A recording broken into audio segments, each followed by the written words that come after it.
You're watching Experience Comic Culture and Sales, streaming live daily to Facebook, YouTube, Twitch, and Twitter. 2, 1.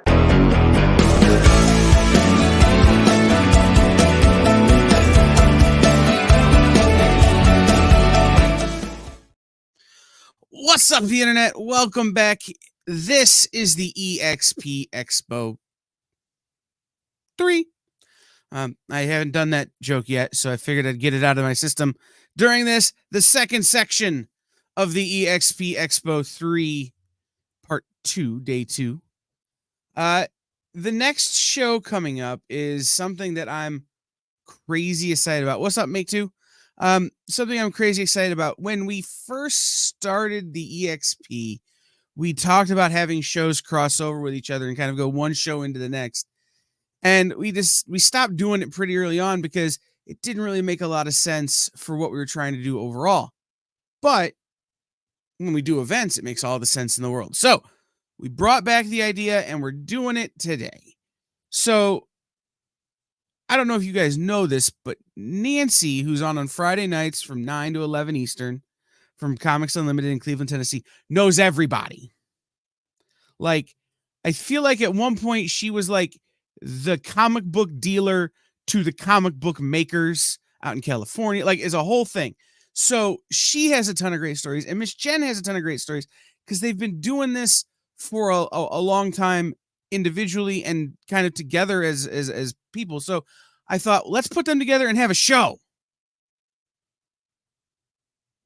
And then I realized they both have killer stories. So I'm going to get the heck out of the way, and I'm going to bring them on and let them tell their stories and sell you their stuff. So everybody welcome in Miss Jen and Nancy. Hi. It was like those old-fashioned shows where they have the little hook that comes out and be like, yank. Usually that's when things go wrong. They pull you off, not when you're starting out. But it did kind of work that way. All right. So, hi, everybody. I'm Miss Jen, owner of Space Cadets Collection. I've been in the industry for about 30 years. I started in 92. I had my first store when I turned 25 in 1995, which was a dumb year to start in business in comic books. And we'll tell you why in a minute. I'm Nancy McCann, and I own Comics Unlimited in Cleveland, Tennessee, formerly in Southern California. And I have been doing this for over 40 years. And I also bought my store from the man that I worked for 13 years prior. I bought it in 1996. So we kind of share that. It was kind of the roughest possible time to start. But, but I love this. So this is what I want to do. So this is perfect. So you recently moved your shop. So was this a retirement move or just like you went to a new part of the country? No, not at all. No, my father wasn't doing very well and my mother had passed away. So he needed someone to be with him. And so we thought about it a lot and we decided that, when my lease was up in California, that we would move to be with my dad. And so my husband, our kitty cat, my sister-in-law, and my niece, we all loaded two of the biggest tractor trailer trucks I've ever seen in my life, moved the entire store and our family. And now this is where we are. So 2 tractor trailer trucks, was that household and store? Just store mostly. The store, yeah. Yeah, we didn't even bring any furniture with us because we moved in with my father and, there's already furniture there. So it was all those things. Yeah. But anyway, you also just moved, so some of the pain of moving. I was just telling Mr. Joe Pruitt with Aftershock, we were regaling each other with stories about how hard we've worked this week. And I was like, I'm on day 31 of moving my store. Oh, God. It is too much.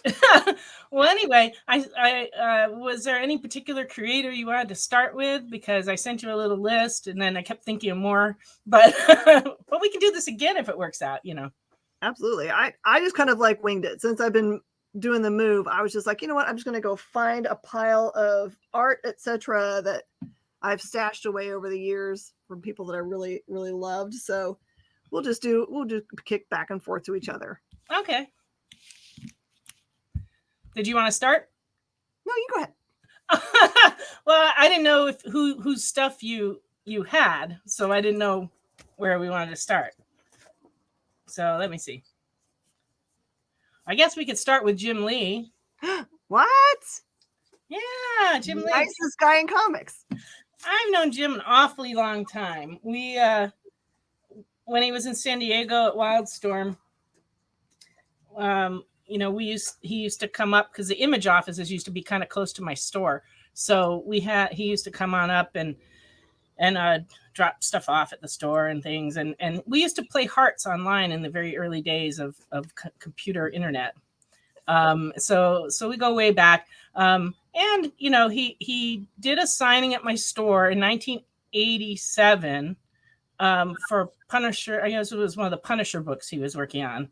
And when and of course that was a very popular signing, but not as much as 20 years later when he came back and did another signing at my store after he already had taken over the reins at DC. And we had like 3,000 people came, and and Jim signed and signed and signed. But at first he wanted to do a sketch for every customer.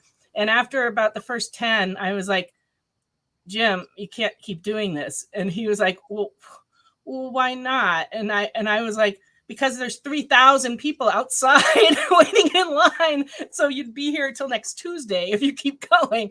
And he was like, oh. And so he tried, but he really wanted to do a drawing for every single customer because he's just so incredibly nice. But he that line was incredible. But things went real well. And this is a little bit of a blurry picture from the 2007 signing. And he had just flown in from Japan. He was exhausted and he stayed for like hours and just took care of all those people. I think what's interesting about him is I don't think he's aged at all, except for maybe getting a little gray at the temples. I think I've noticed that he's doing like me. He's getting the little bit here. That's about it. Yep. But he's still got tremendous energy and just, amazing. So did you have anything of his that you wanted to show? I don't think so. Oh, well, I do. Show go. If anybody's interested, I have a signed Fantastic Four ash can. This is from 1996, signed by Jim, and I'm looking for $100 for it. So if anyone's interested, you can claim it. I don't know if I've ever seen that ash can. Yeah, it was a limited edition ash can of 2000. However, this one was not part of the 2000. This one has no number. And it's because Jim signed them and dropped them off at the image office and they dropped them off at my store. So it wasn't part of the run. So that makes it kind of unusual. I have no idea how many of them exist, but I do know it's signed by him and I've been holding on to it all these years, but for $100, it can be yours. That's amazing. Yeah. But Jim loves playing cards. He's invited me to his poker games at his room a number of times. And I usually do not play, though. Even though I'm good at it, I just don't. I don't know. It's a little bit frightening to sit down with the luminaries that he gathers in his hotel room. Can't even imagine. Okay. Well, did you have anyone you wanted to talk about, or? Sure. I'll just tell a story. I like telling stories about just random people that I've encountered over time in my whatever. Sometimes they're creators and sometimes they're not. I'm going to tell a story in relation to this awesome piece of Spawn artwork. So this one is Jason Sean Alexander. It's a big old splash page that he did. And the story that goes along with it is I was this is going to be C2E2, walking by Lauren Becker's booth, which everyone in the industry knows Lauren Becker as being a no nonsense kind of guy. He don't serve him the wrong food or give him bad service at a restaurant or anywhere really. He will do what's called Beckering. He'll make you pay on social media or whatever. But he's a good friend.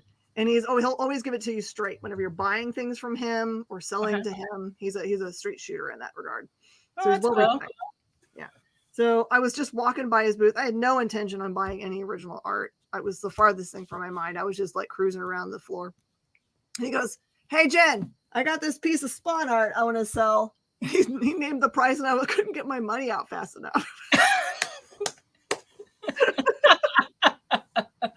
Oh, that's awesome. I guess I showed my hand a little bit because in my mind, I had never seen Spawn art out in the wild available. It just felt like it always stayed in the artist, collections and or like I kind of felt like maybe Todd just held on to every piece because he still has all his real early stuff. He doesn't sell his original art ever. That's because he's incredibly smart.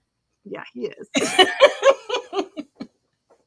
So this is just like a heads up to people. Like if you can get a piece of Spawn art, especially if it's a really great piece of Spawn art, don't ever turn it down. The last piece I actually saw was for the Comic Book Legal Defense Fund auction for Comics Pro, and it was a cover, and people tapped out at about $3,000, and I think Brainy Singh bought it. And I was just like, why did I not just keep going? I mean, it's a $10,000 piece of art, at least. Yeah. I don't know what I was doing. So sometimes you have regrets because you're just like, you're caught up in the moment and being like, oh, I can't, all the rest of the stuff sold at a certain price. So this is of course worth that, but that's not true. So anyway, if you feel like you're like, oh my gosh, I need a Jason Sean Alexander piece of original art, this is a gorgeous page. Because sometimes when you see original pages of stuff, the main character isn't even part of it, but Spawn is front and center in the middle of this page. So there's no worry that it is not Spawn. So this is from issue 281, and it's page 13, lucky number 13, if you're a Taylor Swift fan. And I've got 2K on it. So if you got 2K, you can steal this away from me. It's one of those things that all the stuff I'm showing you guys today, I didn't intend to sell. I just wanted to do show and tell, but hey, if you want to buy it, then I'll just like try to find a new lucky star and find another page. And I wish I could buy that. I really one of those things, like 2K seems right. And also anybody that buys anything today, up to 6 people, I have beaver nuggets, famous beaver nuggets from Buc-ee's, cinnamon sweet, that I will throw in. I know that you want the Buc-ee's more than you want the art now at this point. I've never been to that place, but I hear wonderful things about it. Oh, it's like the biggest, craziest convenience store you've ever seen. And it's clean and beautiful, and you will drive miles out of your way just to go and they've built a couple of them near here, but I haven't gone yet. But the next time I go on a road trip, I'll have to swing in there. It's like an experience. It's like an American experience, I guess. Absolutely. So next I wanted to talk about our friend Mr. T. Oh! From 1992. This is a display we did for an appearance he did at our store in Garden Grove, California. And it was the craziest thing. He was doing comic books, and so he wanted to do a signing, and thousands of people showed up. And when he got to the store, I want to show you the comics too. When he got to the store, he was wearing this big gold chain with a fork, a knife, and a spoon. And he walked in and he goes, "I'm ready to eat," like that. And we just all busted up and was like, "Oh my God, I can't believe this." but he also stayed for hours and signed and signed and signed, and he was awesome. And so and he decided to do these comics, and I have number 1 through 1993. This one, it's only $1.50. Isn't very good. But the better of the two is the number 2. I have a near mint copy that I'm asking $10 for, and it's still in its poly bag with a trading card, and it was so cool. And this is written and drawn by Neil Adams, actually. There was so much that Neil did that I don't think people like. He worked a lot more. He worked a lot, but he worked on a lot of weird projects like that. Yeah, I was waiting for Skate Man to become worth $1 million. Because, Skate Man. But no, he did do an awful lot of comics. And then for a while, he wasn't doing too much, but he would always throw like a party at San Diego Con. And people used to tease about the fact that he his comics never came out, but he always had the party. So I was like, oh, retailers were just like, we'd like you to put comics out. Oh my gosh. Well, he was famous for telling stories. And one time I walked up to his booth and he had his portfolio out, which I knew I couldn't afford really anything out of it. But I really wanted to see it and just like kind of like be near him and listen to him tell stories. So I'm standing there looking through his portfolio, which was very sweet. And that would be like, oh, little girl, he treated me right. He was a good guy. But walked up next to me was this, it sounded like maybe like a podcast journalist, right? Mm-hmm. So not like a news agency person, but someone that had a legitimate, online news presence, and said, oh, Mr. Adams, I thought that last year we had arranged to do an interview and then it didn't work out. I'm really sad about it. And so Neil's like, all right, well, I'll make it up to you. I'll share a story with you. So I'm sitting there as he regales this guy with a story about being in New York and walking by an alleyway. And out of the alleyway comes this voice and says, hey, man. And Neil was like, well, I wasn't going to back down from a challenge. So I'm going to walk down the alley, right? It goes down to the end of the alley. And somehow in this regaling story, this mysterious man at the end of the alleyway promises Neil something. He's like basically sells his soul for really great hair. And he says this entire story with a straight face. But he said it was like the whole, like, I'm a New Yorker. I'm not going to back down from anything. And he left it like it was a serious story. And so I'm just like going, did he just tell me he sold his soul for good hair? He still had good hair. So. It could be. He had great hair. Franco. Gee whiz, yeah. And Phil Jimenez used to work for me in the store, and he had great hair. Mm-hmm. It's gotten a little thinner now, but we won't talk about that. But he started shopping my store when he was 12, and he was the most polite kid. And so when he got old enough to work in the store, we opened our store in Westminster in 1987, and he was one of our first employees there. And so he worked for me until he went away to school in New York. And he's had just a little bit of a success since then. But, I only see him usually at conventions. And it's always fun to see him. Because awesome. he's one of the nicest guys in comics. So many nice people. Did he come in just as like a regular, like a floor salesperson? Yeah. Well, he was only like 16. So, yeah, he was bagging comics and working the counter, that kind of stuff. Yeah, I have one of my employees right now. I hired him when I told him I don't have any hours, but I'll hire you and we'll fit you in when we can. I'm glad we hired him because we needed him for this crazy transition, and he ends up being amazing. But he was very genuine with me. He says, I don't know really anything. I know a lot about comic books. I haven't done a lot of selling of comic books, of course, but I want to be in and near a comic book shop because I want to do a comic book really badly. Like he's a writer, and he's just like, I don't know where to go from here. I don't know an artist, but it's my life's work. I only want to do this comic book. And I just saw the passion in his eyes. I was like, yep, he's a young me. I'm just going to get him in here. Get him in. Come on. Well, I've hired a lot of people that knew about comics, but mostly I've been successful with hiring people who didn't necessarily know about comics, but wanted to be around it or had retail experience, and generally that works out better. However, having a passion is certainly helpful.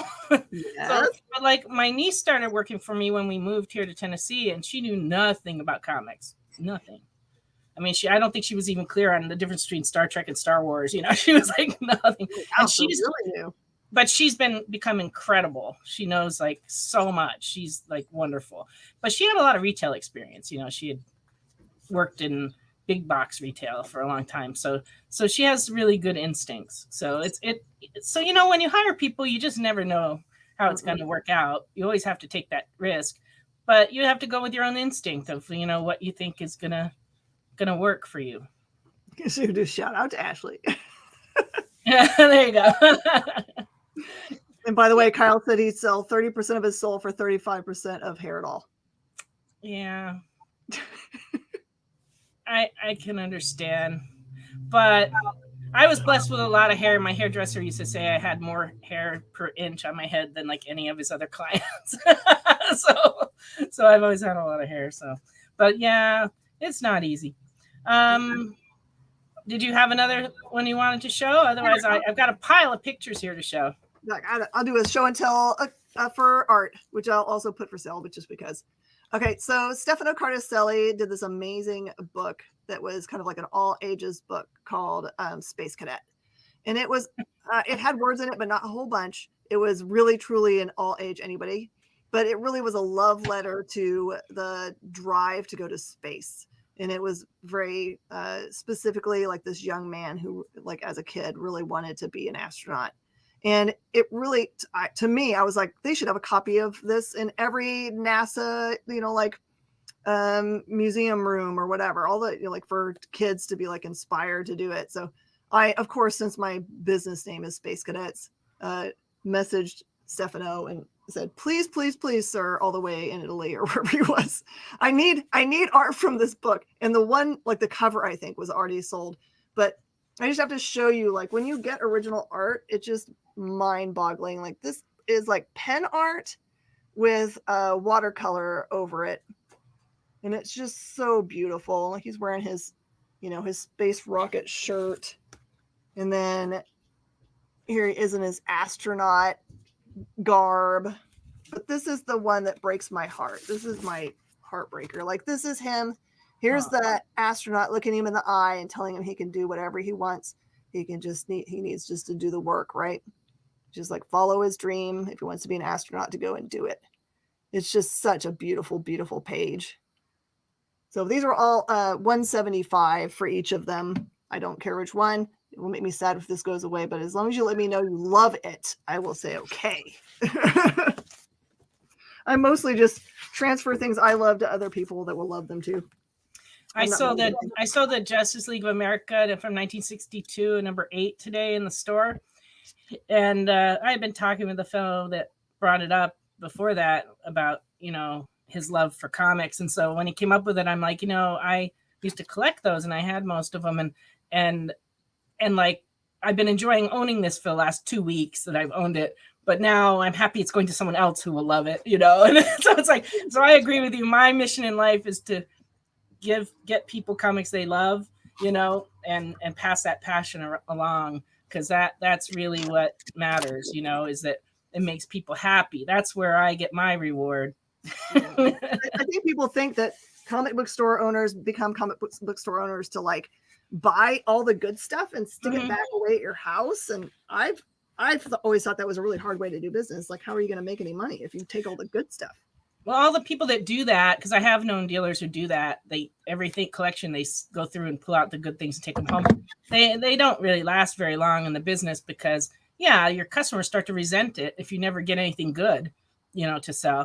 Whereas everything that comes in, I sell. And like, sometimes I take something home for a little while, but I bring it back. But like currently I don't have really very much of anything at the house. I keep it all here at the store. And then, like I said, I find homes for it, and that makes me happy. So next I wanted to share these really old pictures. These are from 1984. So one of our very early signings at our original store. Our original store started in the early 70s as a paperback store and started selling comics in 1975, making it one of the oldest comic stores in California. And so this location operated up until 1999, and when I closed it, just because the neighborhood had gotten so bad. Actually, the building had gotten so bad, then the owner of the building couldn't repair it, and so the walls in the back were starting to get scary. So we ended up closing that location. But here's some pictures from that. Let me see if I can get them. So there's Bill Willingham sitting there signing. But we didn't own a table, so he was signing on top of a pile of long comic boxes. That's awesome. And at the time, he had done a lot of spot illustrations in the original Dungeons and Dragons manuals, and that's what he's signing in the picture for for this fellow who was I used to play D&D with. And so there, and then he was doing some drawing, and yeah, it was quite interesting. And then this is me when I was 19 at that signing. Look at those big glasses. Those are awesome. My husband teases me about that all the time. Yeah, so that was that signing.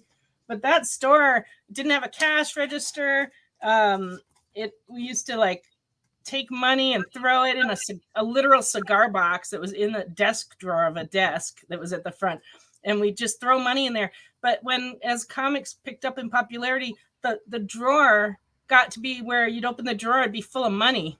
And that's when we decided, maybe we should get a cash register to put it in. Maybe this drawer thing. That's a joke that that you like early stores all had cigar boxes. You were right in the era. Yeah, it's true.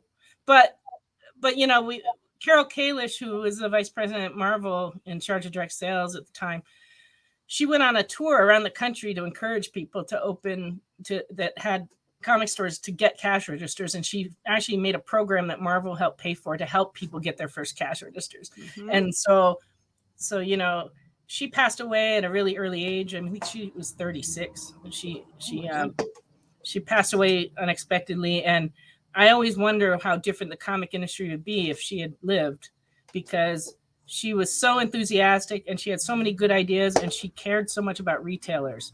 And in her short time, she made a lot of impact on the industry, just a lot. Mm-hmm. Make Two's got a question for you. Yeah. Do I draw? Yes, I don't draw comics, but I do draw and do small paintings. My husband's really the artist. He has done a lot of paintings and he still does some. But he also is a writer and wrote a lot of comic books too. He's a comic book writer. But I can't say I'm great. I do love it though. I've always loved art, and that's why I've stayed around it all these years. And yes, I did have a store in Garden Grove on Harbor Boulevard. So yeah, that in fact was one of our locations. We had at one point 8 stores all over California. We had stores all the way from Santa Rosa all the way down to Garden Grove being the furthest south. I don't know how you did it. It's everything I can do to keep one store, like all of its bits and pieces, moving in the right direction. Well, we were young and energetic, and we had a lot of help. We hired managers and assistant managers to run each store, and I used to travel around to all the stores, and I used to do all the buying, so it was a lot. But what we found out rather quickly was that if you make a mistake, it's multiplied by 8. Ooh, so really financially, it's better to have just a couple of stores at the most, where you can really concentrate on what you're doing and your mistakes don't hurt as much, because there's no way to run a comic store and not make mistakes. No. Mm-mm. We all have mistakes in our back room. Amen to that. So if you look in your back room and multiply it times 8, yeah, bad news. It's bad news. So I'm glad the Reef the Sea Forever says he used to go to my store in the early 90s. Yeah, I opened that store. I was the manager of it when it opened, and I was there for quite a few years. And then I returned to our main office to do buying. And eventually, after we closed the main store and we actually sold the store in Garden Grove, I ended up going back to Huntington Beach, Westminster, which is where we were up until we moved here. So then he says, yeah, and I do remember Fantasy Illustrated. The owner of that store closed and moved up north, I think, to Portland. Oh, okay. But he used to have a lot of cool stuff. He had a lot of Gold and Silver Age in his store. It was very cool. Yeah, we probably might have met in person. That's very possible. All righty. So who else should I talk about? I've got this whole pile. Whoever you want. Whoever I want. They're just giving me too many options. I did a poor job of matching things, so you just do whatever you want. I'm gonna do whatever I want. See, we had a game plan, but the game plan fell apart. See. Yep. We're showing you guys how to pivot. Yeah, this is what you do when things don't go as planned. Uncle Jesse stories at some point. Oh, goodness. Well, I married my comic distributor. My husband worked for Diamond Comic Distributors for 8 years, and he was in charge of customer service out of Los Angeles. And we used to talk on the phone every week. And then he ended up leaving Diamond and writing professionally full time. And then we got married 20 years ago and wrote a lot of comics together. And he's retired from writing now, but books keep coming out that he's written. Like he wrote Crypto the Super Dog, and the trade paperback of that came out a couple years ago. He wrote a lot of Scooby-Doo comics, and they came out with a storybook of all of his Scooby-Doo, or some of his Scooby-Doo books put together, and we have those. And so he comes and does a signing at the store every once in a while, but he kind of, you know, he's an uncontrollable force of nature. When we used to do the show at the other store, he used to come in and ride around on the on a scooter in the store and like crash into displays during the show and just make all kinds of trouble.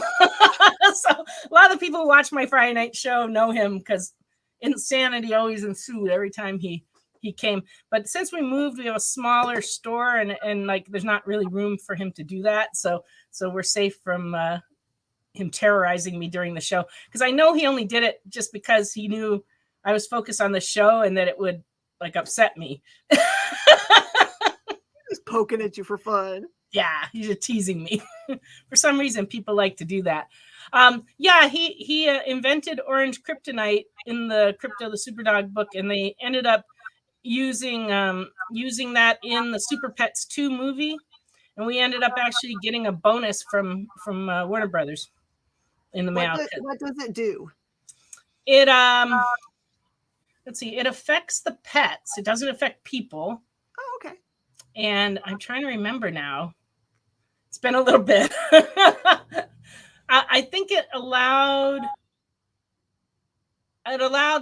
crypto to get the better of some criminals, I believe, using the power of the orange kryptonite. But I'll have to ask Jesse that, because I just don't recall exactly. Does he have copies of the printed books? Yes, he's written about 200 books, and they're all on a bookshelf at our house.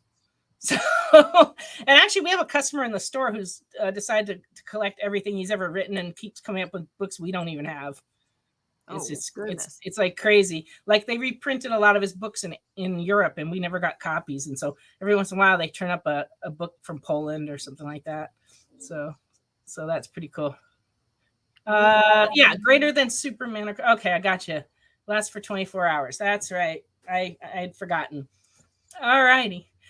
So Jesse, when he was in college, he met a lot of creative people and went on to do a lot of stand-up comedy and comedy troupes and TV shows. I mean, he did all kinds of stuff in his younger days. And one of the people that he met in those early days of comedy was Pat McGreal. I don't know if you're familiar with his work, but he was a writer. He just passed away a year or two ago. This is him and his wife, Carol. And most of his later career was doing Disney comics for Europe. He wrote a lot. He and his wife wrote a lot of that stuff. But he did write a couple books for DC. He wrote Chiaroscuro, Story of Leonardo da Vinci. I've got that. And he also wrote Veils, which is a Vertigo book. And the other thing he did is he was the president of the comic art CAPS, the Comic Art Professional Society, which was in Los Angeles. And he did that for a while and then was very active in it. And so he used to put together all the montages of all people's work for their career highlights, because they used to do like roasts every year at their banquet, but they weren't like bad roasts. They were kind of like show like what they did in their lives, ask them questions kind of thing, you know. So that's not a roast. yeah, I mean, they kind of would dig at them a little bit, but nothing too bad. And so one of the years, the person who was honored that he made the reel for was Stan Lee. So this is me with Stan Lee. And actually, I bumped into Stan on the way in he was getting out of the limo, and we went in together. I met him a number of times over the years, but I used to always be able to find him in San Diego because he liked to sit behind the Hyatt drinking martinis on the patio. So you can always find him there to say hi. But yeah, but that night was really fun because they like I said, they showed all kinds of stuff about his life, and then I won the door prize, which is why I actually went up and got my picture taken with him, because I had won like an action figure that he signed. So that's kind of cool. But he was always really kind and sweet. Did you ever meet Stanley? So they made a movie. Oh, I'm not going to remember how long ago now, maybe 10 years ago. It was done by Morgan Spurlock and Joss Whedon.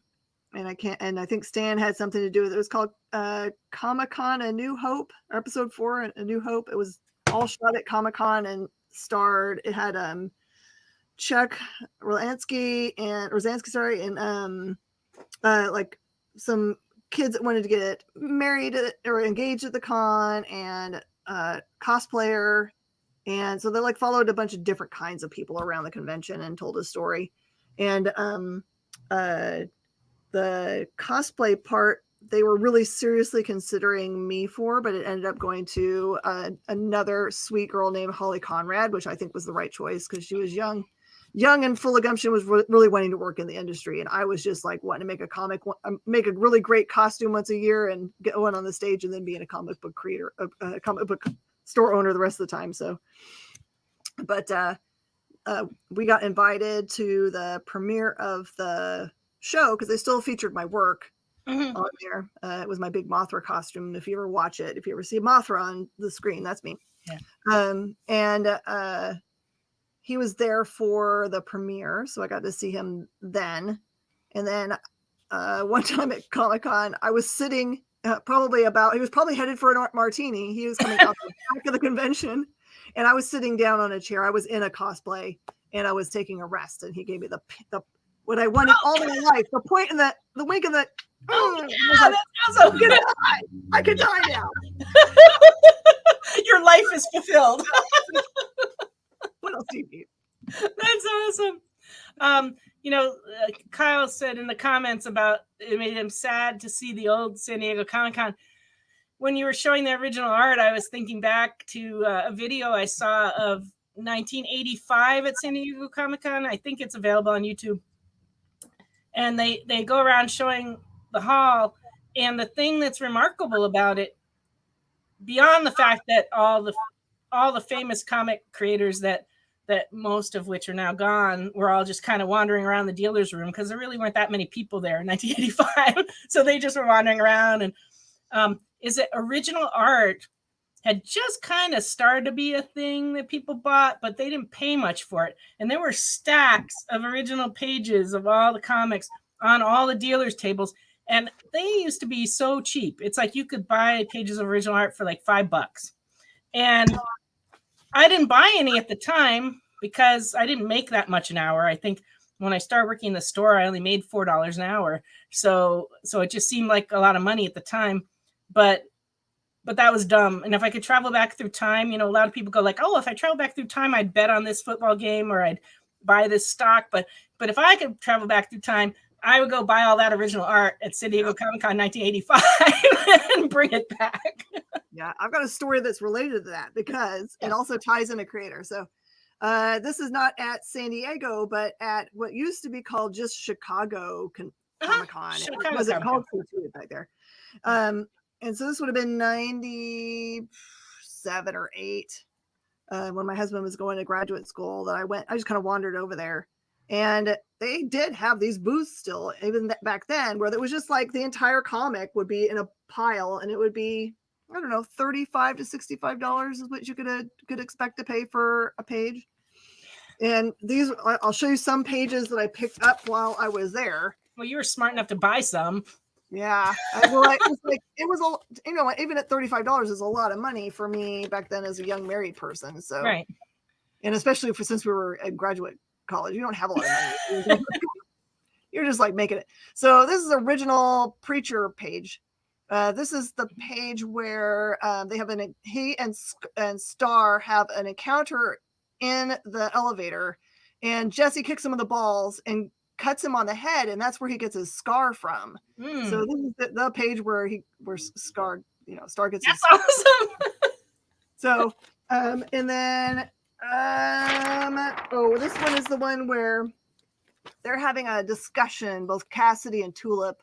They're at the bar, and this is when they truly realize that there is a true love triangle happening, when they like Cassidy kind of lets Tulip know that he's got a thing for her, and she thinks that's super awkward. So this is a kind of a pivotal page in the storyline that's happening. So whenever the show is on, I sold a couple of other pages, which were pretty important pages.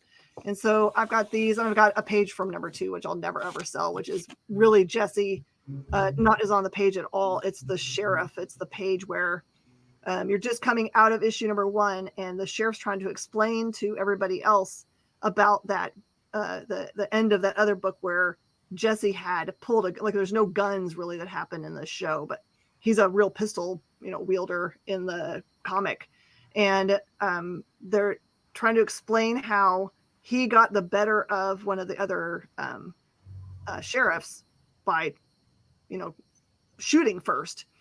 And the line in the page is there's well, how did he go faster and do a faster draw than he was like, wait, I'm going to explain something to you. I didn't see no draw. So it was fast enough not to see the draw. So I love that one. So anyway, these, I know what these are worth. I would sell either of these 2 pages because of their importance for $2,000 a piece, which is about right. And you don't have to pay heritage fees. How's that? But you have to love them as much as I do. You have to sign something to that. You probably swear that I love Jesse Custer. Well, Jesse and I, my husband Jesse and I have both been featured as characters in comic books. I played myself in an issue of Archie Comics that George Glatter wrote. He's passed away now, but he wrote a lot of stuff for Archie. And so he did a story that took place in my store where we had a signing with Jughead as the guest, and he was signing his inaction figure. And it was awesome. And so in there, Mr. Lodge calls me, and I'm on the phone with him, and you can see Jughead in the background. So that's the only original art I own, because George made sure that I got those pages. So I do have those, but I don't know exactly where they are after our move, because not only did we move 4 years ago, but we moved again a year ago. And my life is still boxed up. So I don't know where those pages are, but I know they're here somewhere. When I find them, I'll show them at some point. But and then my husband was in the background in one of the early issues of Sandman. And because he was friends with a number of the artists that worked on Sandman. And but that piece of original art, a friend of his owns and won't sell it to him. But it's of him? Yeah, he's in the panel. It's yeah. Well, that's a story he should tell, but he wanted to buy the page but didn't have the money, and then his friend went and scooped it up, and he thought, his friend bought it for him, and then nope, so he's withheld it from him for all these years. We're just so mean. And I forgot to show this picture of me and Steve Leoloa and Bill Willingham. This is from 2009. I got involved with helping with the Eisner Awards at the San Diego Comic-Con. I started out sponsoring it, and they'd show a slide for my store. But then I wanted to help with the actual production of the show, and so they had to make me stop sponsoring it so that I wasn't conflicted. so I started just helping with it, and I do the check-in for all the creators because I knew most of them. And so anyway, this was, they always had a little after party, so this was a snap of us together. But I met Bill the first San Diego Comic-Con that I ever did, which was in 1983. He had just done his first work for Justice Machine, and I was selling King Arthur portfolios with Bern Hogarth, and I spent the whole weekend with Bern Hogarth selling art portfolios, and then Bill started coming around because he wanted me to go out to dinner with him, and I kept turning him down, and of course that made him want to go out to dinner with me even more. So eventually I gave in, and and I went out to dinner with him. But we stayed in touch for years and years, but I haven't talked to him in a while. He's also friends with my friend Mimi that owned Night Flight Comics in Salt Lake City, and he liked to call her and prank her. He'd call up and pretend that someone had reported that she was selling adult product to children, and he thought that was hysterically funny to do. And he'd like get her all going and riled up, and then eventually she'd catch on that it was him. He did to her more than once. You gotta be careful with that. My original business partner, he had a store in Oklahoma City, and he was like a silent business partner. Mm-hmm. And he was accused for some reason that the district attorney at that time needed something like a platform for his running for his office again. So he went after this comic book store owner because he had what he considered adult material out for kids, because he didn't, but that he had that even in his pull boxes. Because remember, that like there still is adult comic books you can actually have ordered, and like they even have like a previews. It was the adult edition of it. I don't know if they make that anymore, but they went after him in full, and this was kind of in the earlier days of the Comic Book Legal Defense Fund. So I don't know they actually got to use them effectively, which he could have certainly used them, but as soon as he found out that this was happening, we dissolved our partnerships just to protect what I had from whatever was going to happen on his end. And he ended up losing his business, his house, his wife, everything. He lost everything for this. So it's like it sounds like a really funny. It's not funny. That's what I'm saying. What I'm saying is that he liked to prank her, and I always thought it was like, I mean, for a comic retailer, that's just not funny, because there have been a number of comic retailers who've gotten in trouble and lost things, and it's horrible. I had someone come in, and they wrote a very long letter to the police department telling them that I was selling child pornography. And anyone who knows me would know that I would be about I would say you, Jen, and I are probably two of the last people that own comic stores that would be selling child pornography. I would to people's faces tell them that they were a lying liar if they told me that you were part of that. Yeah, it was like, no. But it turned out that we had a Frazetta pillow book that had come out, and it was in adult wrapping and not available to children, and it did not contain child pornography. Obviously, it was Frank Frazetta. It contained cherubs. Oh.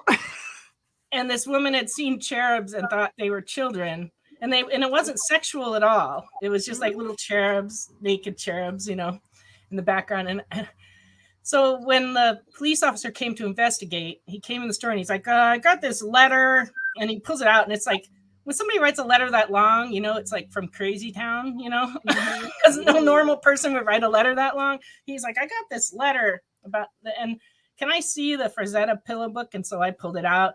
I opened it up, and he looked at the end paper in there, and it described how Frank Frazetta is a world-renowned, famous artist who did covers for hundreds of science fiction novels, and like it went on and on about his resume. And so this officer read that, flipped through the book, saw they were cherubs, and was like, "Have a nice day, ma'am."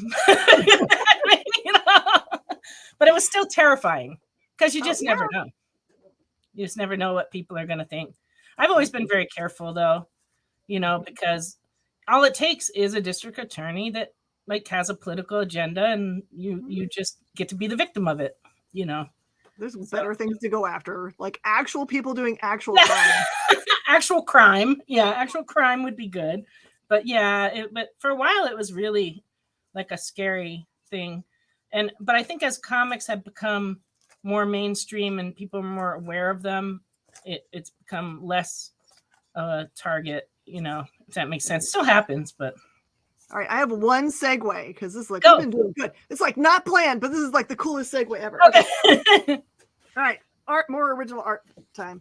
Okay, so someday I know that this is going to be one of those touchstone pages that people will actually remember that it happened. So Valiant used to be called a company called Acclaim. And they did a bunch of really great books that everyone's forgotten about, including a book called Troublemakers, which is about a bunch of teenagers that had powers. And in that book, there was a young lady who, whatever kind of emotion or power or whatever that she was near, then she would just like be able to use all that, which is great when you're next to a bad guy. Whatever bad guy power they had, hers was more powerful. But if you're next to a horny young teenage boy, it caused problems for her. So this is a page of that they say is the first occurrence of teenage ooh la la openly in comic books. So it doesn't have any nudity to it. It does have her kind of in various stages of like, you can see her brassiere. But no. It was like one of these, like, it was an important page because it was like, is rape happening right now? Because she doesn't really have any control over what's going on. But it's because of a power that she has that she's unaware is affecting her.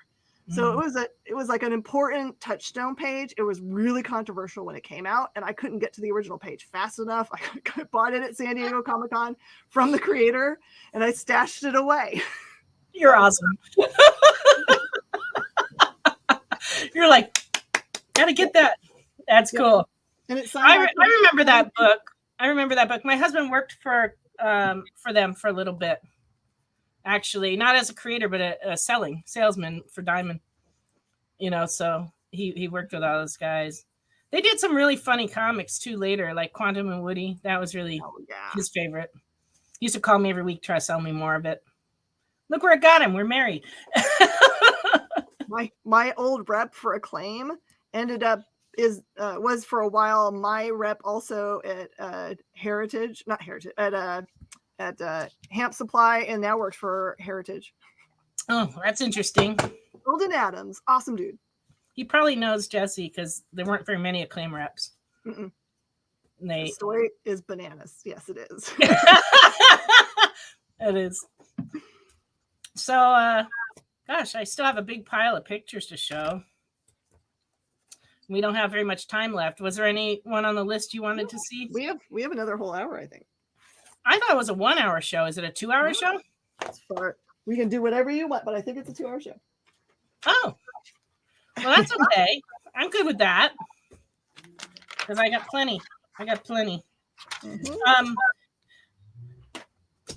I showed the other pictures that were the very early signing, and now I'm going to show another one. This was Marv Wolfman signing at our store in 1984, before he had any gray hair. And he wrote almost every comic for Marvel and DC. You know, I mean, he just unbelievable. But he still would come in my store all the time because he lived in Tarzana, and eventually he ended up moving to the county my store was in Orange County, and so he started coming in the store all the time, and he would just walk in, go over the shelf, sign any comics we happen to have of his, you know, mill about, you know. It was awesome. But I do have a story about him I wanted to tell. Back in the 90s, I was headed up to San Francisco area for convention. And one of the things back then that was cool was whenever I flew to a convention, there was almost always a possibility that somebody I knew would get on the plane, like another creator or another retailer. And so I go down to the airport, I go to get on the plane, and look, it's Marv Wolfman and Len Wein that are both flying to the same convention. So I assumed they'd want to sit together. But oh no, Len was like, I insist, sit with him. And I'm like, okay. So I sat with Marv, and then Len sat on the other side of the aisle. And it turned out he was very excited about that animated show that he wrote in 1998. It came out, The Pocket Dragon. And so he regaled me with tales of pocket dragons all the way to San Francisco. And Len thanked me when we got off the plane. But I had no idea what he was talking about. He was just going on and on about pocket dragons. And I'm like, pocket dragons, what's that? You know, and it's like, he told me. But anyway, he's a swell guy. And they keep reprinting his older stuff. And one of the things I really like is this Tomb of Dracula collection. And Gene Cullen, Al Williamson. And like he just did so much stuff. You could never run out of stuff of his. So you think we're going to start seeing the Universal monsters and the TV shows and movies soon? Yes, I do. They're pivotal. Yeah, I do. They're so popular again. Mm-hmm. Like we're selling all kinds of stuff. We sell the bubble wand containers that are Universal monsters. We have figures, we have toys, and of course the comics that have been coming out are selling like crazy. Mm-hmm. What they even did like a Teenage Mutant Ninja Turtles crossover with the Universal monsters that are coming out. I mean, it's funny. I just never really thought this would happen. I mean, they've been popular for a long time, but like now I think they're crazy popular. Mm-hmm. So yeah, I think it's more. Make Two's got a question. Oh. Pop it up. I don't know what the question is. I understand. So the answer to the first one is no. I really only keep original art. I'm showing you really all my goods. I don't keep comics. I sell all those. And as a comic book store, it's not easier to handle because for your store, you find yourself in a situation where you want to take care of your customer base. And sometimes that includes when they come to you and say, hey, I'm at a spot and I got to make rent.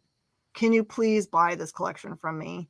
And so you get a good deal on the collection, but also you're thinking in the back of your head, it is another 20 boxes that I have to pile on the 3,000 boxes I've got in the warehouse. So sometimes it's a blessing and a curse, but I feel wonderful that I can help out a customer when they get stuck. It's just, it's not easier to handle ever. No, I don't keep any comics at all at home either. The last full collection I had was Silver Age Green Lanterns, and it got to the point that I had so many customers asking for them. And this was years ago, but people kept asking me if I had any. And eventually I just decided to bring the collection and sell it. And I ended up selling them all. And they all went to good homes. And so it's okay. At least I know in my heart that I had a full collection of Silver Age Green Lanterns at one point in my life. And that's enough for me. But no, I don't keep anything at home or hold anything back. And as for buying collections, in California, we used to get so many collections in a day that we had really kind of strict policies about it. Like we only paid cash for things that were older than 1965.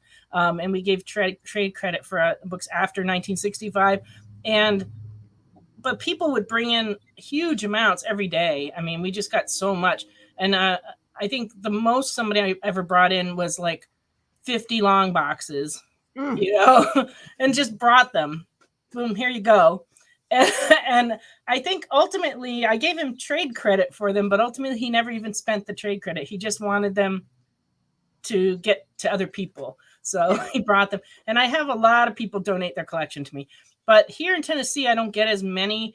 And I think it's mainly because for about 20 years, there wasn't a store here that was really focused on selling comics. So there's not a lot of people with a lot of excess comics to trade in. But I'm like you, Jen, a sob story will always get me to buy a collection, even if I don't need the books at all. So now you know my secret. Don't use it against me. but I do. But I mean, if people come in, because most of the time the stuff people bring is not stuff I need, because I have like multiple storage units full, and I have so many books from the last like 30 years that really anything from the last 30 years I pretty much don't need. But I still take them in every day. Yeah, there's a sweet guy that just caught me at the old store, picking up a load, and he was on a bike, and he had like 2 trade paperbacks and a bunch of really jacked up comic books in his backpack. And he was just like, "Can I show them to you?" I was like, "Sure." And so he showed them to me, and I was like, "Well, okay, well, I wouldn't be interested in the comic book parts, but I would buy the trades." And he goes, "Okay, I'll drive my bike over to your store." And we're talking like this would have taken him like an hour to get over there. like, hey man, I'm like, I bet you I can, if you're okay with $10 for those 2 trays, I will go dig $10 out of my car for you so you don't have to. Because it's just like, this poor sweet guy, like you're gonna spend all your day coming to get $10 from me at one shop. Well, when we moved here to Tennessee, the location we had before we moved to the current one, we were near a lot of extended stay hotels, and we would get people digging stuff out of the dumpster and bringing it in. And I have to admit, there were some good things, but most of it like was so dirty and bad. And I felt so bad for people, but there's only so much you can do, you know. there does come a point where you have to go, did you get this out of the dumpster? And they're like, yeah. And I'm like, yeah, it needs to go back there, you know. But most of the time I would try to give them money for it, you know, because I'm just a softie that way. All right, I owe Make Two something. I told everyone I'd find, like, here I make a really sexy dude. So there's me as the Crow. This was back when I had my first store. That's 1995. And I'll find my Inigo for you because I know that's what everyone wants to see. I went to the Crow. I went to a pre-premiere showing at the Directors Guild in LA, and J.O. Barr was there, and Diamond invited some retailers to it, and we went. And Jesse, actually, I went with Jesse, my husband, long before we married. And they showed us the Crow, and it was like, it was a pretty amazing movie, really. Absolutely. So I can't blame you for wanting to cosplay it. Although I've never cosplayed at a comic convention. I only did one costume at a science fiction convention when I was a teenager. But I've never did any cosplay, even though I was in theater and I like that kind of stuff. But I don't know. I never had any interest in doing that. I love being a character. There's me as cool. Go. That's awesome. I even put chest hair on. There's actual chest hair. That's great. I love that. Now you can all blackmail me. You want to see the rest of my work? That doesn't make me want to start cosplaying though. I don't know. You want to see the most of my work is in Facebook under Jen King's Cosplay Friends and Fans. Do you like to sew? Is that part of it or no? I like taking something that someone says can't happen, especially things that are like have only existed as made in like by CG on a computer or only animated, and they never were intended to ever be able to be like, for example, the Mothra that I made, no one was ever supposed to be the size of Mothra, but I've managed to somehow make a 24-foot wingspan costume wearable by one person and actually be able to have the wings flap and the eyes light up. To me, it's almost like an engineering problem where you're just more like, the challenge that excites you then. The challenge of doing it excites you. Cosplay calendar. Well, there's no pictures of Mike only cosplay that exist as far as I know. So you need that for one of your other nights of showing pictures. On your Friday night. I will do a weekly segment where I show your cosplay on my show. You have to supply me with all the photos. Oh, Lordy Lord. I don't think so. All right. Who's up for showing things? I'm going to blow your mind. Are you? Do you want me to? I'm going to blow your mind. Yeah. Go ahead. So I think I have the most controversial single piece of original art in comicdom. I think. This is my guess. Does it have childbirth on it? No. Oh. A black man wearing a Confederate flag on his nakedness. What book is this? This is from Strange Fruit. That was a very controversial book that came out, and it took a long time to come out, of course, because J.G. Jones, whose art this is, took a long time because it's all original watercolor. And it really is a story that takes place during the Depression era. And this town is busy trying to solve a murder, but they're convinced that a black man has done it, one of the, like the regular workers.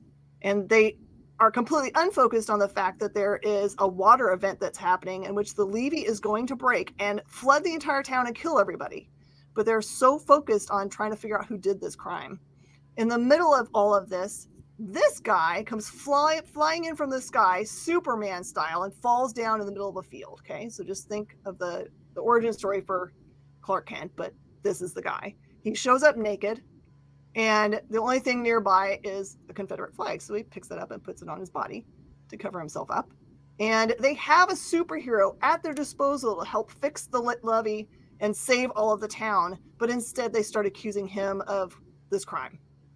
So for anyone that doesn't know, strange fruit is the name for when they hang people. So that's an old term. So it was super gorgeous. It's one of the most gorgeous books ever. He gave me like the 10th anniversary cover for it. But oh wow, if you've never read the book, it's well worth the read. I can't say that I have. That's very cool. But yeah, I went as soon as I could find him. I was like, I need that page. I'm trying to find pages that are like they're stop moments in comicdom, where it's just like going, oh yeah, that thing. I remember that thing happening. I was talking to a customer yesterday about the fact that, in a lot of other hobbies, you have specialty collecting, like in stamp collecting, people collect by topic, so they collect all flowers or animals or whatever interests them. But you don't hear about that as much in comics, but it sounds like you're collecting, like moments in time that are important, or at least important to you. Trying. That's very cool. But I have a customer that shops on the show sometimes who's collecting comics that have sharks on the cover. Oh, now see, that's a good one. I like that theme. And I think that's awesome. And she's already collected like hundreds of them, and she's got a big old list, and she keeps coming in and getting them. It's awesome. So I encourage topical collecting. I think there's so many comics to buy, but like if you can narrow it down to something like that, it gives you something to hunt for. And I'm convinced that the success of local comic book stores and the fun of collecting is hunting. Because, if you have money, you can buy anything on eBay, but that's not as much fun as traveling around finding stuff you love in small shops, So that's why I think topical collecting, that's the next thing that I want to have happen. That's what I want. I probably won't get what I want, but that's okay. I've been disappointed before. Yep, short covers. Okay, so this was a signing we had in Jonathan Peterson and Joe Chiodo. I love Joe Chiodo's art. It's so unusual, not like pretty much anybody in comics. And he does the real beautiful women, right? Yes, but they're like, I'll show. I have a hardcover of his art book to show, so I'll show you what his art looks like. But this is him holding that art book in the picture, and I was much younger. This is the art book. And I just love his style. He's awesome. There's no one like him, really. His art right away. And so anyway, I still have just one copy of this left from.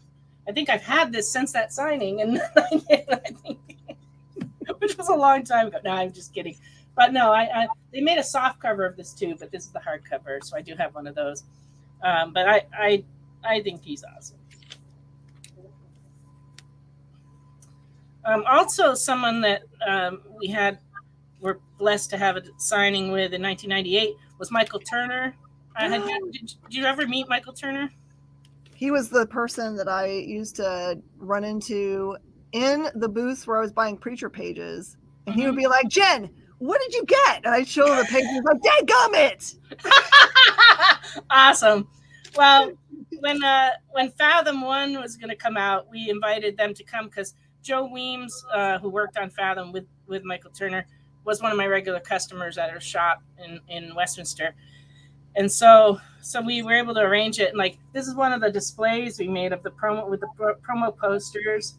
And we decorated the whole store in like fish netting and like undersea stuff. It was a lot of fun. But this is from the day of the signing. People lined up. And then this is the whole crew. I'm having trouble getting to the camera. So there I am on the in the back row on the second one to the right, the only girl in the picture. But this is the whole crew from that we're trying. This is Joe Weems down there at the bottom, Michael Turner in the middle at the top next to me. And then it was just not that long after that he had his bike accident and they discovered he had cancer.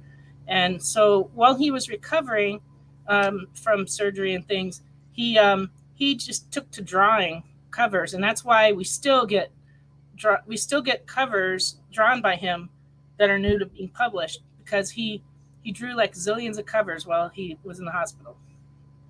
And but we were really sad when he passed because he was just so funny and talented and nice guy. We're very blessed to have so many nice people in the comic business, really.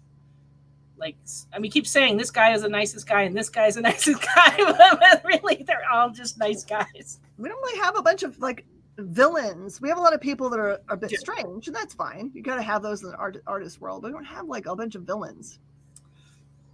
I mean, there are definitely some unpleasant people, and there's definitely some business people that I don't care for, but we won't talk about that. I like to keep it positive.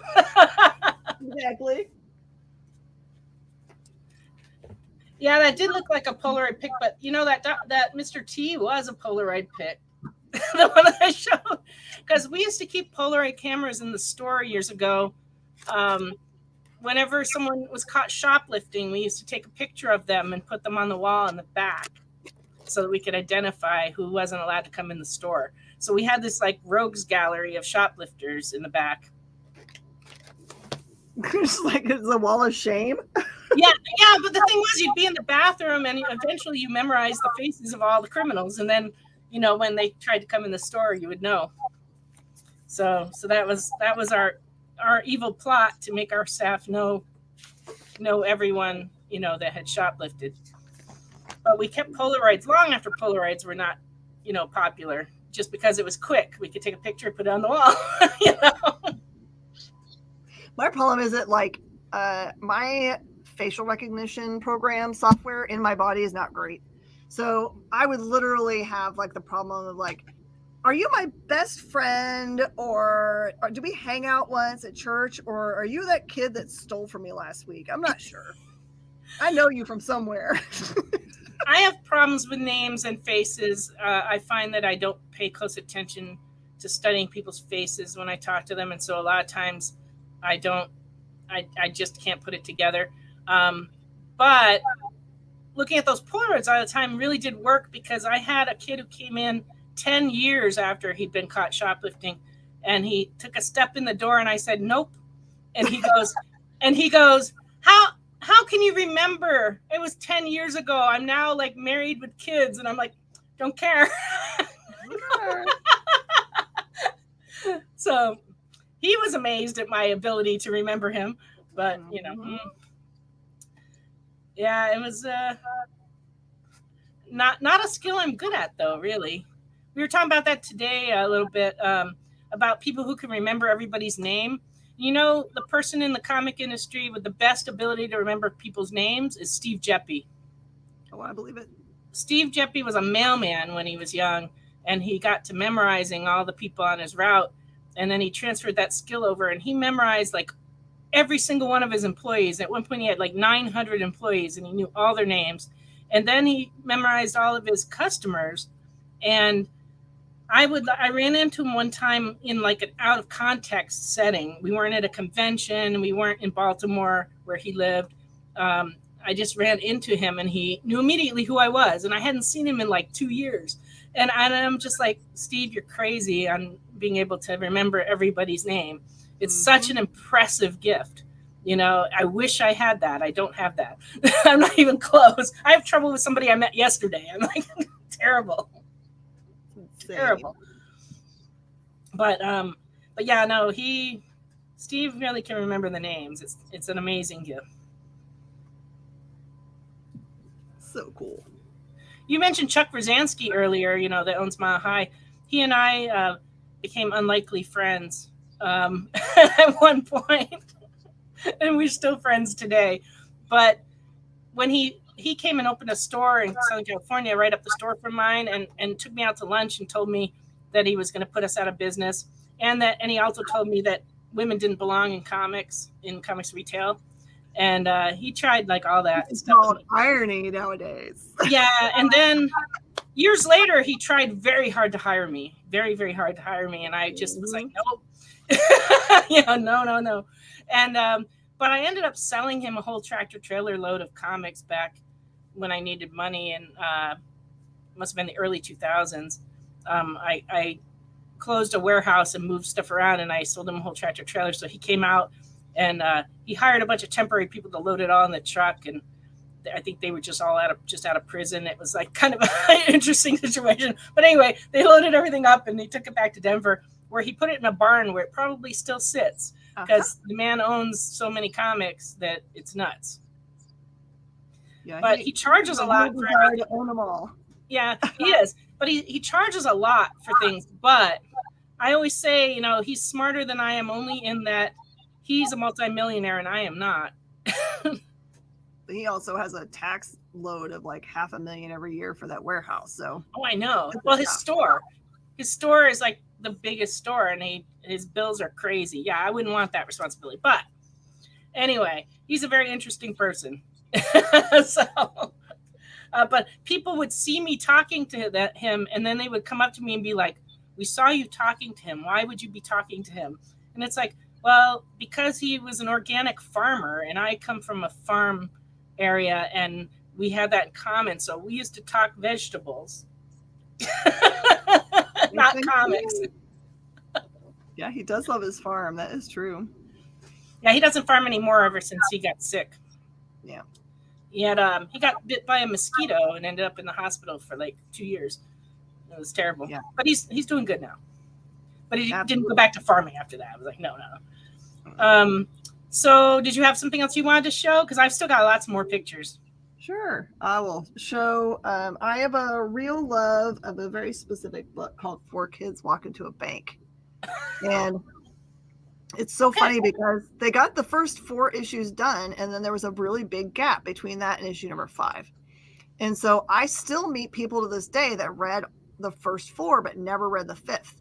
And they're the kind of people that say to me, "Oh man, I hope they make another series for that." And I'm just like, "Shut up, don't say words. Don't say words, no words. No." All I'm going to say is that's quite impossible, but okay. So I have tried to collect as much as I can from the series. I have the last 4 or 5 pages from the last book with the pivotal stuff on it. But somehow my old comic book manager was made friends with Charlie Boss and had purchased all the covers for them. And at some point in time, he started listing them to eBay, and I was just like, no. So I bought them all from him, except for he wouldn't sell me number 1. He wanted like 20 times as much for number 1, which makes sense to me. But I love 4 Kids. If you've never read 4 Kids, you should absolutely read 4 Kids. It's about this young lady who her dad is just come out of prison. She's kind of rough around the edges, and all her friends are a little rough around the edges. But she finds out that as soon as he comes out of prison, he gets approached by the guys that he was in prison for the crime for, which was robbing bank. And they're like, you went to prison and we didn't, but you owe us a job, right? So he kept his mouth shut so they didn't have to go to prison, but you're like, you owe us a job. So she overhears this happening and makes a plan with her friends to go do the heist herself so her dad doesn't have to go back to prison, right? She's desperate to have a normal life with a dad. So it's a heartbreaking thing, and it's a very adult series of books, but here she is hanging out with her friends as they're making plans. And then this is like such a great, this is the last one. This is the end of the series. That's number 5. But I know that they had this series picked up for development, and I really want them to make it because it would make for a really great film, because it's not what you expect at the end of anything. But yeah, and if you aren't reading What's the Furthest Place from Here, you should, because that's the series they're working on now, and it's killer. Yeah, we carry that. A bank walks into 4 kids. Kyle. that part was a joke, but Matt and I did talk before we went on the air yesterday about a spin-off Oh, okay. from some of the characters that are available at the end of the book. Mm-hmm. That would be You great. know, a precursor, perhaps. I don't want to have that book before they make, instead of a shirtless bear fighter, we went bearless shirt fighter. If they don't make that book, I'm really mad. That sounds like a good plan. Different creative team, by the way. Yeah. Now I must tell the story of the crazy Marvel Mega Tour of 1995. This was a plan where Marvel thought it would be a great idea to promote their comic line by having these little like mini festivals at comic stores around the country. And they partnered up with radio stations to promote it.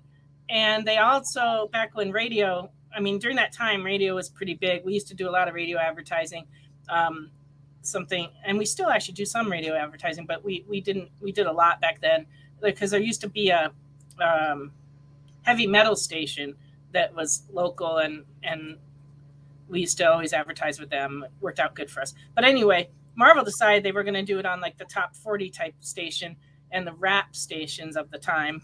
And so the tour was, they sent out random creators, and they sent out costume characters, professional costume characters, to be like Spider-Man or Wolverine. And then they also partnered with a fast food restaurant to supply hamburgers, and it was like a little mini festival. So we agreed to do this, and we were one of the last stops on the tour. And what happened was, as the tour went along, it kept building momentum to where the attendance got to be like crazy. And so as it got closer, I went to the local police department and I told them, we're expecting thousands of people. And it was on a Sunday. All the other stores in our shopping center were closed. But we said, we're going to have a lot of people here, and we need help and with security. And they said, a comic store, how many people could it be? And I'm like, no, really, it's going to be like thousands of people. And they were like, we don't think we should, that we should send anybody out. And I'm like, okay. So the day of the event, turns out we have Clive Barker and we have Wolverine out front. We're taking pictures. Thousands of people came. A lot of people got in line and didn't even know who they were in line for. It didn't matter. They heard about it on the radio. They all came down. And I actually would talk to people and say, like, well, who are you here to see? And they'd be like, whoever's here, and it's like, okay, and so it was just crazy. And they came and they brought the hamburgers, and we got the tables back. After that, the tables had giant scratches, like Wolverine had scratched the tables. We're like, how did this even happen? It was just like, and so basically a riot broke out at our signing, but outside, and people trampled all the foliage in the shopping center. The day after, the management company called and said, every single shrub and every single blade of grass in the shopping center is destroyed, and we're going to have to replace it all. And fortunately, they didn't make me pay for it, which was really surprising. But they did. They had to replant the entire shopping center. And we had a car accident occur right in front of the store. And then a police car pulled up and said, wow, you've got an awful lot of people here. You really should have had the police here. And I said, that's why I went down to the police station weeks ago and asked for you to be here. And then the cop was like pulled away, and I'm like, why don't you get out and help us? Yeah, right now. And they were like, nope. And they drove out and left us. and it was just like all these insane things happened that day. Matter of fact, we used to have this piece of art someone drew that showed like what happened to one of the employees, all the things that happened to him that day. And he had like someone bit him during this event, like bit his arm. And he was bruised and like had all this, like a bruise on his face. And I mean, it was just ridiculous. And I can't say it was a fun day. I cannot say that. But Clive Barker was great to have. And, and the custom character thing was cool. But they didn't do that after that. Marvel Mega Tour, the next year was held at a hotel near the airport. where all the retailers set up like booths inside and made it like a Marvel event. And they never did another mega tour. That was that was the That sounds like a better plan, honestly. Well, we tried hard. We really did try hard to make it all work, but like we didn't anticipate the numbers because the radio advertising turned out to be a lot more successful than we thought, and it brought a lot of people from Los Angeles who had never been to our store. Just all these people showed up. Like free hamburgers was enough to bring half the city there. It was like crazy. You know, of course they ran out of hamburgers, and like I said, that's why rioting kind of started to ensue. Oh, it wasn't because they didn't get to see Clive Barker? It's because No, they didn't even know who was there. You know. No, I don't think he brought. I don't think the person doing the biting was there for Clive Barker. I don't know. The other guest we had was like one of the creators of Barbie. So it was a weird mix. It was like nobody would ever invite Clive Barker and a Barbie artist to be at an event together. That didn't make any sense, but that's what they did. And it was definitely one of the more interesting days of my life. But I would not want to do again. Young and old. But it was pretty crazy. Yeah, I'm still tired thinking about it. Yes, they're out of burgers. I'm going to eat the staff. That could have been it. Yeah, it was. Whew. Yeah, like I said, they that concept never got brought up again. You know, it never happened again. I can understand. On a much more tame subject, one of my favorite people in the world is Phil Ye, who did a lot of he did some comic art years ago, but then he made his mission going around doing murals, and he's been for the last 20 years he's been painting a mural on the side of the building at the original McDonald's. The very first McDonald's is now a museum, and he painted the mural on it. But he came to our store, and this is him in the hat next to me. He came to our store and did a mural on a big piece of foam core, and this hung in the store for years and years until it got so faded we ended up eventually disposing of it because it got so ragtag. But it hung in our all ages section for years. But the thing that was cool was he drew it all in the store and then let people come and help color it.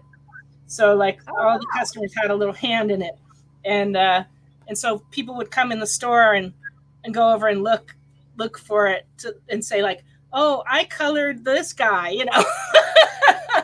So what a great idea that was. But he's done a lot for literacy. He goes around trying to encourage reading, and you know, he's just a really swell guy. What a great story. I like that whole like getting your customer base like something in the store that is like they have a hand in it is so awesome. We do a lot of coloring contests and stuff where like we'll have people bring in kids, you know, all color the same page and we'll hang them up. And sometimes customers just bring us their artwork and their pages and we hang them up, you know, because it's part of being a community, you know. It's fun. And when we're trying to raise money for the expansion of our store back in 2014. Mm-hmm. We had one of those drop ceilings with the big kind of like drop ceiling panels in it.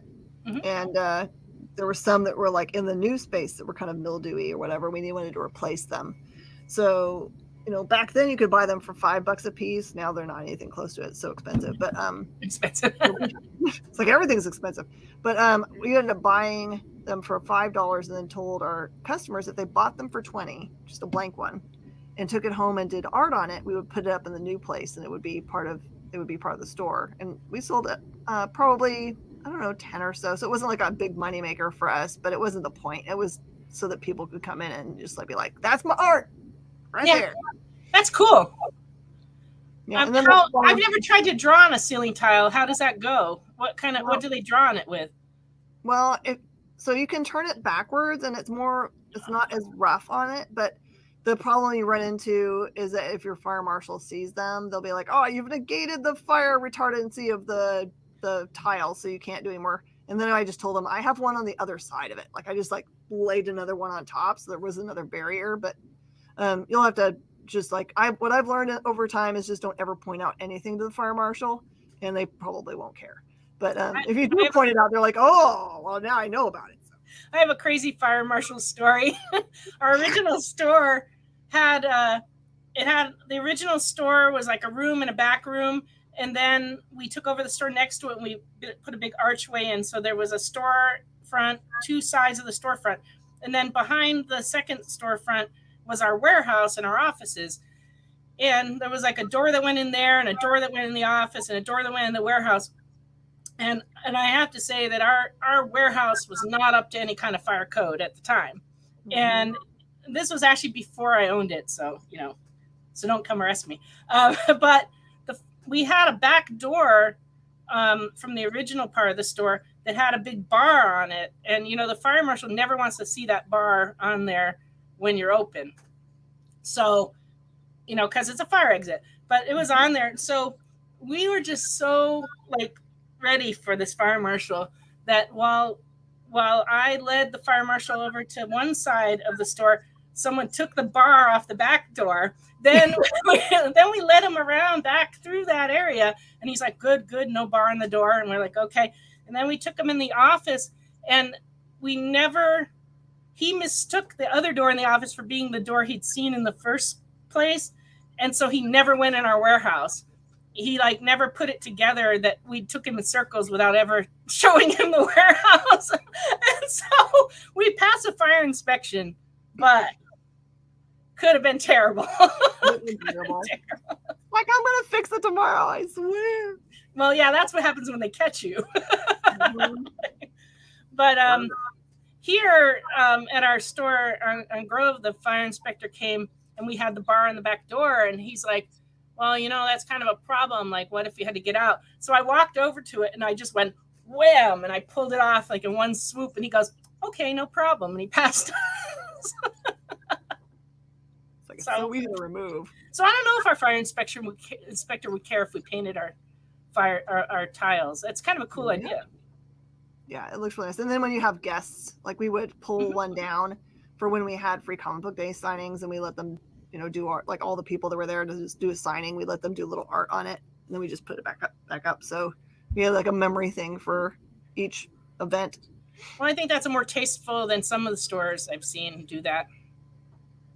There's one store that did that with toilet seats for some reason. Oh, well, and I always thought, what an odd choice. Why? And they're not cheap.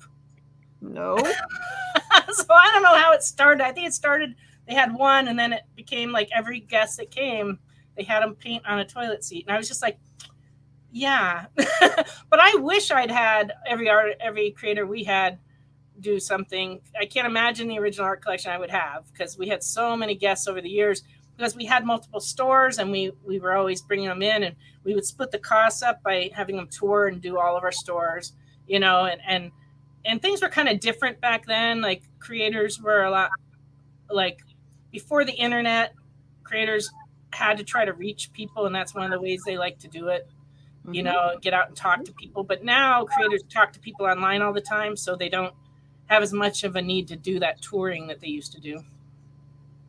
I mean, they'll still come do a signing if they're local, but we used to bring people in from all over the world, and we can't afford to do that now, bringing people from England and stuff. But back then we could, because we could, we had so many stores, and we could bring them in, and we had a lot of people from England come in over the years.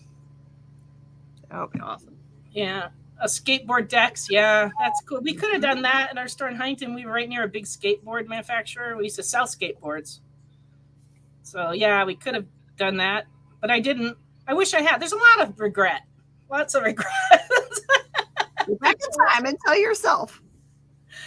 There, while I'm back buying all that original art, I'll also whisper in my own ear. Oh, yeah. What else you got? All right, I got a tale to tell. So in my first store in Midland, Texas, it was from 95 to 97. And during that time, there was a really great faith-based book series that came out called Archangels. It was a 9-issue series. It was popular enough to sell millions and millions of copies. And not at comic stores, though. So not at comic stores. Yeah, I sold so many. So they were out of Dallas, so I ended up buying a display for them. And back then there wasn't a way to do ordering like there is now, where you just like on the internet send an email and then they send it to you in the mail. Now, so you have to like call a phone number, try to find somebody on the phone, and then make an order. And then forever I was like making orders from them, but they were just like, they were really creators. They weren't business people. Right. So they never kept records of how many copies they sent to who and who paid them. Like I think owe them for an entire display worth of books. And then I kept on messaging them that I needed more because I sold tons of it. And so I went and visited another store in, where is it? Some other Texas town that was within driving distance of me. And they had a full display. And I was like, hey, man, I really, really need these books. Can I buy them from you? He's like, no, you can just take it because they never charge us for these books either. So I'm just thinking to myself, how do they ever make money on these books? But I was good friends with the creators. So this is what I can say with love. They were amazing creators and really bad business people. So that's common. That's very common. Like still when he calls me on the phone, it's Patrick Scott is the writer. And I still call him Archangel's Patrick Scott, which makes me laugh. But I bet he still doesn't remember. I'm really glad that I have them. And I'll tell you why. So he, maybe 10 years ago, had like some extra expenses. Then he wanted to like make probably a new comic book and wanted to raise some money for it. And he says, hey, he's like, can I ask you for like a temporary loan, but I'll give you the original art from Archangels that you can hold on to until such time and I can pay you back. And I don't know that he knows that I still have this because during Harvey, he got flooded and all the original regular pages, this is all the splash art, all the original pages were ruined. So they don't exist anymore. I think he's tried to do some fixing on them, but I don't know that they're possible to fix. So every once in a while, your sweet thing that you do for a friend means that they don't know they still have the original art for a book that was very, very successful for them. So I'm very happy to have them. I've got all the splash art from those books and I still sell them. I still sell those books, which is crazy. That's cool. I don't think we ever carried that book. I don't know. It's a heart-wrenching one. It's really about a guy who deals with suicide. Oh, okay. And these archangels come to try to rescue him on the other side. So was it ever distributed through a distributor or was it just from them? Just from them, and or if you could get them from Lifeway, which is a really big like Christian bookstore. It's gone by the way, so it's not around. But well, that's cool. Yeah, I mean we've gotten books from different creators. They used to just send me boxes of stuff all the time, and like you said, most of them are not good at keeping track of that stuff, and like I don't have the time to keep track of it either. So over time we've ended up with stuff that we just never. We took on consignment, but consignment we always keep track of. But when they just send us stuff, we don't always keep track. But I do have to say, during COVID, there were a number of creators who really came through and sent us stuff. You know, because they knew we were having a hard time, and they just started sending us boxes of stuff. And I was like, "That's cool. That's really nice of them." But yeah, a lot of the creators don't keep track, and sometimes it's the other way though. Like I paid for a whole bunch of books from one creator who shall remain nameless, who I still never got them, and it's been like 25 years, so I'm pretty sure I'm never gonna see it. I don't think after 25 years you're gonna get those. No, I kind of gave up about 23 years ago, but I still remember.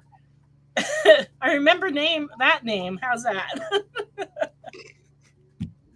Got any more cool pictures?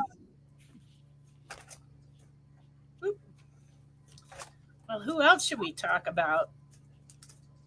How about the person everyone wants to say bad stuff about, but he's extremely successful, Rob Liefeld. Can't argue with success. I love Rob. This is from 2015 at WonderCon in Anaheim. This is him signing, but you know he used to live in Orange County, California, so he used to do a lot of local signings. And so I used to see him quite often, and he also used to pop up at our distributor and meetings and things, and so I get to talk to him. And people like to rag on him and say bad stuff about him, and a lot of customers do. And they would come in, but I would always defend him, you know, because customers would come in and they'd say stuff about him, and I'd be like, "Do you know him?" And they'd be like, "No," and I'd be like, well, then you need to stop because, you know, he's actually a nice guy and he's been very successful. And I went to a Baltimore Comic-Con quite a few years ago, and they had all kinds of great guests, but he had the longest line of them all. So, you know, people like to talk, but make fun of the fact that he doesn't draw feet. But he's like the guy everybody loves to hate. I mean, he should just embrace that role. I think he kind of has. I mean, I don't think he lets it bother him. He just goes on. He's been very successful. But he was really successful at a young age. I mean, that's why they tapped him to do the jeans commercial, because he was young and cute and successful. The truth. But, you know, you can't argue with that combination, right? All right, I'm going to show you guys some stuff that is please. Only if you would only remember this if you're of a certain age, because they don't really make them anymore. I'm of a certain age. Yeah, because I sold that portfolio when it came out new. Yeah, portfolios were such a big thing back in the day. Now, and you know, gathering together black and white art that's really nice into one little folder, and you know, most of the time they came as little autographed editions and stuff. They don't really do that anymore. Like, there's so many people, like when you go to conventions, that you just buy prints from. So I think that's kind of like the new way to do it, is just like buy whatever prints you desire. But there are tons and tons of portfolios that were produced in the 80s and 90s, and probably some 70s stuff too. And there was a lot of them produced by the exact same company, which I feel like there's a tie-in that I know them from somewhere. How do I know them? Anyway, I'm just going to come to me eventually. This is when you get older and you're like, man, I forgot. So I will show you what they look like. You would get them. They're big poster size things, and these had like a hard back in there, so you could actually keep them nice. So these all were really gorgeous art. These are by Gulacy. This one's and they would say have plate numbers on it. So this one's plate 5, plate 6, plate 3. And some of them were a little bit racy, like this one's got kind of like, you know, they like to have a little bit of like perkiness to them, we'll say. But this is an entire set of the Black Widow. This came out in 1982. Here's plate 4. So it's the whole set, 1 through 6. And I actually have prices on these. I haven't been trying to sell y'all anything, but this one's $50. Which is nice. That's less than $10 per plate, which is cool. And you can just take them out and frame them if you like, or you can leave them together in a portfolio, which this one has clearly been successfully kept nice for all these years. This one's one called Werewolf. So I'm just going to keep sliding down. Werewolf. This one has 5 black and white prints. It's from 1988. And it is by Tommy Pons, and it is signed by Tommy Pons on the outside of the portfolio. And it's got a bunch of awesome werewolf art, but this one's for only serious people. This is $1,000 portfolio, which is, you can see that there's a big spread for what prices they go for. And then this is definitely an adult based one. This is back in the day. It was way more adult out there. This is Bill Ward. Bill Ward did really beautiful pinup girls. You can see she's got her bottom out there for you. And this one's got 6 halftone plates. This one is only $100, which is a much better deal than, well, unless you like Tommy Pons. Tommy was like pretty a specialty guy. You had to actually hunt down that stuff. I love art portfolios, and back during that time, I worked for a comic distributor, and we used to distribute all those portfolios, and we had them all stacked up on shelves in the warehouse, and I just love them. And I occasionally find some in my storage, and I recently put some up. We had a Neil Adams one. I was looking for it to show it, but I believe we sold it actually, and it was sold. You know, I'm like, oh, it's not there. I do have a few up on the wall where you can't see them off camera, but they're in a position where I can't take them down to show them to you. But I love art portfolios. I think they're the best deal because they're cheaper than buying prints, and Like that Black Widow one is fire. That's like awesome. Oh yeah, my first foray into comic books in general was for Aliens, and they had really good Aliens and Predator ones. Man, Oh, really yeah. good ones. Yeah, they made them for everything. It was popular from the 70s all the way through the 80s, and then it kind of started to die out. It started getting a little more mainstream, like Marvel started doing portfolios of their own.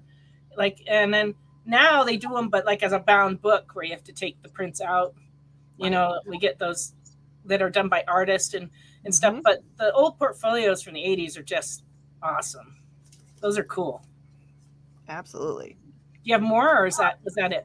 Oh, this wasn't even a portfolio, but it all came from the same collection. Oh, okay. And I thought maybe people would like to see some. These are like a set of prints that was produced in 1993. It's obviously Batman's.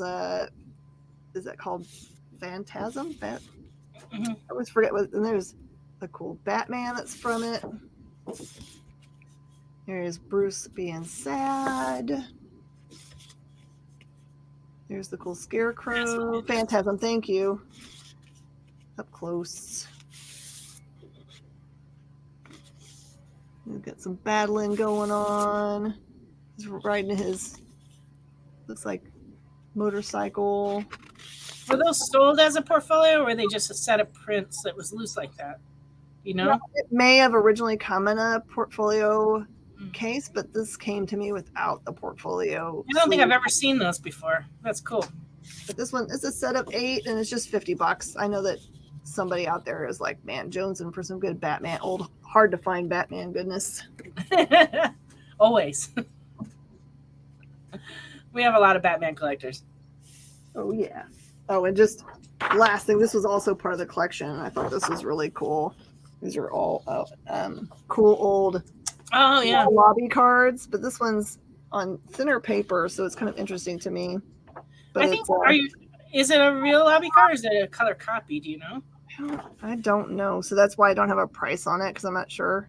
Because this one says it's copyright 1966. But to me, it looks like it's like a copy of the original, because it doesn't feel. Because I've had some lobby cards that size in, and they used them in the theater, so they usually are thick. But that's not to say that they couldn't have done a poster that size for that. It's very possible. Yeah, so I'll just put 20 on it, because who knows? It's cool though. Like, and how else would you get it? You know. Oh yeah. And it's got Bert. Yeah. Kyle is claiming something, and that means he gets to have a Buc-ee's. I sold something today. I just kind of resigned to the fact that I probably wouldn't sell anything tonight, and that's okay. No, I think we're more about being interested in just hanging out. Yep. Because we've never done that before. We've only ever talked briefly. This has like been cool. Yeah, this is a picture from a big signing we had in '89. There we go. So that's Sam Hamm and Dennis Cowan. Oh wow! And we had made this print of the movie poster and mounted it on foam core, and they signed it, and it hung in the store for years and years and years. And I don't know what happened to it. I'm hoping I still find it, because it was super cool. And they were great.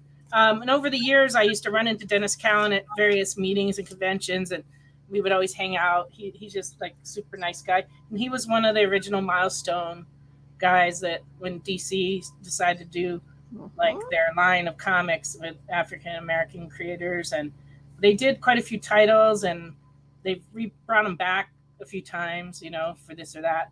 But, you know, he's still out there doing comics. But they were great guests, and it was a lot of fun. And back in '89, I mean, comics were not very mainstream, and the mass market retail stores didn't carry product for comics because they had gotten kind of burned on Dick Tracy merchandise. They did Dick Tracy and Roger Rabbit merchandise, and they didn't do very well with it. So when Batman came along, they were like, nope. And so we used to sell everything Batman. We used to get pallets in of like socks and water bottles and Frisbees and like every product you can think of that you would see like at Walmart. We would get in by the pallet. And we sold so much Batman stuff in 1989. It was just huge. But that would never happen today because now the mass market's like clued into everything that we sell. And you can, sometimes I go into Walmart and I'm like, wow, they have stuff I don't have. That's cool. And I'm like, how, why? But it used to be they wouldn't touch it. So we were the ones who had it, I wish it was like that now. Yeah, but if you go to Michael's and they've got all this stuff that you have on your shelves, you're like, come on, stick to your lane. Yeah, stay in your lane. What are you doing? Hobby Lobby, you go in there, they got all kinds of superhero prints and stuff, and it's like, doesn't even seem like it should be there, but yeah, who am I to say? That's all right. I see them with a lot of stuff on clearance too, so I'm just like, go and see, that's what happens. Yeah. That's what happens when you go outside your lane. That is what happens. Mm-hmm. Yep. You blame Warren Beatty for the failure of the Dick Tracy product? Well, it's him or Madonna. I mean, we had Dick Tracy product too, and it really didn't sell very well, except for the Madonna figures. We had like little PVCs of Madonna. Those sold very well. But everything else, nope. And Roger Rabbit just didn't really take off either, merchandise-wise, when it came out. Well, I'm glad, Make Two. He's enjoying our stories. I'm glad you're enjoying hanging out with us. They're never ending. Yes. Some say it's my gift. Some say it's a curse. All right, I'm going to show my last object. I can talk for days. Here's my last object. Like, I just found this in my portfolio that I've had since 91. Oh, wow. I don't remember doing this, but this is totally my art. It says awesome. Not Zelda. For $25, you can have original Jen King art. Wow. I don't remember making this at all. Do you still draw or you don't? I actually don't do a lot of drawing. I do mostly inking, as my husband lovingly calls it, tracing. Mm-hmm. Yeah, I think I was practicing doing technique, and this is pretty funny because I don't see any of the penciling on there, so it has to be there. Yeah, I prefer like painting nature things. That's just me. Oh yeah. Sometimes like technical drawings of like grasshoppers and stuff like that. I like very fine detail stuff, but I like to paint them. I don't really draw that much. But it's a wonderful pastime because time does pass when you're drawing. That's really true. When I was a kid, I just did it for fun. I used to draw like horses and other nature stuff a lot. Yeah, I drew a lot as a kid too. And actually, when I was in junior high, I did an entire mural in our school by myself, and it was of a hippopotamus drinking from the drinking fountain. It was all painted around the drinking fountain, and there was like water at the bottom, and it was just a lot of fun. But they let me loose on the walls of the school, and it was there for many, many years. But I understand eventually they painted over it, so it's gone now. Those dummies. Yeah. All right. More pictures. This is a picture from a dinner in 2013. So it's not a good picture because you see mostly the backs of people. But the man with the suspenders all the way onto the side. Let's see here. That's Nick Cardy, who did some of the best covers for DC Comics for years and years. And he stepped away from comics for many years. And then in 2004 or 5, he came back to San Diego Comic-Con for the first time. They invited him and he came. And I happened to sit next to him at dinner that year. And he was shocked that I knew who he was. He said to me, like, how would a young lady like you know my work? Because I haven't done anything in like 20 years. And I was like, well, when I first started working in the comic store, I used to sort all the back issues, and most of them were from the 70s. So I've seen like tons and tons of your work, and I always have been a fan. And then later after this, when he found out that there were still people who remembered him, that's when he came out with an art book. And there's a Nick Cardy art book collecting a lot of his early stuff. And unfortunately, he passed away not too long ago, but he's a super nice man. And then also at the table is Helen and Murphy Anderson are seated next to him. And then that's my husband. I'm always bad with the camera. That's my husband Jesse, and then I'm being kind of hidden over on the side there, and then my friend Trevor, who's an artist, and then the man with his back to us is Batten Lash, one of my favorite people ever in the whole world, and he's passed away now. It's been I guess 5 or 6 years. Mm-hmm. But his wife Jackie is the one that runs the Eisner Awards at San Diego Comic-Con, among other things. She's also one of the very early people who worked on San Diego Comic-Con from the early days, and she's also a professional editor. But Batten was one of my, dear friends, and I used to help them at their booth and share booths with them, and and eat dinner and lunch and dinner and breakfast with them all the time at conventions, and just like we were always really close. Batten could always make me laugh. He was the best punster I've ever known. And the most dapper dresser. Very. Yeah, he had the best collection of clothing and shoes. He was just awesome. Hey, TJ, it's just $50. And then make 2. What are you claiming? Are you claiming that? Art? Are you claiming my original art so you can that would be awesome. Beaver nuggets? Comes with beaver nuggets. You can't beat that. But yeah, Batten invented Wolf and Bird. He started doing it as a comic strip in the Law Review, National Law Review, when he was in New York, and it ran for years. And then he ended up making a comic book out of it, and of course the rest is history. Crazy, but so much history. Oh, Trevor! Yeah, Trevor was one of Batten's art assistants for a long time. But we also used to share hotel rooms at conventions. Him and a friend of ours that's a teacher that's now moved to the Midwest, and my friend Mimi and I, we used to like split rooms together and stuff. So Trevor's a very talented artist. Oh, Make 2 is buying your original art. How cool! There you go. My autograph looks a whole bunch like Jim Lee's, so don't get confused. That is like Jim Lee's. That's crazy. There is a J and a G in there, so it's jumping. How cool! Cool, right, cool. I'll make sure you get your beaver nuggets. Right, we've run out of time though, so TJ, if you want yours, let me know so I can take care of that for you.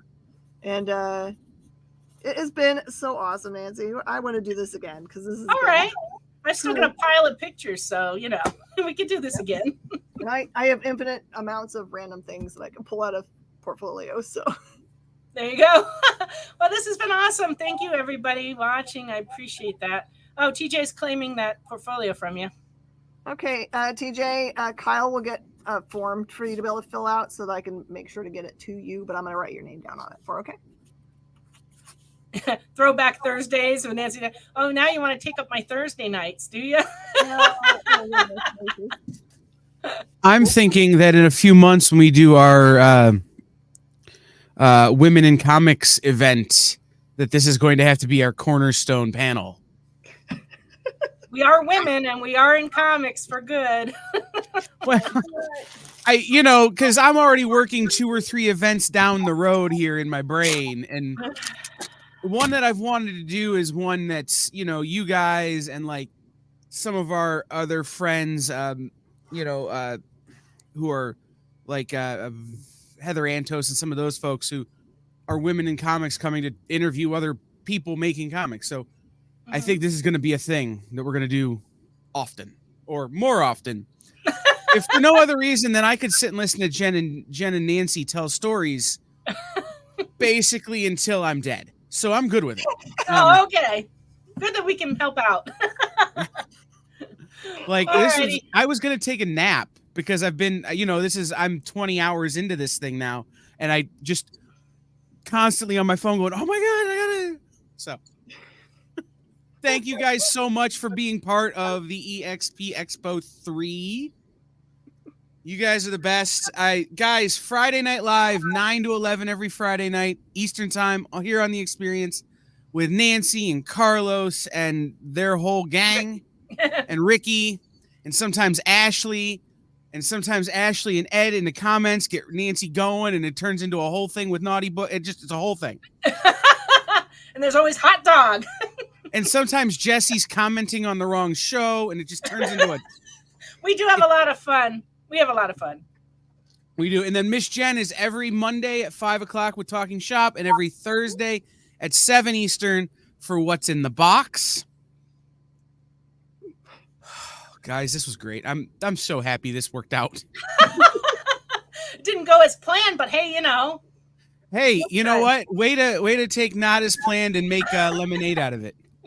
You know. So, right. Well, thank you for thank you guys. Thank you for watching. Bye. Mm-hmm. So we're going to transition now back into our interview portion of the evening with our last interview.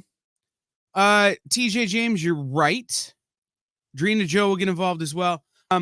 So we're going to do our last interview right now, recorded a little earlier today with myself and Dirk Manning. So everybody keep it here, hang out, watch, check this out. And we're going to, Jay or JD or whoever's pressing the buttons, run the doohickey. What's up, the internet? It's producer Kyle. How's it going? Welcome in to day 2 of the EXP Expo. This is day 2, part 2. And my next guest is someone who, if you watch the experience, you've seen a whole bunch of times. And if you live in my neck of the woods, you see almost constantly at every convention you go to. He's almost like the pretzel vendor. He's that frequent, which is cool because it means you could buy all of the crap he makes and sells all the time. And he's always got new crap. So I'm going to ask him about his new crap. And you guys know this. I wouldn't call it crap if this wasn't one of my best friends in the world. I would be much more polite and professional, but it's Dirk Manning. So I'm going to call it crap. I could say between being compared to the pretzel vendor and then like, oh yeah, all his crap, you know, it's like clearly we have a level of comfort here that is unparalleled with many. But no, thank you for having me on, man. Well, I mean, it's true, though. Like, there are two things that are, if you're in the Midwest and you're having a convention, there are two things that are inevitable. Snow in April and Dirk Manning. That's fair. You know, I just wrapped up last year my 20 Years of Terror tour. And now I think the next genesis of that, ironically, and I've seen that this year already, is I'm really starting to dial back on shows just because I have so many more books I have coming out. I'm going to be much more involved in doing more Kickstarter stuff, not only for myself, but some other creators. So you're right. It's kind of like historically you could find me a lot of places, but now I find more and more people like, oh, you're going to be at this, you're going to be at this show? Like, no, but I'll be at this one, right? I'll be at shows like Cherry Capital Comic-Con or Fantastic Con Toledo or Grand Rapids Comic-Con or Astronomicon. But some of the other shows, it's how many times do I need to be in Michigan every year, right? How many times do I need to be on the road every year? And how many times can I be on the road every year with the amount of work I have coming out in the next 2 years? So it's an interesting balance. Well, and that's kind of an interesting conundrum, right? There's this catch-22 of you need to be out there hustling the books because while you do have some distribution through Source Point and some of that kind of stuff, you don't have like, you know, it's not like your Marvel, right? Where you're putting out a book once a month or whatever. So yes, exactly. You got to be out there hustling the books. And at the same time, if you do that, you can't be chained to your desk writing. No, that's exactly it. Right. I have really, truly fully embraced the straight to the trade paperback model, which we know with me publishing with Source Point Press, who does great work, but is a smaller independent publisher. We're not going to necessarily inherently get the shelf space of a Marvel or of a DC and things like that. So I need to continue to look at shows about, okay, where am I picking up new people? Also, where am I catering to people that maybe don't have comic shops or maybe don't want to get their books on Amazon. They want to get them through me directly. So as a result, I find myself in this position now where it's like I'm trying to reintroduce people to the fact that the best way to make sure you get my books is going to be either through the Kickstarters right? Or obviously you can order through Simon & Schuster, Barnes & Nobles, Amazon, your local comic book shops. And then if you want some stuff signed or something, I will still be around. I will still be honoring the territories I've always been in, but I'm not going to be at every single one. So people are going to have to kind of, if you're going to see me, you're going to have to make sure to be where I'm going to be, because I'm not in a position I can be as many places as I once was. It's true. But how did you determine that was a balance you needed to strike? What was there a deciding factor? Was there a, I can't get this thing done if I go do this other thing? Yeah, really, I think what it came down to was, last year, like I said, I did the 20 Years of Terror tour last year, and I did a bunch of shows, and I started lining up work for, especially over the summer months, where I traditionally do less conventions, into 2024, and I automatically realized, okay, if I did a Kickstarter every 3 months, which is really aggressive when I'm doing Kickstarters for like a full graphic novel, right? Or, like books that are thick, that's a pretty aggressive schedule. And I realized if I did every 3 months, I'm already booking into 2025, right? And then I realized, the more you get into it, well, then I guess maybe not realized is the right word, but it was a reinforcement about how much back-end work goes into creating a Kickstarter and things like that. And a lot of times for me, the most uninterrupted time I can do that stuff is on the weekends. Well, I can be at a table selling books, doing panels, catching up with people and stuff like that on a weekend, or I can put 5 or 6 hours in, like you said, at home, at the computer, here in my office, right, doing it that way. And I realized, I need to recalibrate. And then again, the fact that when you look at, the primary purpose of doing conventions, yes, it's great to see everybody, and I love seeing everybody. But there's also very, very much a business aspect to this, a business component to this, about I need to continue to grow my audience. I need to continue to let more people know that I'm out there, which means I'm going to have to start going out a little bit farther. And when I go out to places like Seattle, for example, I mean, all in, that's a week. The recovery time is real, right? The travel time, the recovery time. You go out there and you do a show like that for a couple of days, it starts to grind you down. And I'm not trying to sound like an old man here, but the great temples don't lie, as they're coming in a little bit here, right? So, and I think the other thing too, and I think this is something that even a couple of years back when the pandemic happened and everybody was grounded for a while, is just physical and mental health. It is tough and it is exhausting to constantly be out there going. And ultimately, do I want to be the guy known for always being on the road? Or do I want to be the guy, to your second point you made earlier, with making new books? I've got 4 new books scheduled for this year. I'm already have 2 or 3 books in play for 2025. At the end of the day, I want my legacy to be a guy who put out a bunch of really cool graphic novels. And if I'm going to be an underground guy forever, so be it.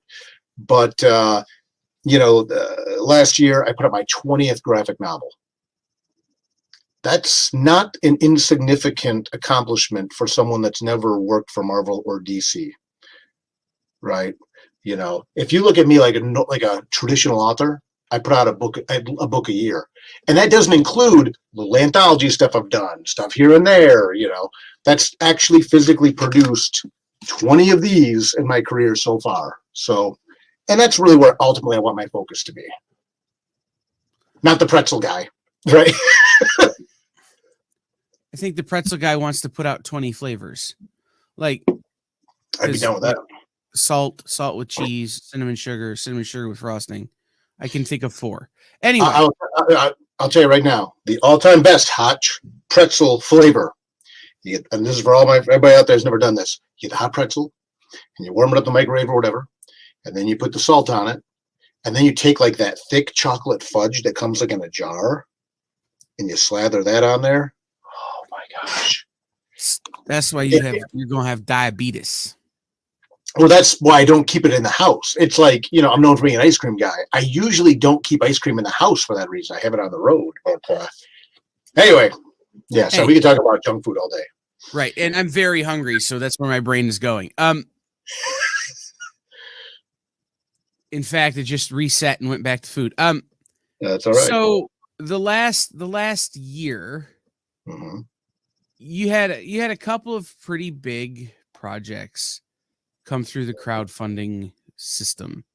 Yes. And one of them just delivered last week. Yeah, about last couple of weeks it's been delivering. Are you referring to this beautiful book right here? I don't remember. The answer is yes. Yes, Yeah. you are. I will help you. Yeah, Arne Anderson, My Life as the Enforcer, the graphic novel I did with Arne Anderson, illustrated with Colm Griffin and Sean Daly. Man, we created something special with this. We really did. I'm very proud of every book I've done, and every book has certain things about it I especially like. But the reviews don't lie. People get back to me on this book. Not only is it one of the most beautiful books I've ever illustrated, you got Sean Daly art and then Colm Griffin art. It's just a beautiful story. Arn's story, and it sounds weird for a guy known as the Enforcer who created the Spine Buster in professional wrestling, one of the Four Horsemen. This is just a beautiful book. It's very touching. It's very personal. It's gorgeously illustrated, and it's a book that got stuck in customs for months. So I'm glad it's finally out and that people can see it. But it's a really powerful piece of work, and I think that even people who are not wrestling fans, I encourage everybody. This is a book you want on your shelf. This is a book that you're going to read. You're going to reread. I'm exceptionally proud of this one. You've kind of fallen into a little bit of a role, and I know we've talked about this in the past that you don't want to be the wrestling guy, and that's fair. However, I do want you to write an R-Truth graphic novel that's just about his backstory in the Judgment Day. And how they all came up together, like on the streets, and like Tom right, this and total fantasy and all those guys. Like, yeah, like I think you could have some fun with that one, just even if it's just for us. Yeah. Well, it's funny because after Tony Schiavone, this happened a little bit when we did Butts and Seats. And again, that book really took off, was the #1 bestseller on Amazon, was the first original graphic novel advertised on cable television. Really big mainstream splash. Arn is more reserved, right? This is a book that's going to really, I think, continue to kind of blossom in the eyes of a lot of people as it comes out. But especially since this book, I'm getting hit with that left and right. Oh, you're going to do this one next. You're going to do this one next. You're going to do this one next. And to kind of do a deep wrestling cut, I'm kind of like Wade Baird over here. I'm afraid I've got some bad news. It's like, I don't need you to publish it. I just need you to write it so I can read it. That's it. Again, just email it to me, and I'm good with it. But the headcanon alone is great. Yeah, but I've got like my next. That's what I'm saying. I'd say my next couple of books are a werewolf western, another horror anthology, a re-release of Love Stories to Die For. I'm trying to make sure what I can talk about and what I can't. The London After Midnight adaptation with Cheney Entertainment. The thus far unnamed major horror book. Hope 2 will be dropping. So that one's already kind of, in queue. We just finished on that. Tales Mystery Volume 6. I'm not saying I'll never do another wrestling book because I loved doing them. But like you said, I also, there's so much stuff I want to do and so much stuff I want people to see. And my hope is that people that enjoyed Arn Anderson will check out Homestead, which will be launching on Kickstarter in February, right? That people who liked Right or Wrong, my book about writing for comics, will say, gosh, this guy really kind of knows his stuff or gave me some interesting advice. I'm going to check out Tales of Mystery, right?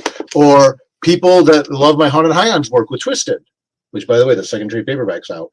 Again, gorgeous book. It's so much fun. Will say, I really liked this. I'm going to check out Hope, or I'm going to check out, Nightmare World when it comes out, because that's been a hype book forever. So I'm trying to ride this line between being faithful to the stuff that I know me and my partners are capable of producing, and that will be of high quality. And maybe there's going to be a little bit of stretch, because I think for the first 15 years of my career, I was exclusively the horror guy. And ultimately, everything I do still reads like a Dirk Manning book. But I'm hoping people will start to experiment with me a little bit, whether it be like through a Cthulhu Jr. or a Hope or an Arn Anderson or a Twisted. But then also realize we're still going to be hitting Tales of Mystery Volume 6, Love Stories to Die For, and things like that. And I want to talk about Homestead, and I want to talk about some of these other things for sure. But wait, have we announced the name of that book? Did I just spoil something? Homestead's good. No, we're good on Homestead. We're good on Homestead. Okay, because I feel like we've been talking about this book coming out, you and I think we've talked about it publicly for like 3 years now. It's been bubbling. Yeah, it's been bubbling. Like, just post COVID, like I think was the first time we talked about it when we were with the artist on it. But anyway, but what I wanted to find out about is you've worked with Twisted, those are real dudes, and a certain kind of real dude, and you've worked with Shivani, certain kind of real dude. You've worked with Arn, who's a certain kind of real dude. Do you have a desire to do more semi-fiction, or, because I would imagine that, and I haven't read the Arn book yet, and I know the Shivani book is pretty much a straight up biography. And I know the Arn book is pretty much a straight up biography. Yeah. But there are moments, those books, maybe if you go back and you watch the footage, maybe a little different than the way the stories are told. Because it's, you're seeing one side, you're hearing one side of a story, and, Tony's talking about what being yelled in his ear by Eric Bischoff or whatever is right. Right. Do you have desire to work with more touch point sort of real people stories, or do you want to dive back into more of the mystery kind of universe where it's more everybody is fictitious? Or do you like kind of being the Cthulhu Jr., where like I'm in the book but I'm not really me, or a bunch of people in places we know are in it but it's not really them? Oh, great question.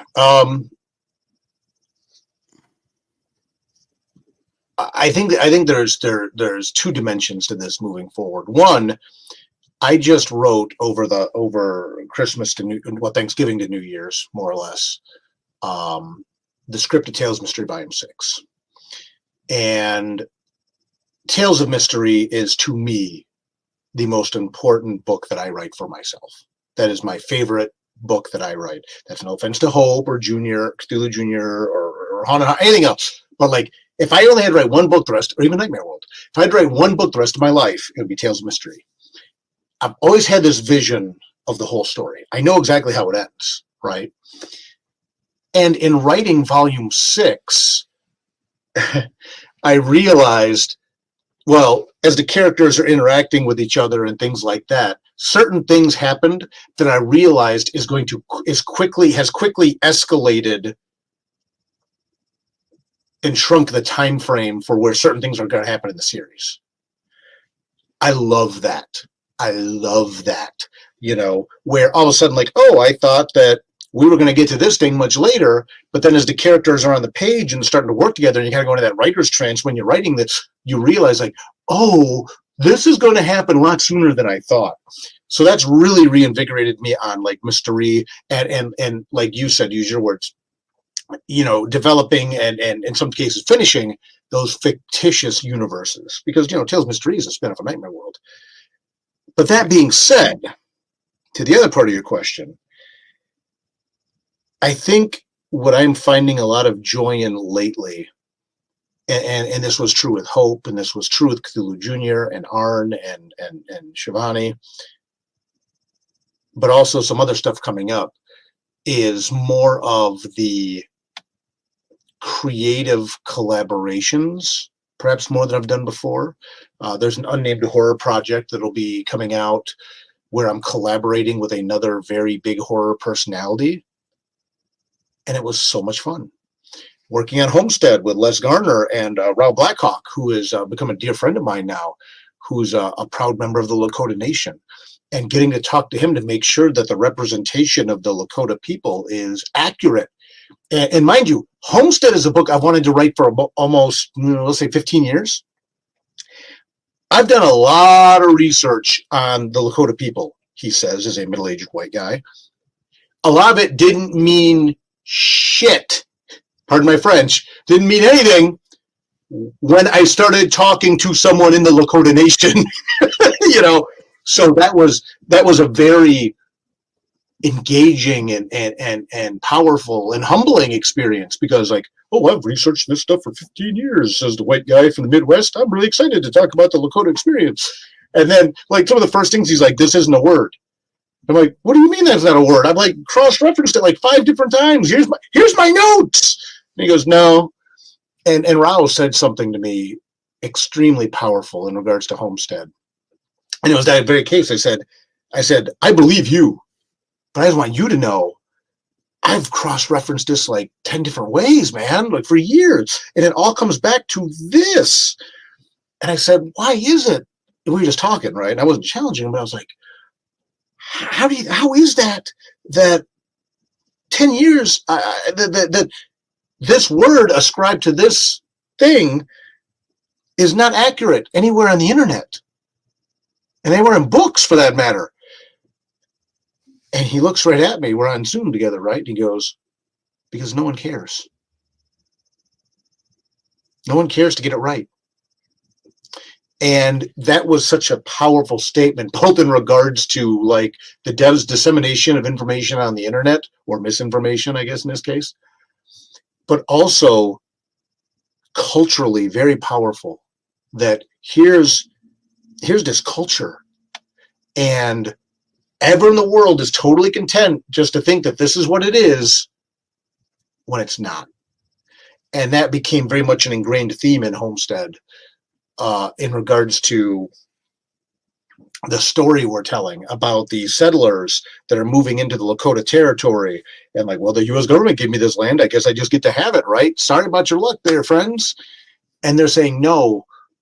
Or at least a couple of members of the tribe in question are saying, no, we are going to do whatever we need to do to defend this, including embracing the spirit of the wolf.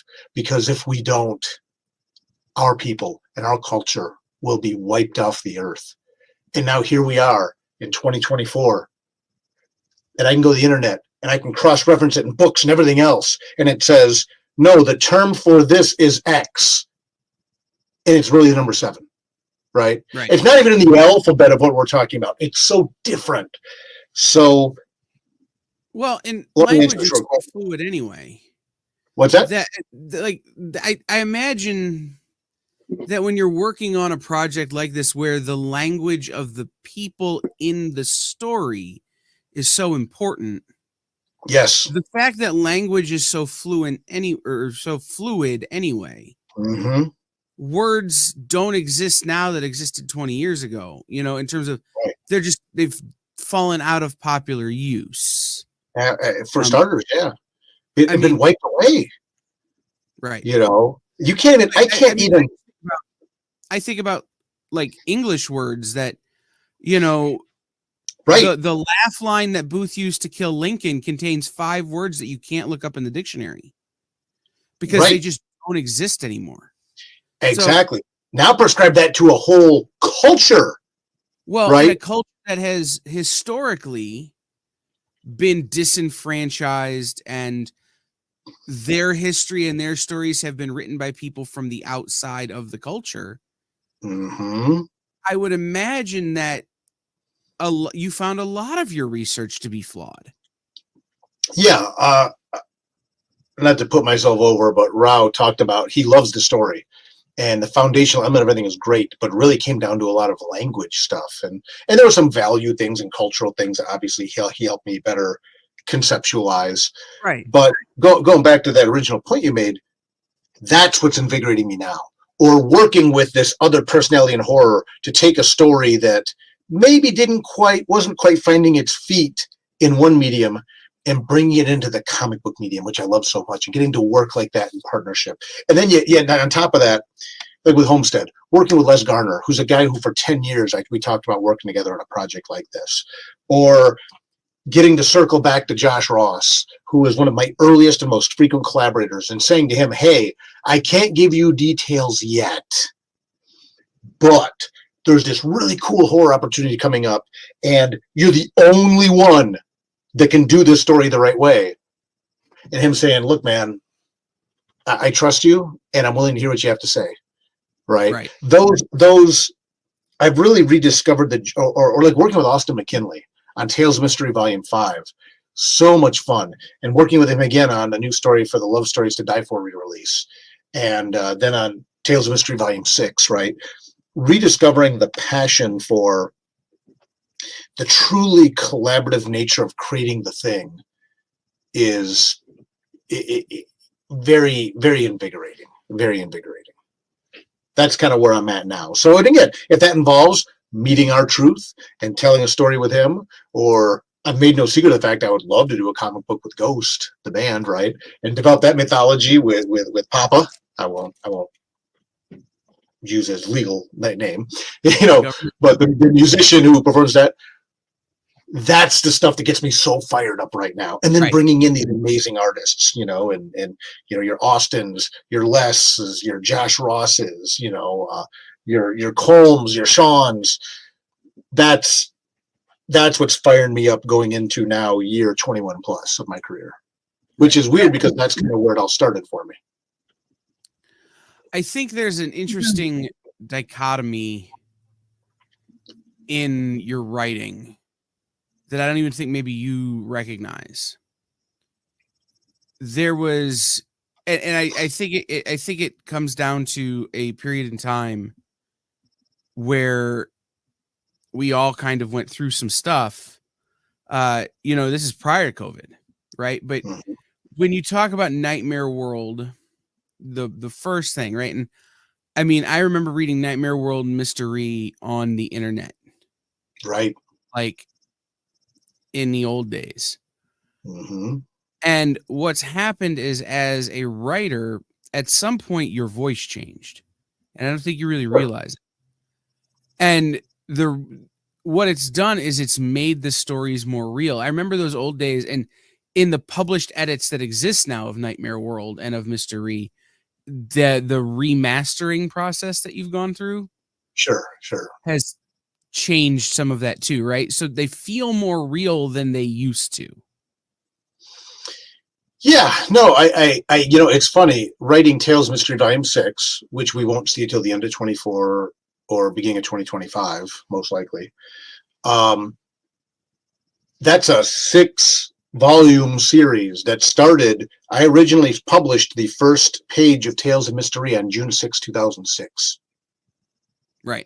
So by the time we get to 2026, it'll be the 20th anniversary of that series with one character.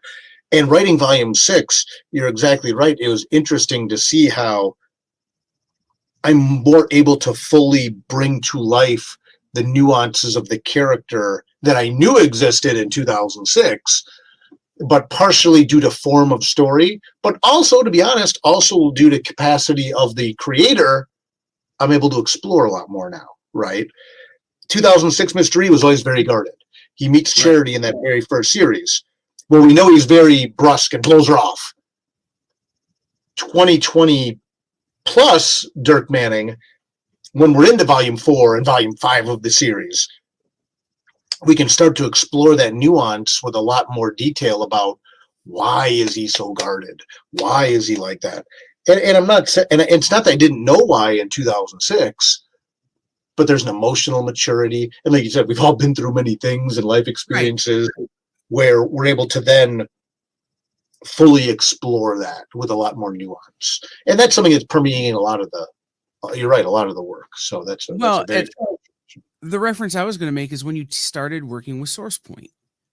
It was like something changed in Dirk when he partnered with Josh and Travis, and wasn't necessarily working with Jim Valentino and some of these other people who have a different methodology, have a different sort of, this is how we run the business.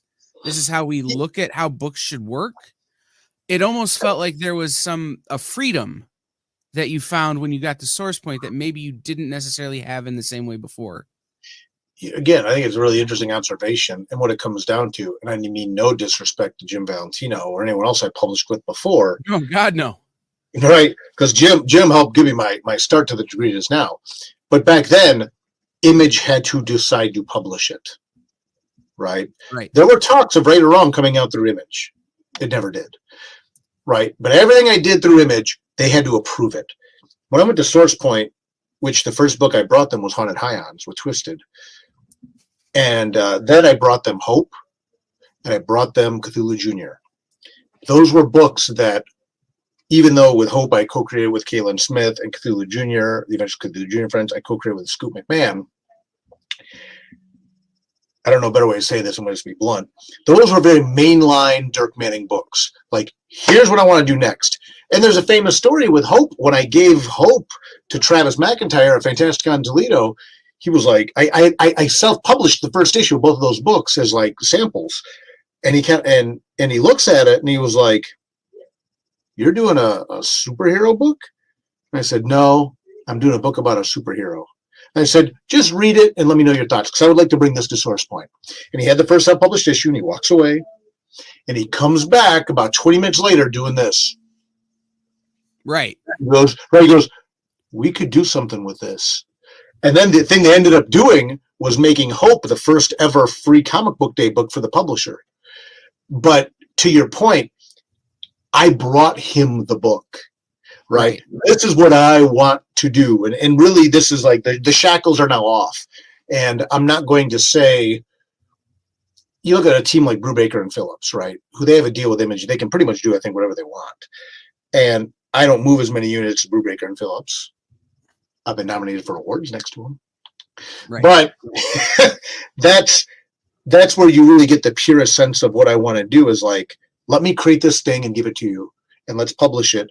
And I'll test market it by putting it on Kickstarter first. Coming full circle, right? My people know what I do. I've built up enough trust. If I'm doing a wrestler book, it's going to be good. If I'm doing a book about a super, it's going to be good. Doing an all ages horror book, it's going to be good.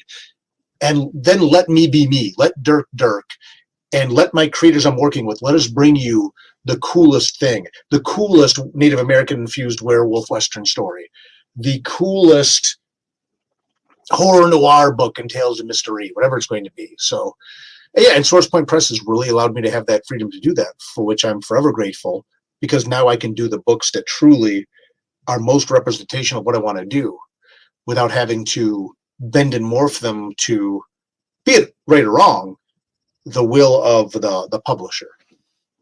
Well, and I think maybe that's the answer to my question is that Travis could see the vision a little clearer than maybe a Josh Blaylock or a Jim Valentino could see it, because their businesses were so structured around the other things as well. You know, whereas Source Point was a little more, you go do your thing and we'll work with it, you know? Yeah. Again, Jim Valentino and Shadowline will be very blunt about the fact, and I have no shame in hiding this, that an original horror anthology by a guy that never written for Marvel or DC did okay in the direct market. Nightmare World did okay. But on the road, when you put it in front of people, they gobble it up. I have never, ever done a show, ever, where I haven't sold at least one copy of Nightmare World, if not several. Right. And again, full circle, we talk about the conventions I've done. People see that book, they're like, I want this. But getting comic book stores to order it was tricky, right? But when you put it in front of people, it moves. And Source Point Press, especially at that era where they were very much a convention-based publisher, knew we're going to let Dirk, he's going to be fine. And of course, the irony now is that with the complete collection coming out through Source Point, Nightmare World has been published by more publishers than almost any other comic well, possibly any other comic in the United States and most other comics in North America. But again, it was something that Image wouldn't publish the 4th volume because their market was based on direct market sales, which that book didn't penetrate. But it became the people's champion. You put it out in the road, put it on the shelves, and it moves. Right. So yeah, now you, for better or for worse, you get the mainline Dirk and mainline work of the creators I'm working with, and here we go. The result. I mean, ultimately, the results, I guess, speak for themselves. So I want to pivot away from kind of talking about the past, because I think that's important, but I want to keep one foot there and talk about Right or Wrong. I referenced Right or Wrong yesterday in a conversation where a guy was talking about some advice he had gotten from Andy Schmidt at Comics Experience. And sure, Andy has done a ton for creators in terms of helping to unlock the doors, as have, Tyler Vogel and some of these other people who are doing this kind of stuff. But you have done it as well in Right or Wrong. You might not be offering a web-based YouTube channel of ideas, but there's a book. But you have a book that everyone I know who has written a comic after reading Right or Wrong, the margins are full of notes, and you wrote the textbook and they made the YouTube videos. So let me ask this. Yeah. I said yesterday, one of the things you have in Right or Wrong is that before you can crowdfund, you have to find your crowd. Yep. Which I think is a really simplistic version of Andy's people have to like, trust, and know who you are. Is there another piece of advice from Right or Wrong that, and this might sound a little pejorative, and I don't mean it this way, that you could fortune cookie out there for somebody like me who just pitched to an artist their first comic book idea? I will go back to something that I've heard a lot of wrestling personalities say. It's better to execute a move with a difficulty of 5 with a technique of 10 than a move with a difficulty of 10 with the execution of a 5. Right? And what I mean by that is ultimately it doesn't have to reinvent the wheel. It doesn't have to be the most ambitious thing ever if it's just really good. To draw an analogy, the Superman punch is not a big, powerful, interesting move. But when you see a guy who looks like Orange Cassidy flying through the air, punching someone in the jaw, it works. And it's because the execution is perfect. And even though the move is not right, or a guy like a complicated thing, or a guy like Roman Reigns doing it, who's jacked and huge too, right? Right. Yeah. I mean, ultimately, we all have limited time to do what we want to do, limited capacity, and limited opportunities. So it's very important. I say this all the time. Tell the story that only you can tell. But at the same time, you want to make sure that your execution is strong enough that it's the quality that'll stand above. Everyone thinks everything it does is great. And you need to, because you need to have a really strong ego to be able to put something out in the world like this and say, here's this thing I wrote. It's 5 volumes deep. You should buy it. And just to face the potential criticism or worse, apathy when you put something out, right? And you have your book at your table at a show and no one's touching it. Or they look at it and go, walk away. That's even worse than criticism in some ways, right? Here, I'll do a shout out. My buddy Josh Ross has got this book coming out this week on Amazon, Left Turns. Amazing, big book. And he poured his heart and soul into this book, and it's fantastic, and it's amazing. It takes a certain amount of ego to put out a creative nonfiction book that's 400 pages and just here. you want to tell stories you can tell, but you want to make sure that you're to a place where you can execute it to a level of quality that you can stand behind. And some people may not agree with this. I mentioned a minute ago, I still sell copies of Nightmare World at every single convention I've ever done. That's the first series I ever wrote 20 years ago. I executed that book with a degree of quality that I'd be able to stand by it for a long time. Right. And I have gotten to be a better writer. I've gotten to be a better person. I'm a better, whatever. I'm 20 years older, man. I got, again, the gray in the temples coming in, right? I can still stand by Nightmare World. So it's very important to create something that I think has a certain amount of longevity. This book by Josh Ross. He took a long time to put this book out. And now that he did, it's going to stand the test of time forever. Right. That's the other key. Don't put out something temporary. Put out something that 5 years from now you can stand behind it. Because now more than ever, that legacy, I think, with the internet and things like that is going to be very important. I like that. One of the announced projects that you're working on is the follow-up to Right or Wrong. Yes. Is there a... I'm not going to ask you about release date because I've bugged you about this enough. I'm not going to... Is there a piece of advice that is in that book that was untrue when the first one came out?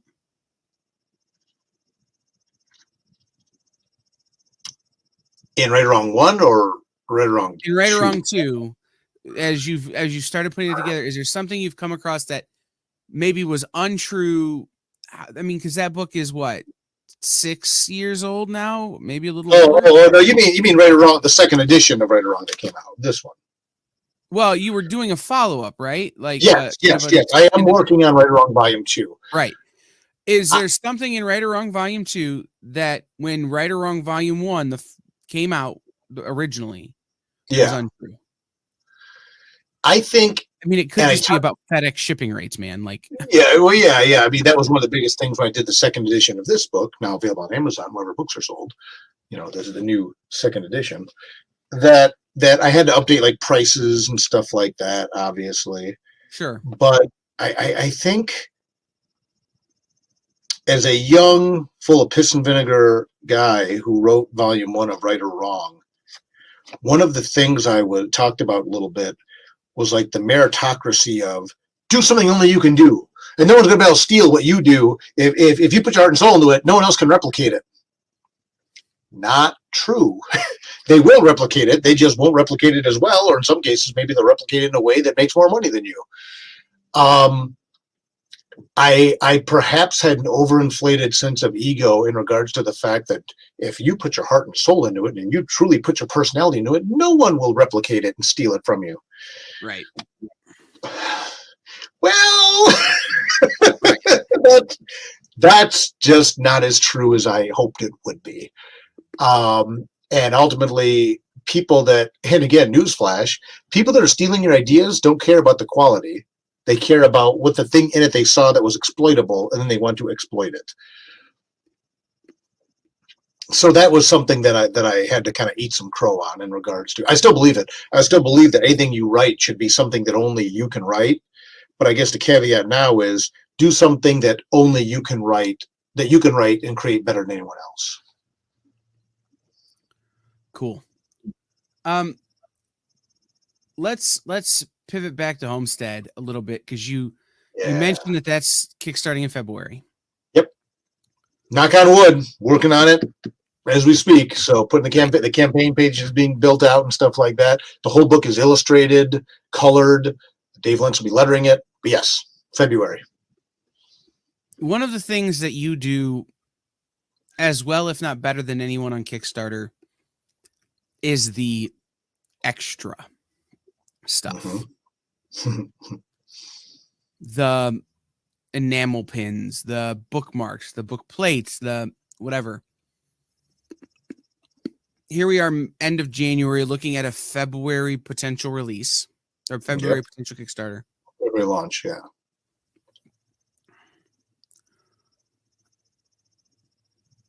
At what point do you start thinking about these things?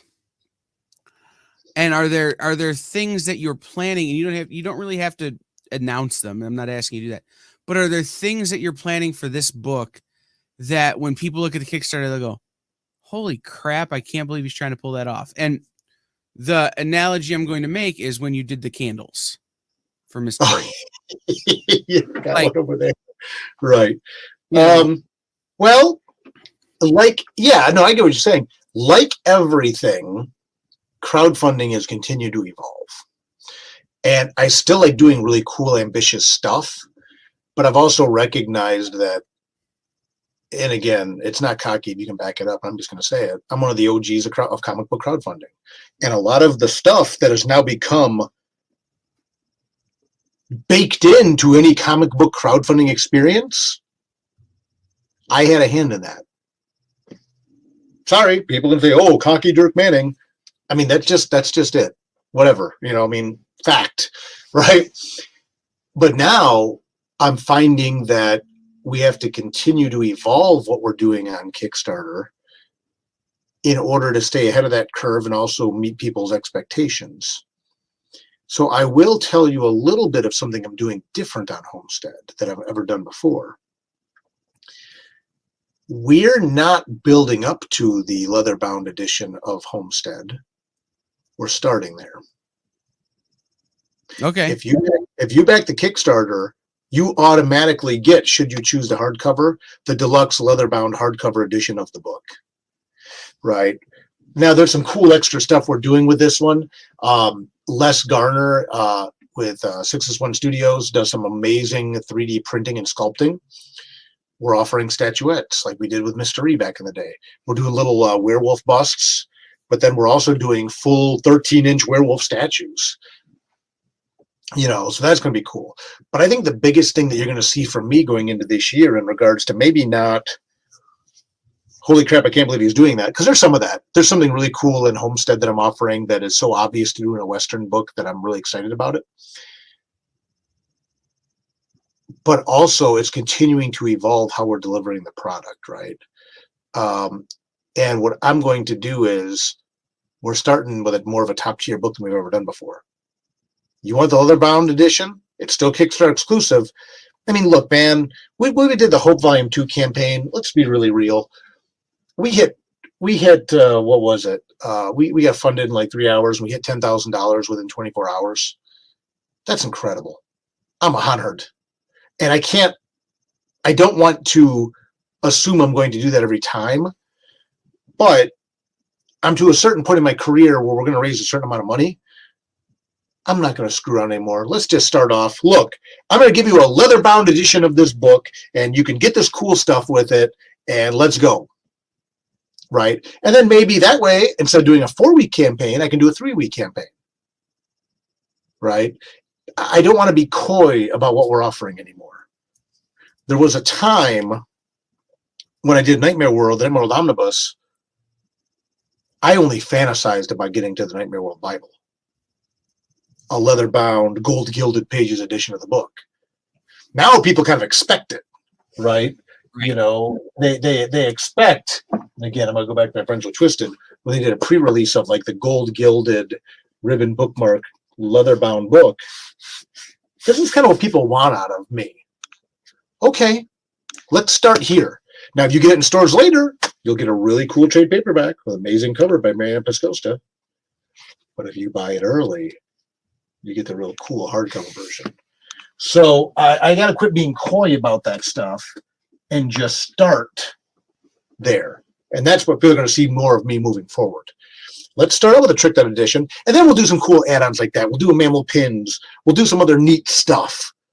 But that's I think the biggest evolution you're going to see from me going into 2024, starting with Homestead. I like it. I think that's a good way to go, right? Like, to not be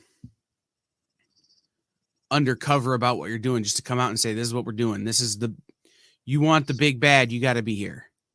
That's it. That's exactly it. And again, though, that also comes because now there's enough of a relationship between me and my backers and my supporters and my readers and my friends that I'm comfortable doing that. It's more expensive to produce a leather-bound hardcover than a trade paperback. Right. my people have come through for me time and time and time and time again. Okay, we're there. We have that level of trust, people. So now we're just going to go this way. You know what I offer. I know that you are here for it. Let's go. Right. And that's a very privileged position to be in. And I'm very honored to be in that position. And I'm excited to be in that position. And everybody wins because we're in that position. Absolutely.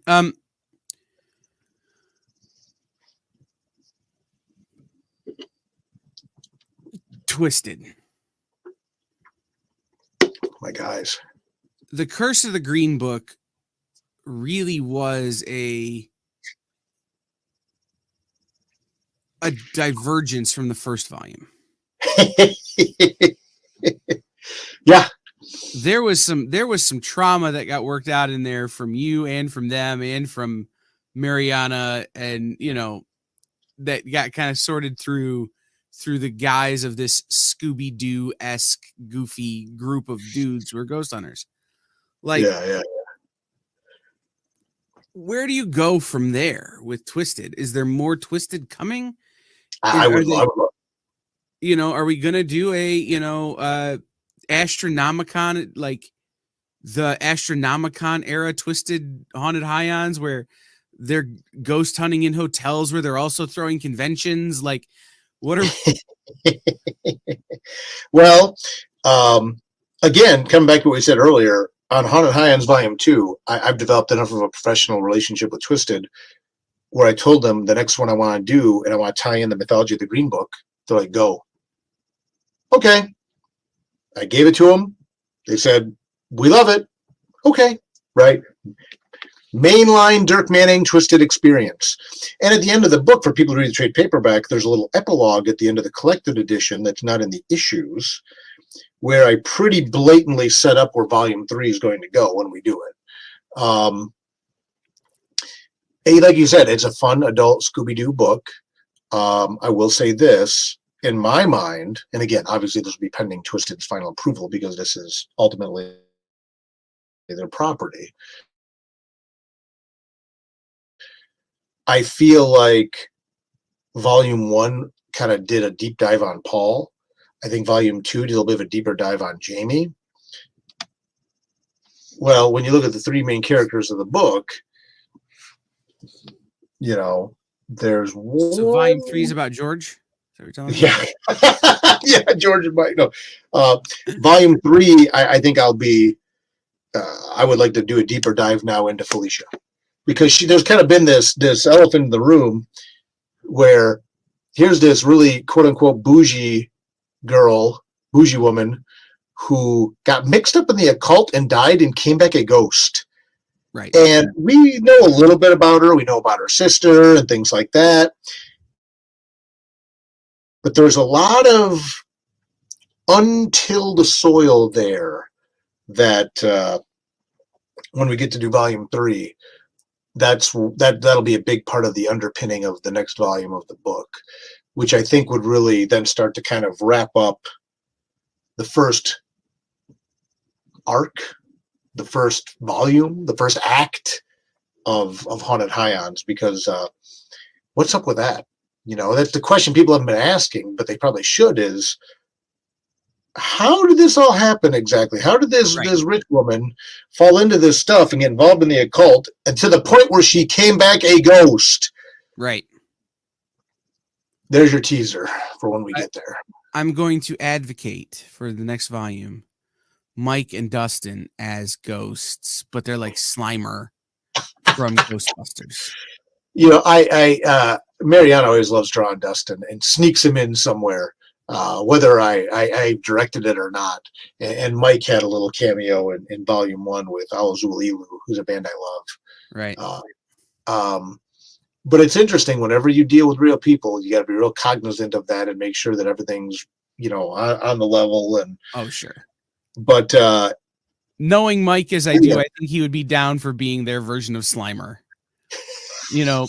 He's Mike, the merch table guy who died tragically, and now he follows them around. Oh my God! I'll let you guys put that. If he approves that, you let me know, and then we'll talk. So I'll pitch it to him. You pitch it to them. That's right. That's You do. So we're at that point in the day where it's time to kind of do the whole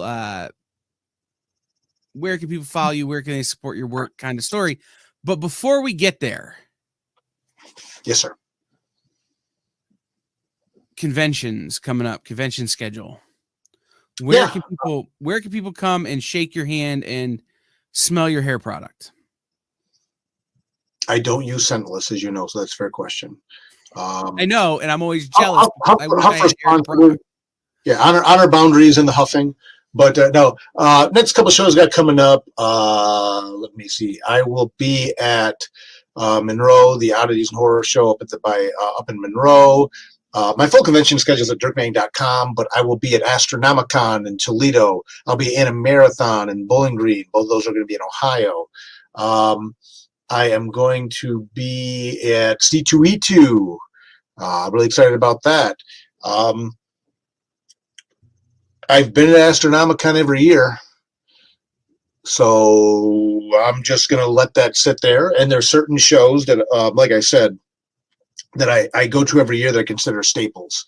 Don't be surprised if you hear an announcement about Cherry Capital Comic-Con that I'll be involved with that. Don't be surprised if you hear about Grand Rapids Comic-Con. There are certain shows that I really love and advocate for very strongly. And those are shows I'm going to continue to appear at. But most immediately, you're looking at Monroe for the Horror and Oddities Fest. You're going to be looking at Astronomicon Fantasticon Toledo, Animarathon, Bowling Green State University, C2E2.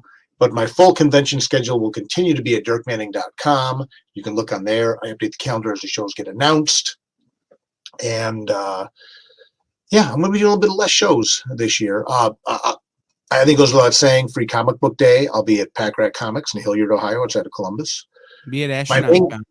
Yeah, there's been no official announcement at this time, even if I may have slipped. So I've been there. Everyone who's ever been there knows that you'll be there. All right, it's not. They're announcing it as a matter of form, not as a matter of necessity.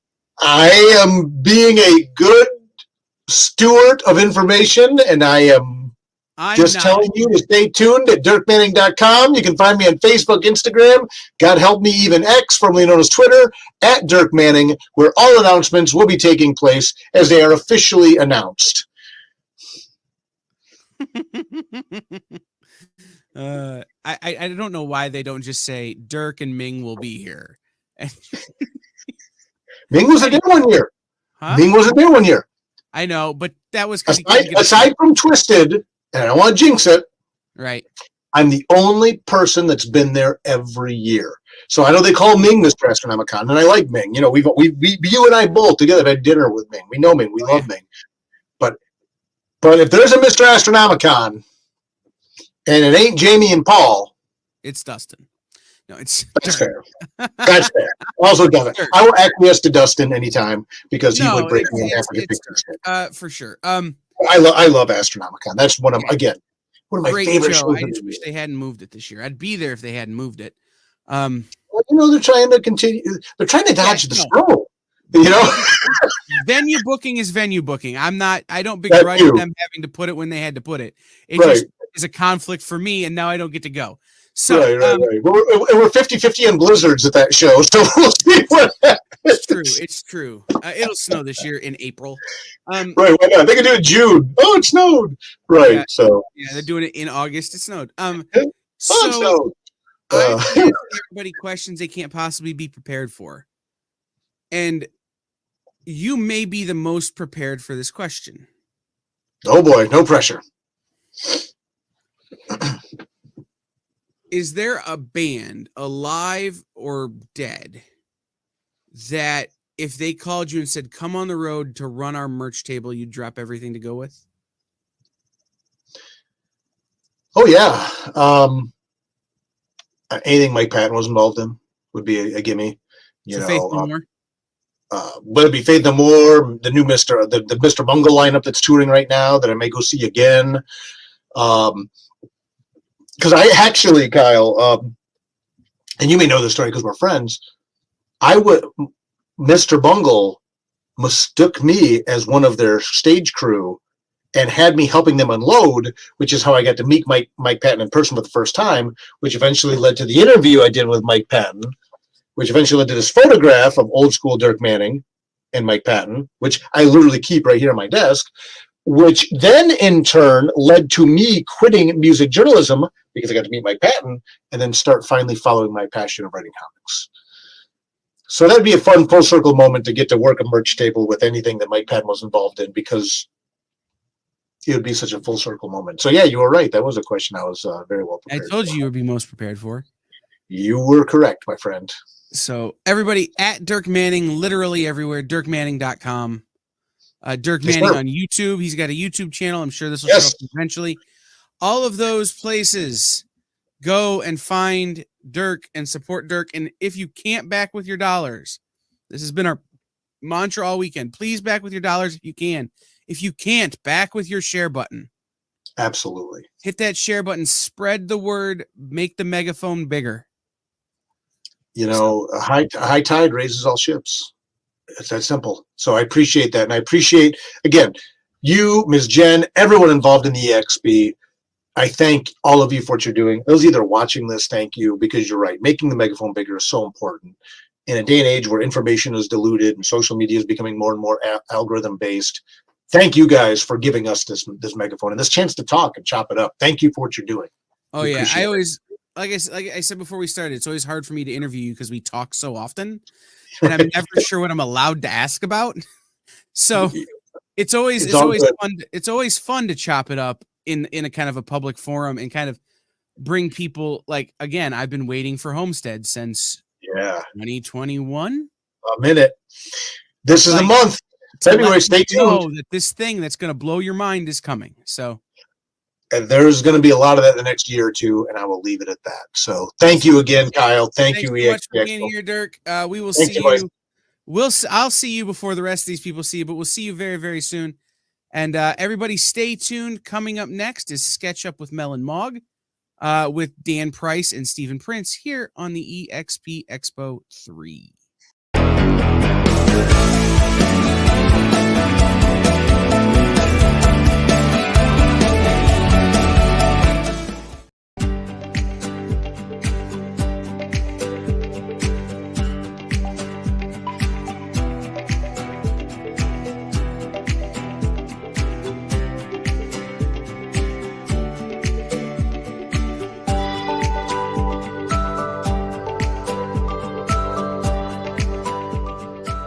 There's something for every imagination at your local comic shop.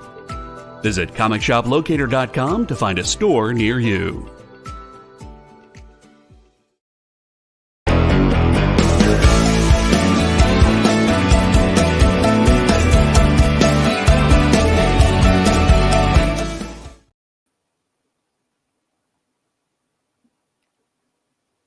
Hello. I think we're live. Hello. Well, thank you everybody for joining us again. If you were listening to our producer Kyle, who had Dirk Manning on the show, that was some pretty good information they're putting out there. We're at the tail end of the EXP Expo 3, and we are happy to be closing this weekend off with a special edition of Sketch Up. So thank you guys. If you've been watching our shows, we had a very tremendous amount of creatives come on this weekend. Guys like Don Wynn, Bill Mouse, Dustin Brunel, and Dirk Manning, which was just on. And tonight, we're going to continue along that route with, we have Stephen Prince, Dan Price, and Fung Fung. We'll be looking at their projects and see what theirs is all about. So we hope to bring some awareness of what they're doing as creatives to you, the people who support this industry. So if you are, just hang around. I'm a little bit tired today, but I know. Grab something And I guess we'll take a little intermission after this. I think so.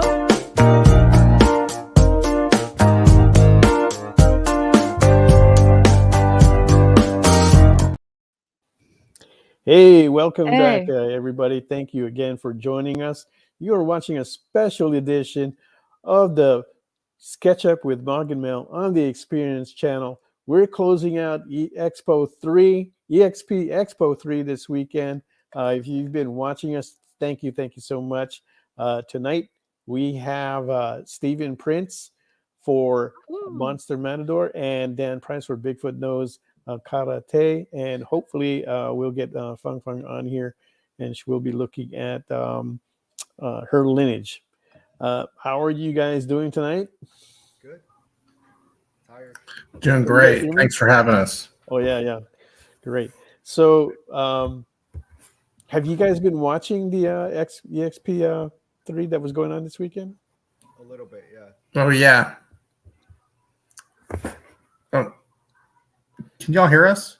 Yeah, I can hear you. Okay. Yeah, you guys are coming in fine. Okay, great. You can barely hear me. I can't really hear Steven. No. Steven? Can you hear me? Yeah, you're coming in kind of low, It's but really, yeah, very I faint. can hear you. Yeah, but yeah. Yeah, we can barely hear you. All right, let me. Okay. I mean, you're not static. I think the quality is good, but it's very faint. Okay, let me be right back and let me. No worries. And while he's doing that, I was gonna say, I can fix it in the back end, Steven. So don't change anything. Just come on back. We fixed it in the back end. Oh, okay. Ew. Do us a favor, hit that was follow easy. button to help us increase our followers. By doing so, you're helping us to continue to bring you the wonderful content like what we had this past weekend, along with many other shows that we run through the week. Head over to the Experience on YouTube. Check out the channel. See what other shows you can watch.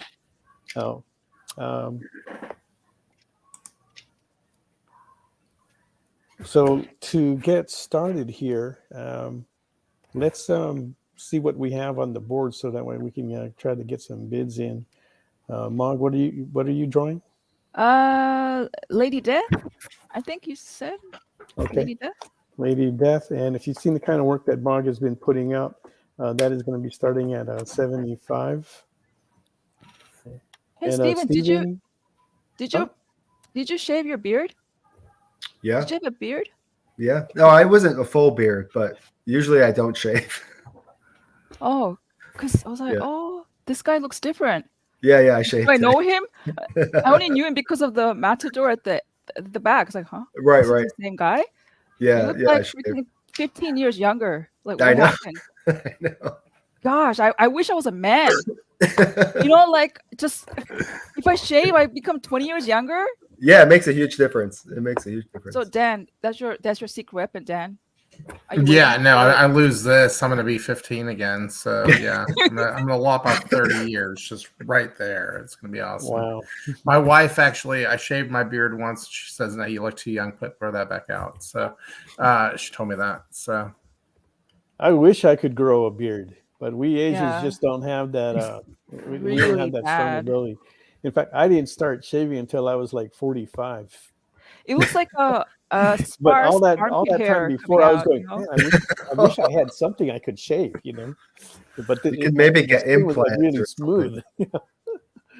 But Hey, just out of curiosity, like people who have like thick beards, do you have like thick armpit hair? no, Right? Isn't that weird? no. Isn't that weird? Yeah, I'm like a kind of hairless animal minus Right? the beard. I mean, really, I don't have any real body hair or any. It's funny, just but my beard game is strong, so I'm just going with that. So Are you by any chance like Italian descendant? Dan? who, me? No, Yeah. no. all right, Dave Cerrone writes, Mark can draw a beard on you, Mel. Starting bid $100. No, it's Okay, all right. get that started, Mug. We got 100 from him. No. I don't want to. It's okay. Hey, man, It's let's all right. let's have you kind of have fun with some of the guys that come on the show, because they like, I don't know, for some reason they like to draw me. I happen to have this one by Bill Mouse just kind of like hanging around that I got from him. But Yeah. But anyway, Steven, are you going to be drawing anything for the live auction? I can. I have some pre-drawn stuff I can grab if Okay. you want. Can do that. What did you want to put something up? Yeah, let me go grab it all. Okay. And how about you, Dan? So I draw digitally, so Okay. I don't have anything I can do for for the auction, but I'm happy to sit and draw with y'all tonight. Yeah, let's do that. I was trying to get my my cell to go, to be able to film myself, but it's not letting me do that. Is there any way I can present my screen at the same time? So If you have 2 cameras? You can do that, but your internet might crash unless you have a very okay. strong internet band. Yeah, I'm sitting right next to my router right now, so Dan, there should be a fiber. Dan, there should be a present button at the bottom, and you should see that. It should say share screen. You should be able to pick what window you want to share. Okay, perfect. Actually, that's you great. could also Thank auction you. off a desktop wallpaper, as JD is saying in the comments as well. If you want to do something like that, that's always cool too. Yeah. Can y'all can't see my screen? Oh, there it is. But that's going to be huge compared to everybody else's. Oh, okay. Well, once in a while we can like check on it. Can we at least see it? That'd be great. Yeah. In depth, please. Can you explain? Yeah, that's kind of like what we do. Not because not everybody can present their artwork, but like before each break, I'll kind of go around and have everybody show like what they have. Okay, and sounds people great. Get an update of where they're at and what it's looking like. Yeah, sounds good. We can definitely do that. Okay, I can draw really fast though. Whatever you want to do, Steven. I don't know. Whoa, okay. Steven. So this is 11 by 17. It's the Monster Matador, all these monsters. So detailed. Wow, what do you want to start that out at? Wow. You can do 75 like everyone else is doing. 75 on that? Okay. Yeah. Oh my god, that's cheap. Let me set that up here. Steven is 75.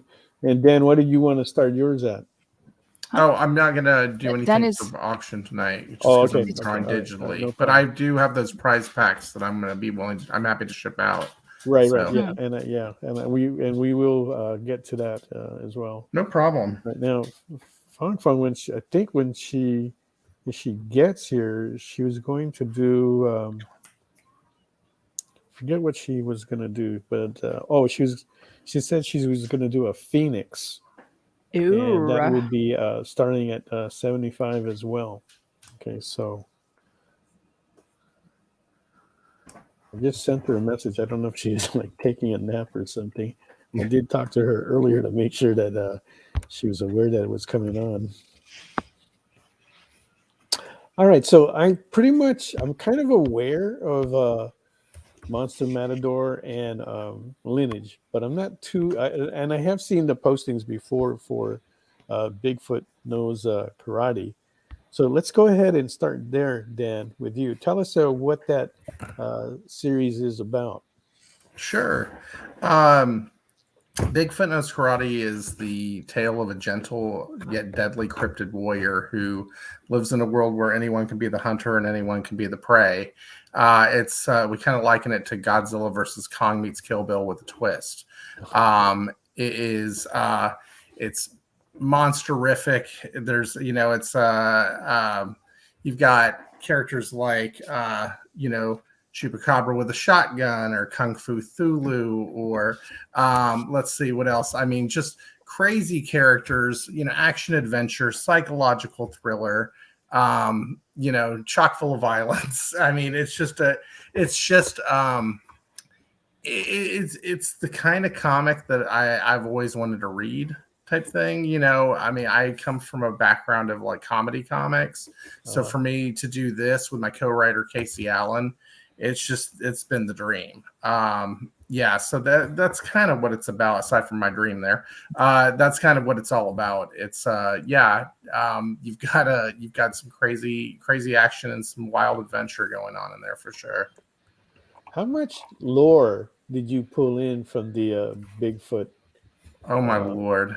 we're pulling lore from so many different places in this comic. You know, the idea that you've got Bigfoot, you know, in the United States in the Northeast, but there's all in the Northwest, I'm sorry, but you know, Pacific Northwest, right? But there's all these other creatures that are roaming the world that are just similar to the character.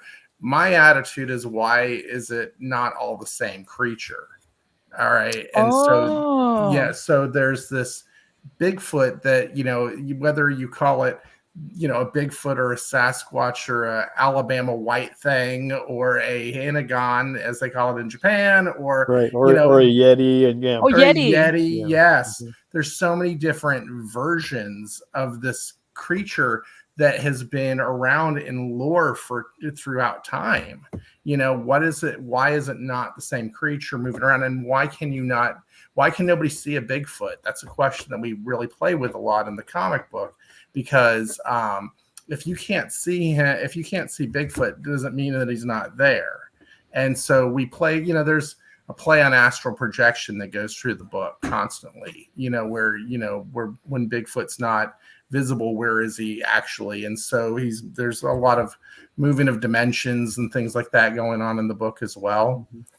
So yeah, it's we've really tried to play with all of that. And plus, you know, there's different cryptids and creatures and monsters. There's a character that we did in the second issue named Thermonucleodon, which is a kaiju monster with missiles just growing right out of his back. And, you know, so just, you know, stuff from lore, stuff from our imagination. You know, I mean, there's a Chilean cryptid called the Alicante. We electrified the Alicante and called him the Electricante. And that, you know, and just pulling from different lores and different, you know, different monsters from around the world from different time periods. But the lore seems to expand as we get like more information. And that has been asked, are all these creatures basically the same, right? Because they have the same kind of characteristics, right? There are people that have claimed that they've come face to face with the creatures. And then one of the common characteristics is that, you know, they might be tracking them. Then all of a sudden, you know, the trail just disappears. It's, you know, just like that. Like, they went through a portal, right? Right. And if you've been watching, I just got done watching Monarch, right? Huh? And and they really expand on the mythology of Bigfoot. I mean, not Bigfoot, but Godzilla and all that. That they're actually traveling through a portal from another dimension, and you know, they pop in and out. And they haven't explained how that really works yet, but it kind of feeds into the same kind of characteristics that we're starting to associate with these big creatures that seem to come in and out of our world, right? So it's kind of like interesting if you're into all that mystery and unexplained things that happen in our world, which I find very interesting. Right. Like recently, I was just talking to you, Mel. Remember this morning how I heard a recording of a captured Sasquatch voice they were speaking? Yeah. Dan, did you get to hear the? No. That was something that was caught a long time ago. That's a recording from I forget when, or if I'm remembering somebody correctly, in this from the 80s or something. Forest like recorded it, and this cryptologist. He's a cryptologist and he works with the military, so he's also part linguist. And first he dismissed it, but his son was playing it, and then he's like, "Wait a second, stop!" And it's like, "That's actually a language," and he was breaking it down, and it was strange. But when I first heard it, it was like it felt like a joke. It sounds like somebody is just contrived, like kind of like Scooby-Doo type of voice. You should really. I wish I can have it on the. I don't think we're allowed to, but it's really. Wouldn't that be funny though? You're like walking through the wilderness, you know, you and your buddy, and you're going through, and you look around, and there's a Bigfoot just standing there, and he looks at you and just goes "ruh-roh," you know, and like just takes off, you know. It was like that. Yeah, the language they spoke was like that. What you just did. Yeah. Yeah, something like that. It was like, whoa. Right. Dave getting funny here.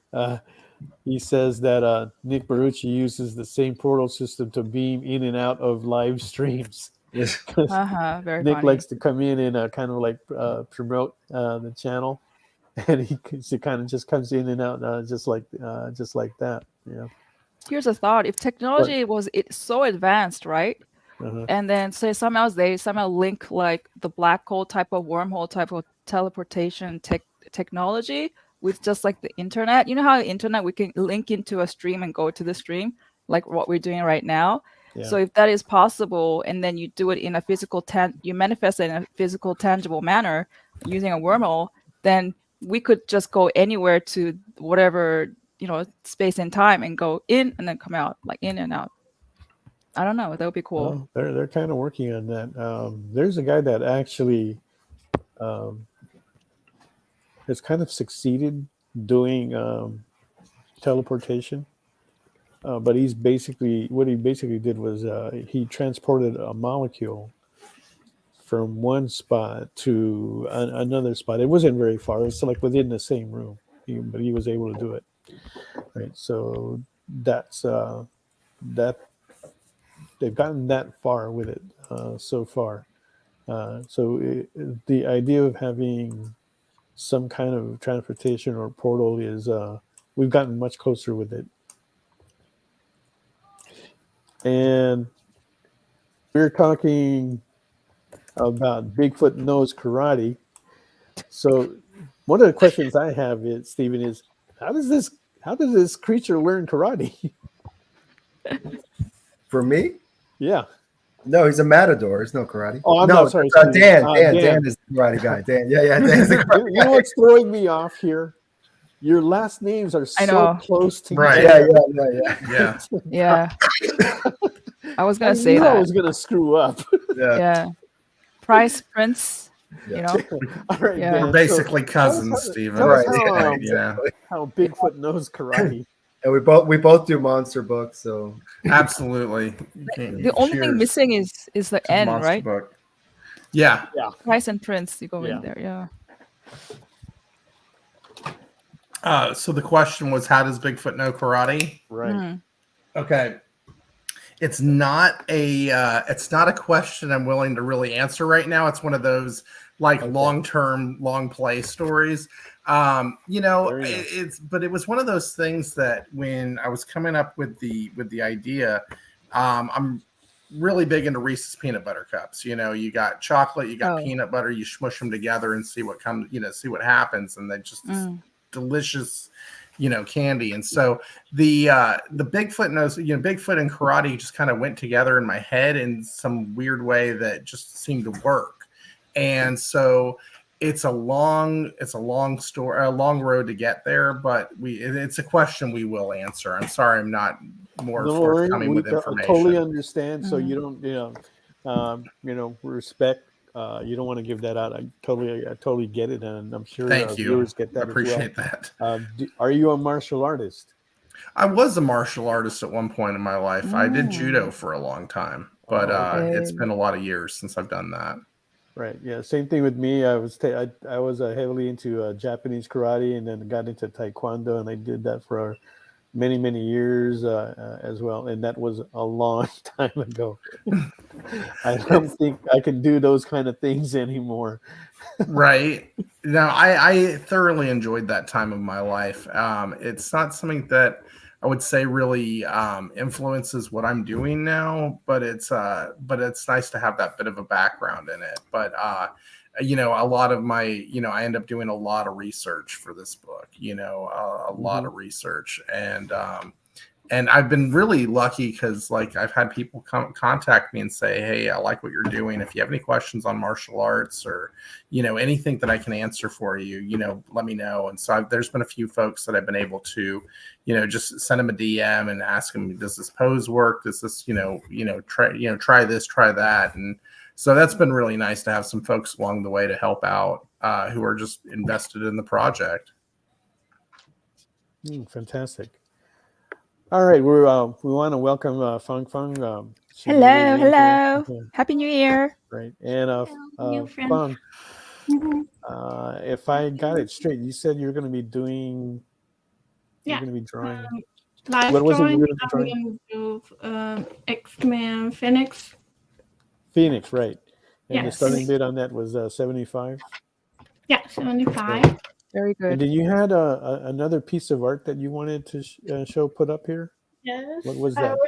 I just finished this one. Oh, no, the Vampirella, right? This one a few hours ago. Okay. This is my original comic books. Lineage. Oh. Yeah.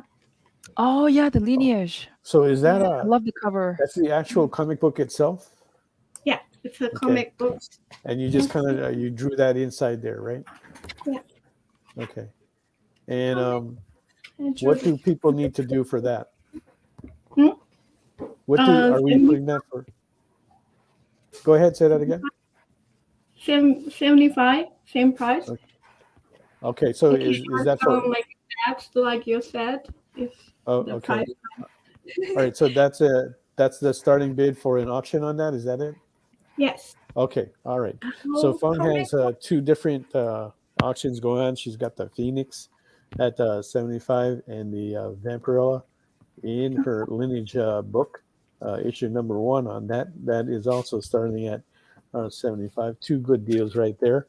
Right. We're like half hour in. When we come back, we'll talk to Stephen Prince and get into Monster Matador. And so don't go away. We'll be right back after this commercial.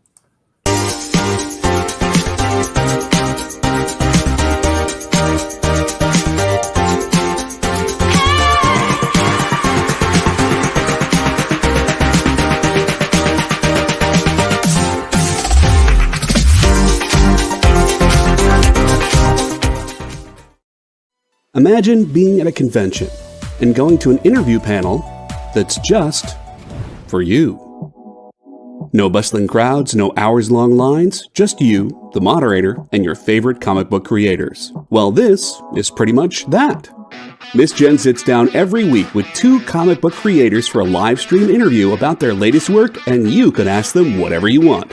It's Talking Shop, Mondays at 5 Eastern on The Experience, Comic Culture and Sales. Comic Collectibles is a pretty straightforward show. You got Rex here, he sells the comics, and you got Rocket Robbie, he knows about the comics. And finally, John, well, no one really knows what John does. I mean, don't get me wrong, he's a great guy, but he just keeps showing up. Come to think of it, I don't even really know how he gets in here.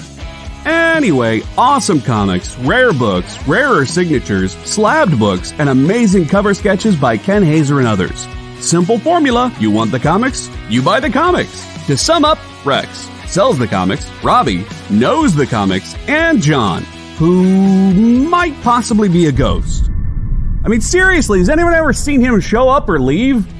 Comic Collectibles with Rex and John, Mondays from 6 to 8 Eastern on The Experience, Comic Culture and Sales.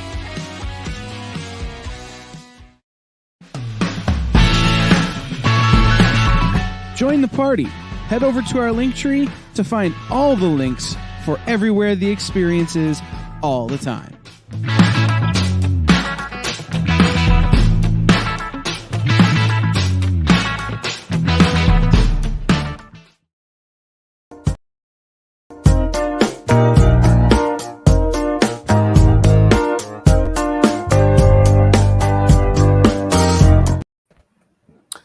Welcome back, everyone. You're watching a special edition of SketchUp.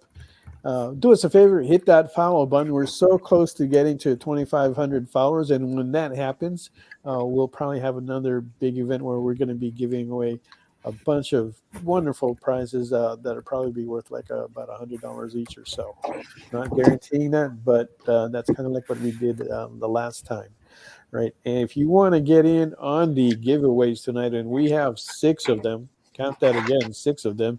Put in #EXP SketchUp into the comments. That will get you qualified. We'll have that drawing later on this evening. Now,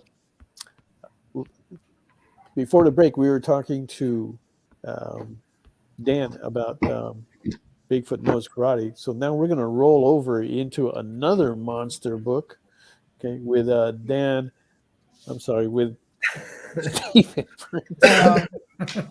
It's okay, Mel.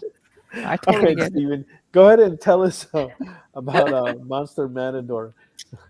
It's a post-apocalyptic kaiju throwdown about a matador who fights monsters to make a better world for his daughter. Wow. Yeah. And how many issues do you have out on that already? So we're about our 7th issue. We did a 3-issue miniseries to start off called Tangle the Matadors. We did a double-sized follow-up called Afropocalypse. We have a collection with those 2 books, and now we're on our latest series, Monster Matador, Once Upon Some Monsters in Mexico, and we are currently kickstarting issue 2. And you have a live Kickstarter right now, is that right? Right now, yeah. All right. Okay, JD, if you can bring that up, we can take a quick look at that, see what's going on in there. Is there anything special that's happening in the Kickstarter that you're doing? Yeah, we have metal covers for the first time. Nice. We have a holofoil variant. We have very cool variant covers. We have shot glasses. We have T-shirts. Wow. Okay, so you get the full game of that. Do you have variant covers as well? Yeah, we do. We have 2 variant covers. One is by our main artist, Fabio Alves. It's a homage cover to the movie poster from the movie Cobra. And we have another one which features one of the luchadors, Senorita Sangre, and that's by Deborah Lancia Nese, who is a new artist. She's currently doing a book for Scout Comics. Wow, okay. This is probably one of the better times to be putting out these monster books. Yeah, that seems to be a big thing that's been hitting the media right now. With like Monarch and Godzilla -1. Yeah, it's been kind of be talking about. Yeah, it's been kind of building for a while, and it's just been. But I think between Monarch and Godzilla -1 being such an amazing movie, I think has really kind of pushed it out there. Yeah, which one did you like better? I haven't gone through Monarch yet, but Godzilla -1 was amazing. I want to see the black and white one that they just in theaters. Yeah. That looks great. Yeah, but isn't that scheduled just for Japan only? I thought they were releasing it here too. Oh, okay. I don't know. So yeah. I thought it was going to be just for them. I was going, man, why do you want to do that? Yeah. I'm sure they'll release it though on Blu-ray or whatever. Where there's a will, there's a way. We're gonna we'll get our hands on it one way or another. Yeah. I mean, all I've been hearing is that it's great. Even Dave Cerrone just put here in the comments, -1 was so good. Yeah. Right. And Dave is a writer, so coming from him, that's saying there a lot there. Okay. Yeah. For 1 week, he said. Yeah. The color version was only supposed to be in theaters for a week or 2, and it's still. Yeah. So. And Steve Vendetta has been a fan of Monster Matador from the beginning. And I was reading his comments earlier how he said that, and now he has in here, Mr. Prince, has Monster Matador ever battled a Minotaur? Not yet, but I'm sure it's coming down the line. Eventually. Yeah, we have a lot of plans. So. There is a long list. That's a good one. I like that. I kind of like that. Yeah. We've got there's a lot. Yeah, more than a lifetime. I think that you can put out work on that for. It's funny because we both doing monster books. We just did a Minotaur in issue 2. So oh, did you? Okay. Yeah, we just did a Minotaur in issue 2. So that's funny. There you go. You can almost have like a crossover between the 2 of your books there. Yeah. that actually would be cool. Because it's the Matador. How would he react? How would he react to Bigfoot? Right? That would be very interesting. Oh yeah. Like he does this with the thing and just starts charging. I mean, amazing. At first it would be a big battle. Yeah. And then something comes along that's like bigger than both of them, and they have to team up. Okay, if you were, hey Steven, so Yeah. if you were to describe the main character Matador, Yeah. What is his personality like? What's his personality? He's very focused. He's very serious. He's kind of like a mix of I'd say like Tom Cruise and Antonio Banderas. Ooh. Very From sexy, you know. We have a lot of female fans, which is great. So it's, you know, wow. But yeah, he's also you know, just by virtue of being a matador and what he's grown up with, you know, he's a very macho kind of guy. Of course. But at the same time, now he has a daughter that he has to take care of, and his wife was killed in the monster thing. And part of the challenge with him is his daughter is growing up and she wants to fight. She wants to be a matador like him. Right. And so there's this kind of like tension and this struggle between them, because, you know, for him, he's like, well, you know, you're just a girl, you know, or you're a daughter, you know, I can't teach you how to fight. I'm going to fight for you, you know. But given that they live in a world with monsters, you know, she's going to have to learn to defend herself. And that kind of, it's kind of this fun back and forth of him kind of learning also to kind of step into the more modern world, I guess, you know. Okay. Is there a love interest for Monster Matador? And the reason why I asked that, because you said that he's a macho, and we're thinking that you know, with a matador, right? They have there's this kind of like romanticism with that type of character. So it drives me to ask that question. You know, is there a love interest for him? His heart belongs to his wife. You know. Okay. But there's a lot of in Afropocalypse there was a bit of there was him and this other character, Kalisha, and there's a lot of sexual tension between them. But they kiss in it, but unfortunately she didn't make it through the book. So. Oh wow! Now, so what do you think? So we do play with that. We do. Yeah, and I can see. Is that the reason why, or what is the reason why you think you've gotten a lot of female interest? I think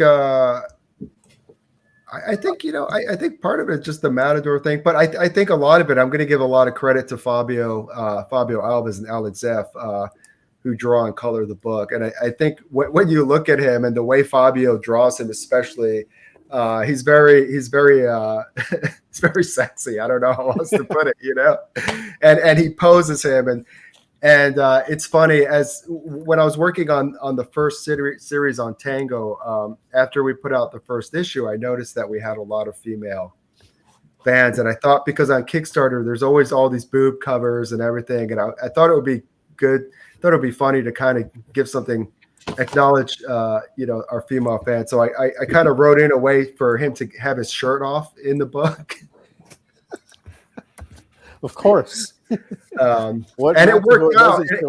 It actually worked out with the story, because he kind of gets stabbed, and so at the end he's got his shirt off. You know, and then in the next book he's checking out the wound in the shower, and it's all steamy and everything. So it's a lot of fun. We have fun with it. I mean, we have a lot of fun with it. So Dan, how about you, Dan? Do you get a lot of female readership on your books?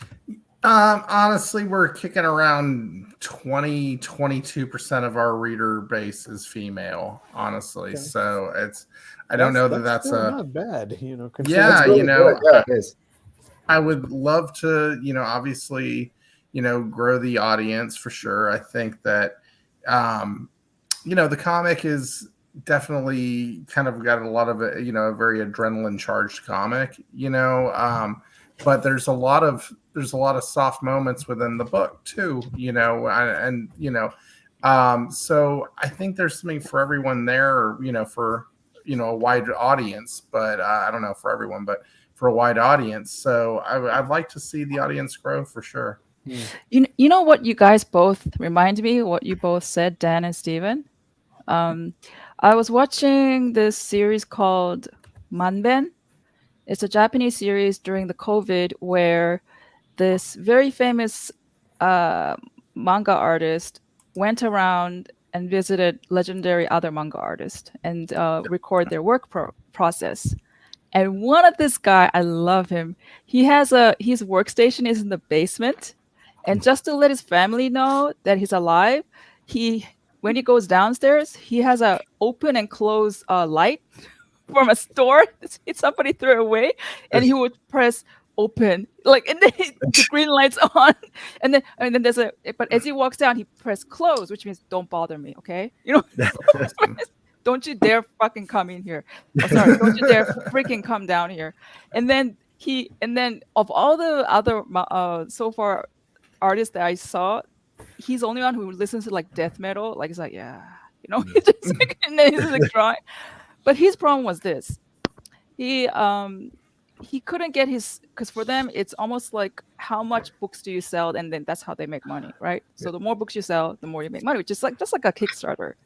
Yeah. And he was really stressed at a year party, New Year's party, where all the artists were gathered, and he was asking the interviewer, the famous guy, he said, how can I make more sales? How can I make a hit? So the more you make a hit, best-selling hit, right, the more you make money. And the guy was like really thinking about it, and he brought it up. He's like, this is like 10 years ago you asked me that question, but I gave you an answer. Do you remember what I said? And the guy said, actually, I was so drunk, I forgot what you said. Well, I told you the next day that maybe you need to make it more like Hollywood frame, like a screenshot frame when you do the panels. And it's like, really? I didn't do nothing like that. What I did that made me hit was he loves drawing just grunty old men and beards, and I love drawing ugly people, like regular people. I hate drawing handsome people, handsome guy and handsome beautiful girls, right? But he said the moment he made his main character super good looking, like a good looking guy, you have to at least, he said, one good looking guy and one good looking girl.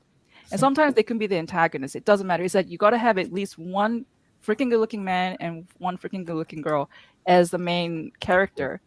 Then he got the sales. So he said it's weird, like how you have to, and then they were talking about the balance between catering to what people want and what you want, like the balance of that. So maybe Steve, like the guy that you have, the main guy, he sounds like that cowboy type of, what is that? Look at that, shirt off. Yeah, like that, like just that manly Antonio Banderas type of. Can we see it again? The shirt off. Yeah, of course. Anytime. No, that you have. no, right now, because the screen is right on you. I lost take the shirt off. Huh? Anytime we. Okay, there you go. There you go. Oh yeah, see, you gotta have some, I guess, appeal. Now, and look how Fabio drew this one. Look how far down that towel is. That's a good one. I mean, really good one. Mog is what a tease! What a tease! So that is Dan. That's a Dan, because Dan said he's got bushy hair like on the face, but hardly any hair on his torso. That's like right there. Fabio modeled Dan Price. Dave, he did. Dave, don't be giving my secrets away. I don't know about all of that. I think Fabio's doing a good job just without me. So, now what he's not telling you is that, when I take my shirt off, I get the free meals because they tell me, here, take the meal, put the shirt back on. Take it to go. They're not excited that the shirt is off. Yeah. Put that dad bod away.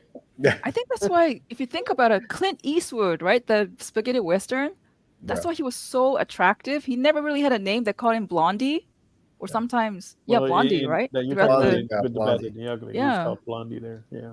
But he was really good looking. But he was just quiet, and then it was so attractive. Like guys wanted to be like that, and women wanted to be with him. I mean, that's Dan left again, but well, he had a lot of good things going for him. He was tall, and dark hair. He could play a guitar. Maybe not very well. No, I think that's Once Upon a Time in Mexico, right?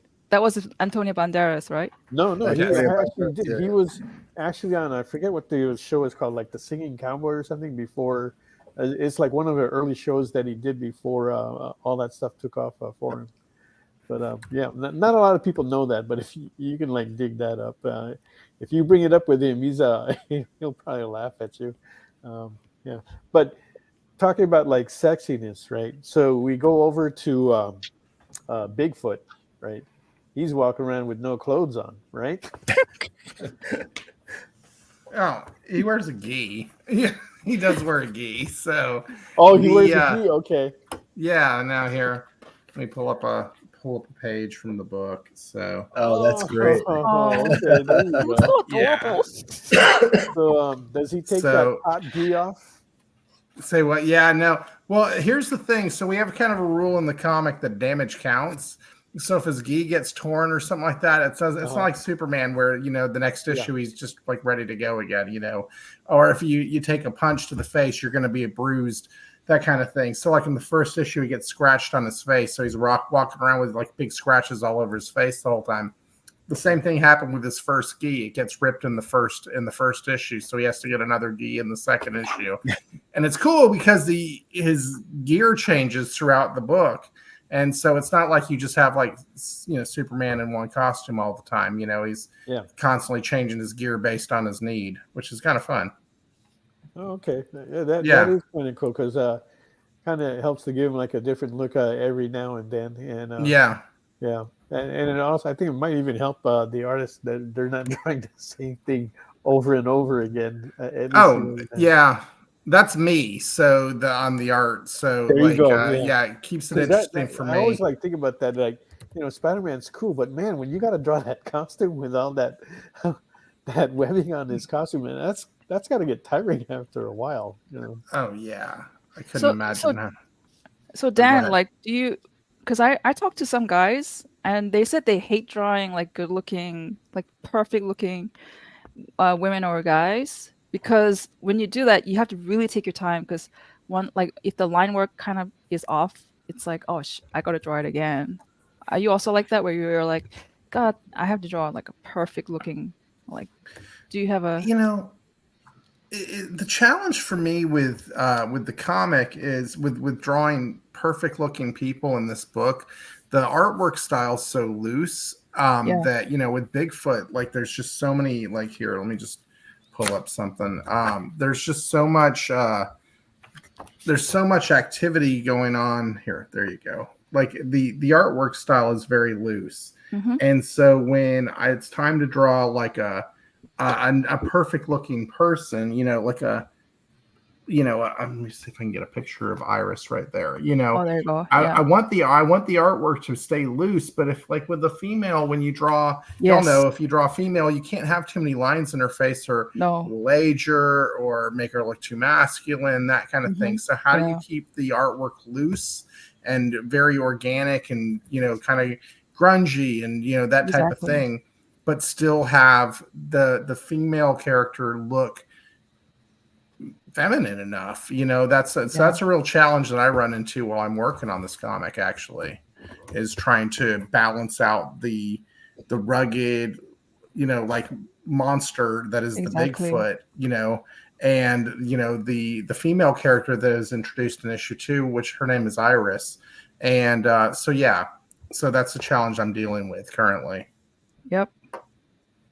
And how do you like handle the choreography? Because that's something that I'm always looking at, especially if it's dealing with martial art. And I get kind of picky on that. And I remember reading Master of Kung Fu when Doug Manning was writing that, and Paul Galusi was like doing the artwork, right? And I was, there's no words in that choreography fight scene that they would do, but I would like watch it and study it, and I would go, man, these guys actually nailed it and got it right. From what I understood, I could easily follow the moves on what they were doing there, and it was I thought it was like very well done. So for you, and Dave is asking this for both of you, Dan and Steven, since you both feature physical combat in your books, are the visuals based on existing choreography or created from scratch? Good question. Steven, you want to go first? I would say in the case of Monster Matador, it's created from scratch, but just by virtue of being a matador, there are certain movements and that are traditional, that are, you know, traditional movements of a matador. So we incorporate that. Yeah, because those guys are, for them it's like a dance. Yeah. So yeah, exactly. So when we're not necessarily copying anything, but there's a specific sort of pose and stature and movement, and lyricism to that movement, that in order to make it look authentic and real, like, you know, the art reflects that. Yeah, because you're projecting confidence, strength, and that romanticism with that all that. Yeah, exactly. In there, and if you watch those guys, they're very theatrical too. Very theatrical. So that comes out too in the art. Yeah. But I wouldn't say. But I would say, you know, I choreograph it in the scripts and the writing, and then Fabio choreographs it in the art. And you know, we don't necessarily. You know, we're not watching film stills and picking stuff off, but there is a certain look and style that we keep to in order to keep it looking authentic. You know. Yeah. And how about you, Dan? What are you pulling off for your references for the choreography, or are you going in freestyle? There's a mix of both, but I mean, I've been really lucky to have my fingers on a lot of martial arts movies, so I do sit down and watch a lot of that stuff. I'll sit down and watch. I went through Ip Man recently. I was just watching that. I just ended up getting really into it. So, you know, after a while, it stopped being researched, and I just enjoyed the movie. But my co-writer Casey Allen actually gave me a book, PDF of this book, and it's a fight choreography book, and it is it's martial arts and gunfights that are done in sequence that are shot from multiple angles. What? So yeah, where's this book? And I don't know how he got his hands on it. It's incredible, and I believe it's from Korea, but I could be wrong on that. Okay, and it's absolutely incredible. I'll dig up the PDF for you, and I'll get that over to you over Dropbox or WeTransfer or something like that if you're interested, Mog. Yes. Sure. Yeah.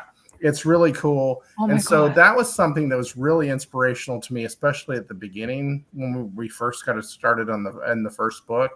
But, you know, I mean, I just kind of pull from a lot of different things. One of my favorite, you know, I'm not really big into doing like Easter eggs and stuff in the comic, and mainly for the reason that also that we don't do any sort of quotes, you know, like movie quotes or anything like that, or parodies, satires in the comic, is because 30 years from now, I want you to be able to pick up the comic and it still makes sense. You know what I mean? Like it'd still be a decent read and hold up.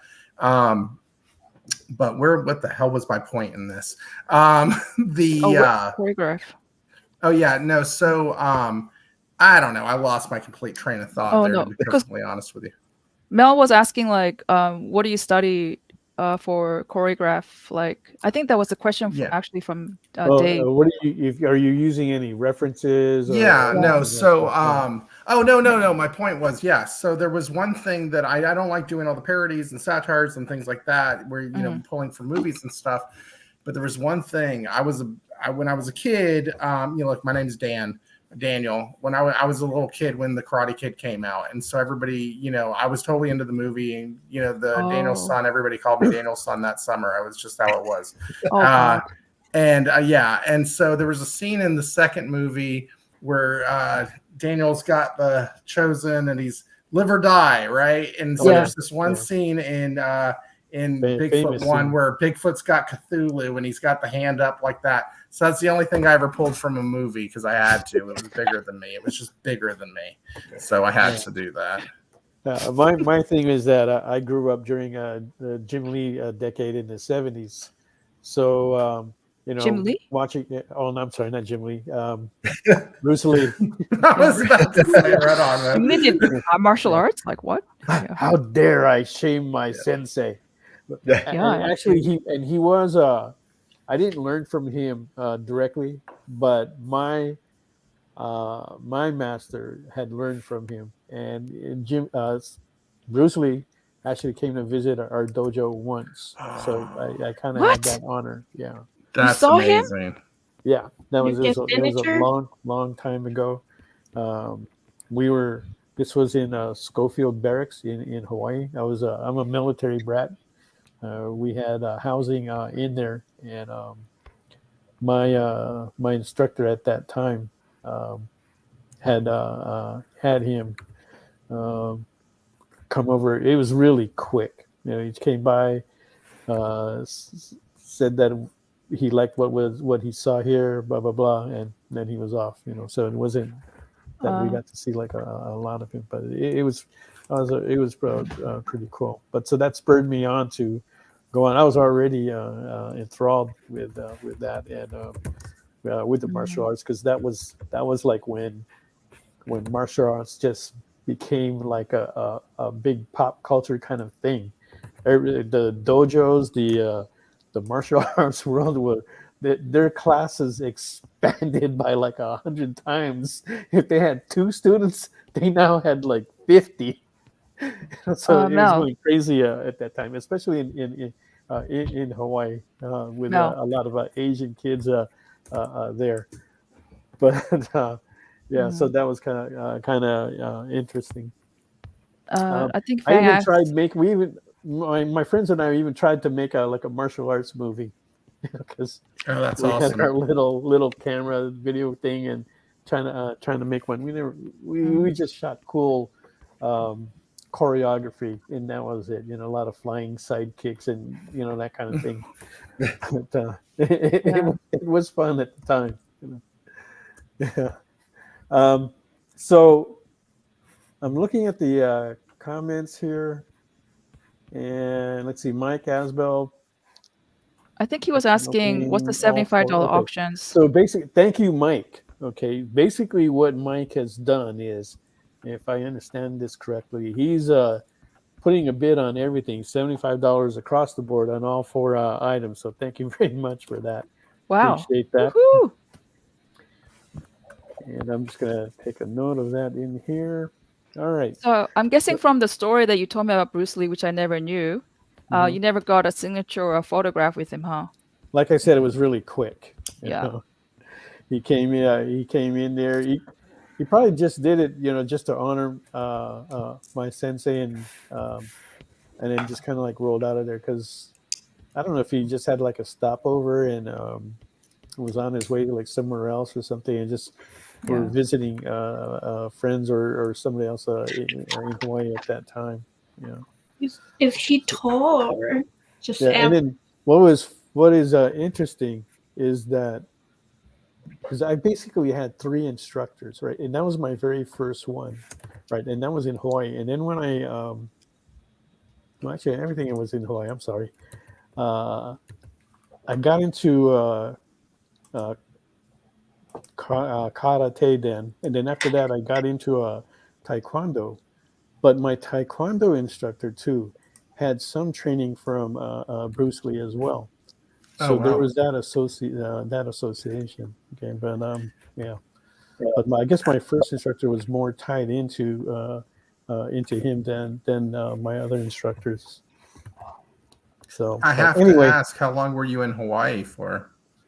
Let's see. My family moved there in '69, and I came to California in '85. So we were there for like a long time. And my parents were there until about like 2018. They passed away, so that's how long we've been there for decades already. And you were on Oahu? Yeah, on Oahu. Okay. Yeah, I was in Maui. So I was there from '69 to '85, and then I came back in 2012. I came back there to take care of my parents, and then I came back to California in 2018. When were we? When first of all, I think Fang wanted to ask a question, Mel. Oh, Fang, did you have a question? Yeah, I just want to ask if Bruce Lee tall or average. Wait, say that again. I just want to ask if the Bruce Lee are just average height or tall. He was if I remember, I think he's like, I think he was about like 5'5", 5'7", or something like that. I can't quite remember. At that time, I was still kind of like a young kid. No. And so I think at that time I was like 4'11". And and Mel, since then I've only grown like 6 inches because I'm only about like 5'5" right now. I think Dan was saying that he was about to say he was in Maui for I lived a while. in Maui. So he was trying to see if the timeline was almost the same. No, it was in the 90s when I was there. So okay. Yeah. Okay. That's kind of like when Maui started exploding back in the 80s. In the 90s, it got really big because they were developing Kihei. So the tourism industry was like in Kaanapali, and then it kind of switched over a little bit into Kihei. Kaanapali still stayed there, and that's the area that just that got really hit really bad with the the big fire. I was in Kahana, which is a town next to Kaanapali. Okay. Oh, yeah. Nice, so nice area. I used to go there all the time. The job that I had was tied into the travel industry, so I was fortunate enough to go there and visit. But I would always go to that side of the island to stay there. Travel throughout, but I would stay on the Kaanapali side over there. Sure, that's beautiful. Yeah. Anyway, so we're at 7:30. Let's take a look at what you guys got on the board, Mog. Starting with you, working on with your Lady Death. If you could show that, please. Okay, there we have. She's working on a Lady Death piece. Ink it. That already has a bid of $75. So we are looking for the next bid on that for $80. I was thinking like since Dan was talking about actually across the world, there's Sasquatch everywhere. So I was thinking, Yeti. So I was looking at Tibet. So I'm gonna mash up like Tibetan costume with Lady Death. Okay. Nice. Okay. No. Sure. Okay, and then Fong. Okay, I'm working on the Phoenix. It's inking right now. Okay. Mm-hmm. Okay, can't really see it. Okay, there we go. We're seeing a little bit of that. That also has an opening bid of 75, and we're looking for the next bid of 80. And then the Vampirilla with the book. Okay, that is also looking for the next bid of $80 on that. So you'll get that drawing with the book if you would happen to win on that. Nice. And then Stephen Prince has a page from Monster Matador. It's just a drawing. Also up, and that is a beautiful page. It is. Main characters in the front, and that page is filled up. Okay, $75 is a steal, right? Mm-hmm. So if you want to bid on those, go ahead and put that into the comments. Don't forget to put in # EXP SketchUp to get qualified for the drawing. Oh, also we can take a look at Dan Price's progress on that. Yeah. Okay. So there you go. Here, I'll zoom out a little bit. So and I forgot, are we with a bunch of bunnies? Okay, are we auctioning that off as well too? No, this is just for the fun of it. Okay, all right, yeah. It's digital. Okay, all right, cool. Yeah. And okay, Bruce Lee. Dave says that Bruce Lee is 5'8". Yeah, okay. And 411 experience. 411. Okay. All right, getting the measurements. Steve, that's hilarious. And okay, I'm just reading. Skunk Knot writes, "I love living on the Big Island of Hawaii. I do love visiting the Big Island myself. Yeah. That's actually my favorite island to visit when I am there." Steve writes, "Mog, in Dan's honor, you should also give Lady Death a beard." I refuse. I refuse. All right. And on that note, we're going to take a little bit of a break, so don't go away. We've got Stephen Prince, Dan Price, and Fong Fong on our special edition of SketchUp. We'll be right back.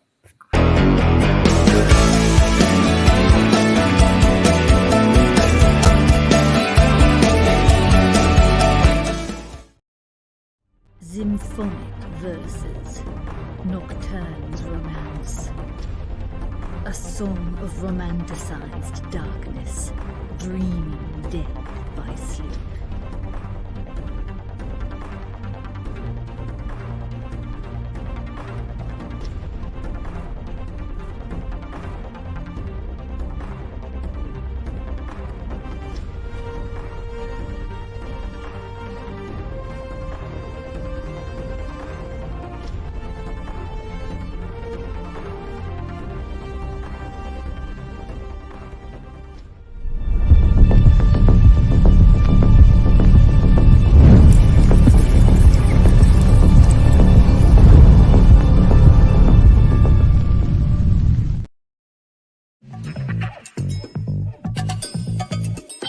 Live from New York.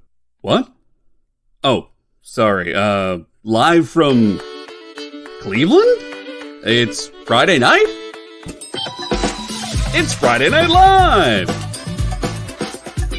With Nancy McCann. And Ricky. And sometimes Carlos.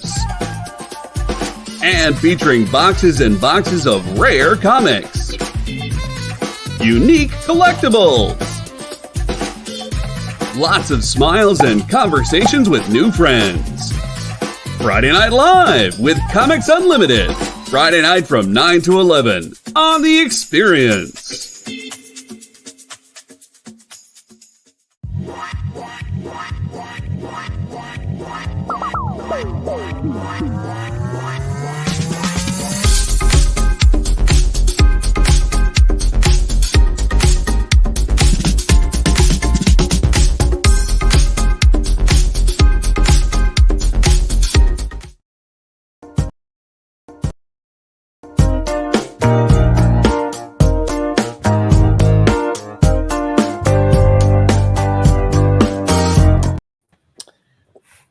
Welcome back, everyone. You're on a special edition of Sketch Up tonight. We are closing out the EXP Expo 3 that we've had this weekend. Thank you for supporting that.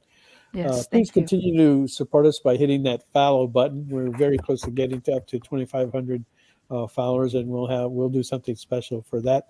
We've got 6 giveaways tonight, so if you want to get one of those free giveaways, put in #EXP SketchUp into the comments, right? 4 auctions going on. They all have a bid of $75. So if you want to get in on that, go ahead and place your bid into the comments. Mog is doing Lady Death. Fung has Vampirella in her Lineage book and is also working on a Phoenix piece. So that's 2 different auctions. And Stephen Prince has a page from Monster Matador, a very nice piece at that. Okay, so like I said, everything has a bid of 75. We are looking for the next bids of 80. Okay. And so we have been talking about Monster Matador and Bigfoot Knows Karate, and they are all monster related. And we're going to go to a different kind of monster with a Fung Fung. Can you tell us a little bit about your book, Lineage? Okay, my English is not perfect, so I'm just reading it. I understand you. I understand you very well. So I don't. Even though you may sound a little different, but I think we can fully understand you.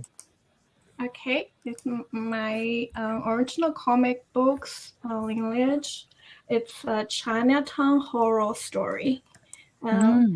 Nora, a reporter, rushed through Chinatown on her way to interview an elderly woman living in a particularly mansion, whirling with strange rumors when elements of the women's story don't seem to aware with the facts. The dark reality of the house reveals itself. So the scoop of Lifetime, it's a horror story. Okay, very good. That's very good. We've had the opportunity to talk to you many times, so we pretty much know you. But so these questions I'm going to ask you is just some basic information questions, so that way people can get to know you better, right? So obviously you came from China, right? Oh, looks like it got hung up there. Can you hear me okay now, Fawn? Yeah, I can hear you. So Okay. I'll answer your question, right? Mm-hmm. And how long have you been here in the United States now? In United States, it's about 3 years now. I living 2 years in Utah. This is my first year in LA. I just moved here a month ago. Oh, wow. Right, yeah, because we just met you for the very first time at Fan Expo San Francisco back in November. Yeah. And then that week that we had LA Comic Con, which was the weekend right after, you had told me that you're coming into Los Angeles. I said, wow, okay. And you're actually not too far from us. So that was a good. And we'll be seeing you through several of the conventions that we're going to be heading out my to. next is MegaCon in Orlando. That's right. You're going to go to MegaCon in Orlando. Okay, and that con is looking like a monster show this year. Yeah. I was looking at the lineup for that. Yeah, the lineup for that show is incredible. To the point where I think it's starting to rival San Diego Comic Con. Yeah, so that would be good to have that kind of a show on the East Coast there. Mm-hmm. Dan, is that a show that you go to? I've never done MegaCon. The only shows that I've done on the East Coast currently are AwesomeCon in Baltimore. I'll be at Baltimore this year. It'll be my third year at that show. That's a good show, right? Yeah. I get that table, but I just too lazy to pay it, and then the next day the table is gone. Oh no! Yeah, you got to act fast. Yeah, I know that's a show that several artists will they do try to get in there. They do like that show. Awesome. Yeah, it's treated me really well. I've always enjoyed it there for sure. Next time I'm gonna pay immediately. No hesitate. Well, I hope to meet y'all in LA because I want to be in LA in December for sure. So for LA Comic Con? Yeah. They actually moved it to October now. October. Oh, did they really? Yeah. Yeah. So you want to double check on that dates. Yeah. It's around Halloween, I think, next year. I think it's like 2 weeks before Halloween. It's a week or two before. Something like that. I know the dates and I have it in there. It's logged in, but I don't remember them specifically. Yeah. Well, they're in LA, and never mind. I have to travel a lot for my job, so December was going to work out. I don't know that October will. So yeah, there's a lot of changes for us as well. Yeah. Yeah. So we have to adjust for that, because we're used to having the LA Comic Con in December, and San Francisco, Fan Expo San Francisco has been over Thanksgiving, and some people were doing well during that show, but most weren't, right? But we were pretty happy doing it. Then we did pretty good at that show. So moving into October, that's always going to affect it. So we'll probably end up doing it, but we'll see how that goes. Yeah. Same thing with LA Comic Con. Before it used to be like an October show before COVID, and when we did it, we didn't do well at all. But what about WonderCon? WonderCon that's March. In April, right? Or April, April, yeah. That has its own thing as well. Every con it has a different character, right? Yeah. So we'll see how that goes. March. Yeah. March 20. Is it late March? I know it's March or early April. How about you, Steven? Do you do a lot of shows? I do. I'm gonna do, I think, WonderCon this year. I do LA Con. Doing San Diego. That's I'm awesome. doing Comic-Con Revolution. So you're doing all this Southern California shows. Yeah, I'm. My goal is to do some outside of California. It's just tough with kids and traveling and. Yeah, or you could start by just going like up north to the San Francisco Bay Area or like Sacramento or something. Yeah, like I want to try that fan expo, but this year I think they had it over Thanksgiving, so that gets kind of tricky.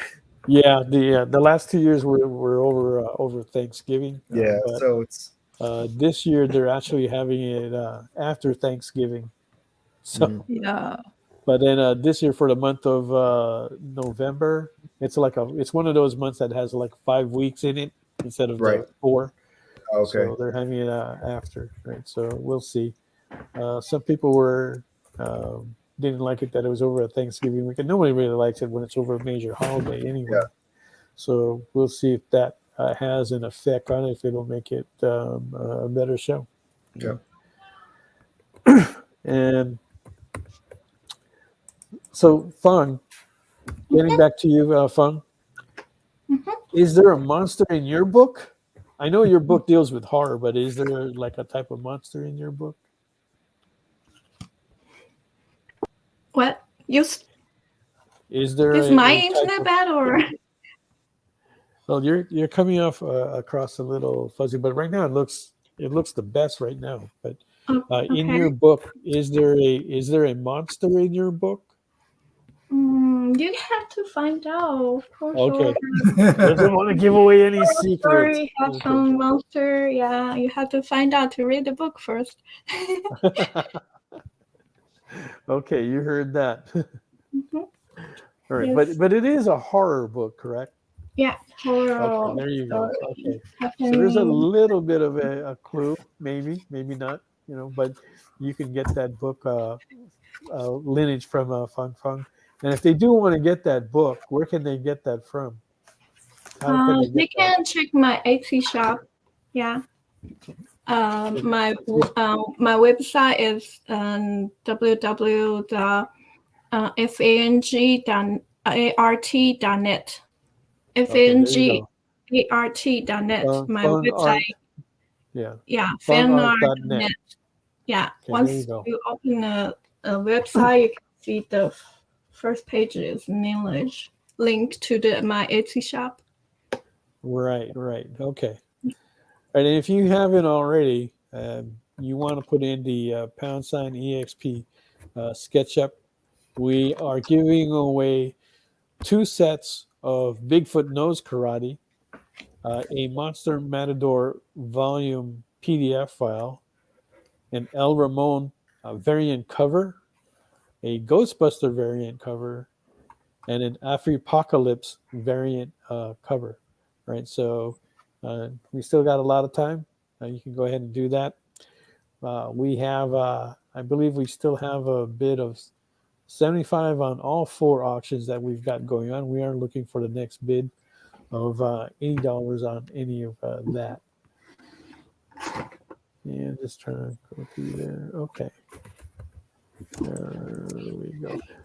Hey, I'm going to ask this question in a round robin format. But when you guys started doing the Kickstarter, what were some of the biggest things that you had to try and overcome? Let's start with Dan. Some of the bigger things that I had overcome with Kickstarter, I think the first thing was like grabbing people's attention right off the bat. I think that was the biggest thing. The way that we combated that was definitely Instagram, using live draws, building up to the Kickstarter, doing live draws on Instagram, and bringing in different artists to come live draw with me. That was a big thing because you're sharing audiences at that point. Every time you jump into your Instagram, you get a notation, get a note saying, hey, Dan's live on Instagram. Well, when I'm live on Instagram, say Steven jumps in with me, then all of his people get a notification Steven's live on Instagram. So now we got 2 audiences watching the live stream together, and so on and so forth. So we took that and did like a live launch party on Instagram when we do our Kickstarters now. And so we'll bring in myself and Casey, and then our publisher, Mark, from Lesser Known Comics, will come in, and we'll have different artists and writers and stuff come into the live launches. And we're just constantly moving people in and out. Well, so the best part about that is you get about 200 and 250 people watch your live launch by that point at the end of the evening. And, you start the live and then press the button on your Kickstarter. Okay, guys, we're now live on Kickstarter. Come and check out the book. Ooh. And, with our first book, we funded it in 7 minutes that way. And so that was like and we've never funded in less than, I think this last book, we asked for more money than any ever before. And we still funded within, I don't know, I want to say 15 hours. And so the bulk of that happened right on the live launch. And, so we've, so I think that's the biggest thing, is just kind of getting seen and getting noticed, dropping those breadcrumbs to your audience early and really pushing, that launch date and making it an event. Make your launch an event. We always do like a raffle. Here, let me show you something. We always do a raffle, and this year we're doing last book. Andy Bloor, one of our cover artists, did this piece, and that'll be shipped out for the winner of the raffle. That'll ship out with their books, and then Andy this was the cover that he did for the comic, so he mailed that to me. So yeah, I get to keep. But yeah, so it's anything you can do to stand out. That's number one. Yeah, and that's like one of the biggest it's like the number one issue that everybody deals with or tries to resolve. How are you handling that, Stephen? It's feels like every campaign is like looking for new ways to kind of reach out to the audience, just because the algorithms are constantly changing. Right. So the things that worked when I first started doing Kickstarters do not work, 3 years later on my 7th Kickstarter. So it's constantly figuring out ways to adapt and making sure that, the people who are backing it know that there's a new campaign. A lot of it is, having a newsletter has been really important because that's your core right there. Those are the people that, anyone who signed up for your newsletter, you can, that's like your core audience, and that's kind of like the base you work from. And then everything else is, you're just kind of like, you're doing things like these, shows like this, you're just blasting Twitter, you're blasting Facebook, you're just anywhere you can. But a lot of that is just kind of like, it's throwing shit at the wall, and you're hoping something sticks, right? Yeah. But like the biggest thing, especially like starting out, the biggest challenge is building that audience, that core audience. And once you have that base, once you can start building on that, then I won't say it gets easier, but at least you have some comfort in knowing that there are people that are, you have a core group of people that are interested in your work. Right. Which is half the battle, I guess. Yeah. Now, did you guys try to build a base before you did your Kickstarter, or is that something that you started building when you started your Kickstarter? A little bit of, yes and no, but I think it's a lot easier when you have something out there to show someone. Yeah. With a book like Monster Matador, part of the reason why I want to do shows outside of California is because I do really well at shows here. People being able to just like kind of see the book and it helps so much, But another thing to overcome with Kickstarters is, there is a hesitancy at first for people to back a number one from a new creator, right? Because they don't know if they're ever going to get it. But once you do 2, once you do 3, once you keep going, now you've established that, you're actually putting it out, you're getting it to backers, and people feel more comfortable. So how about you, Dan? I'm sorry. Can you repeat the question? Mel, that was Dan. Oh no, that was that was Steven. Dan. Yeah. Now I'm confused. Yeah, me too. Sorry. Just start talking about your body hair and you'll be fine. Yeah. Oh, the body hair. Yes. Don't get started on that. Oh, this is going to end up being a meme. I swear to God. Anyway. But interesting story is that when Mog and I first met, it was at the San Diego Comic-Con on the last day at the very end of it. And I was sitting down in the main hall, shorts, t-shirts, the regular getup that we wear over there. And she sat down next to me, and she noticed that there was no hair on my legs. And then she asked if she could touch it, and she said, "Oh my God, it's so smooth. There's no hair." I've never seen it. That's what I just sat next to him. Random fate, right? Destiny. And I'm thinking, what the fudge? This man has no hair on his legs. And I asked him, "Hey, yo, do you shave it?" And it's like, "No." So, are you kidding me? That's natural? It's like, yeah. And I was like, I never met a person, even a woman, that had no hair on her legs. So I was so curious, like, can I feel it? I want to know what it feels like. So, and he let me touch it. So yeah, that was my first meeting with him.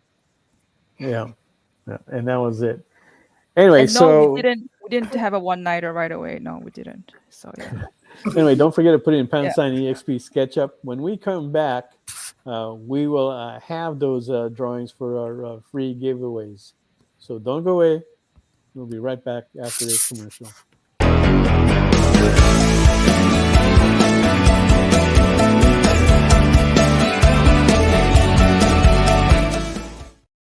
To be continued. 3 little words that hold the secret to the next great story. 3 words that will thrill you, confound you, give life to new possibilities. Every variation of To Be Continued is a promise of adventure, a promise of excitement, a promise of unseen wonders and unexplored worlds, a promise that every issue you read makes you a part of a never-ending journey, and behind every page there will be an unopened door waiting for you. This story to be continued at your local comic book shop. Visit comicshoplocator.com today. By this time in our journey, we had been on the trail of a very elusive creature for about 96 hours. But all the hard work is about to pay off. Oh, crikey, there she is. Oh, by the markings, I'd say this one's at least a 9.8. Oh, she's a real beauty. A true mint copy. Oh, this one will make a fine slab on anyone's display wall. Oh, she's a feisty one, though. Look out, look out! Mint Hunter Comics is the place to find that mint comic you've been searching for. Mint Hunter Comics, Tuesdays at 8 p.m. Eastern, part of the experience.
Oh, Mel's gone.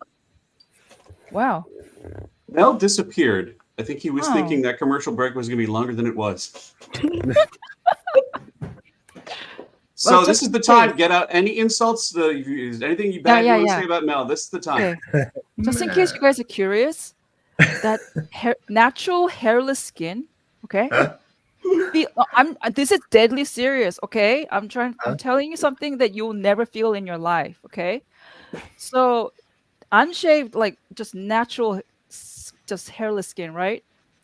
Let me tell you, it feels even better than a shaved leg women's shaved leg. And I've touched many females' leg. Okay. And trust me, it feels that good. Mm. And he doesn't even put lotion. Yeah. There you go. Feel like next time I see Mel, I'm gonna have to try and grab his leg. Yeah. No. No.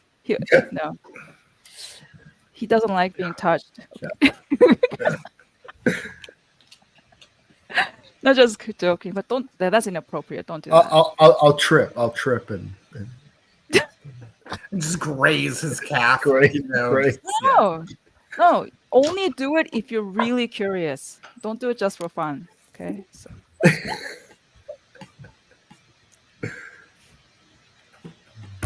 Nothing, Mel. Nothing happened.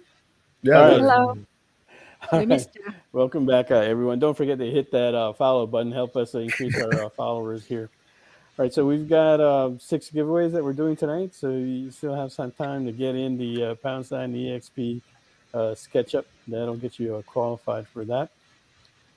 And we still have, we've got 4 things on auction. And they all have a bid of $75 each. So we want to thank Mike Asbell for that. Right, but you can still bid on that. We are looking for a bid of $80. Let's go around the room and take a look at what we have on the board for that. Starting with the, let's start with Fung Fung. You've got the Vampirella piece. With my book. There's a book, right? And she's drawn the Vampirella inside the book. So you are getting almost like a 2-for-1. You've got the Vampirella drawing in there. And you're getting issue 1 of her Lineage horror book. Okay? Mm-hmm. And then you were also working on Phoenix, right? If we can take a look at that. Okay. I can't really see it too well, so I'm hoping that everybody else can. But I know it's going to look good because every time when Fung draws something, it always looks good. We've done a live SketchUp at the cons at San Francisco and LA, and she was killing it.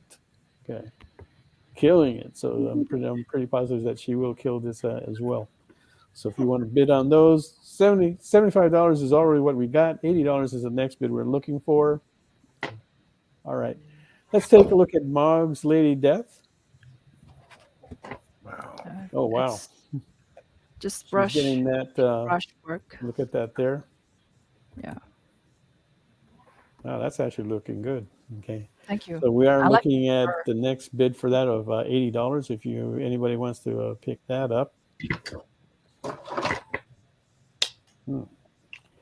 And then we've got the Monster Matador page from Stephen Prince. That's 11 by 17. That is is that an actual page? It's a drawing I did. Okay, there you go. It's a drawing you did. Very, very full. Okay, a lot of things going on in there. See several monsters. Okay. And we are looking for the next bid on that of $80 as well. Okay. And then let's take a look at what we're giving away, JD. Do you have that?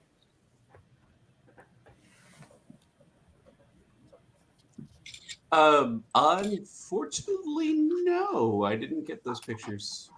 I'm sorry? He didn't get the pictures, Mel. Oh, you didn't? Okay, never mind. I apologize. No worries.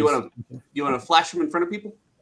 Okay, yeah. Let's look at Dan is giving away a set of Bigfoot Knows Karate.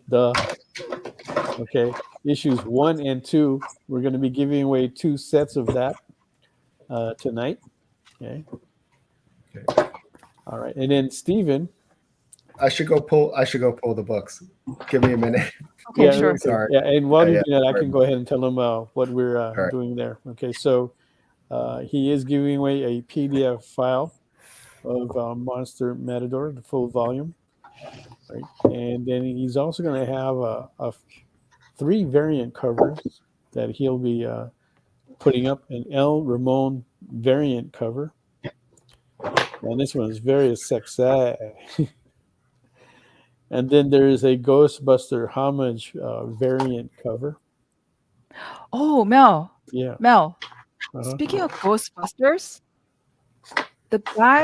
one of the guy who acted is Dan Aykroyd. Dan Aykroyd. Aykroyd, right? yeah. He actually, I didn't know this, but he wrote the script. Yeah. For what? Did you know that? For Ghostbuster? Yeah. Yeah. Oh, I just found that out yesterday. That's amazing. Aykroyd's an amazing writer. Aykroyd's an amazing writer. And he told, like, I saw his interview, and he explains why he wrote it. Is because, like, ever since he was young, for example, his mom saw, like, when she was walking as a teenager, I think she was walking back home, and then she saw, and she's Canadian, right? Like a Christmas light, a green, like red and white or something like that. Kind of blinking. It was like hovering near her. And then as she came closer and closer, it actually felt like maybe it's an aircraft and it's part of the light. So it was like she saw a UFO sighting, basically. And then from then on, she was so curious. She kept looking for it. And then she was interested in, like, paranormal, all of that stuff. And then that got transferred to him. And then he's a grandpa. I think maybe it's the mother's side or the father's side. Also was interested in the supernatural. And because of all of that interest, he wrote Ghostbusters. So that was really interesting. So I don't know about you, Dan. Like, are you also interested in those paranormal things? Because Sasquatch, like, conspiracy theory, all of that, the secret stuff, unknown. No, I really just like Dan Aykroyd. No, I'm kidding. But I read a bunch of that stuff when I was younger about, about paranormal and that sort of thing. I read a bunch of stuff about it then. I'm not much of a believer in much of anything, to be perfectly honest with you. I'm pretty much, what you see is what you get. But wait a minute, you don't believe in Bigfoot? No, no, I don't.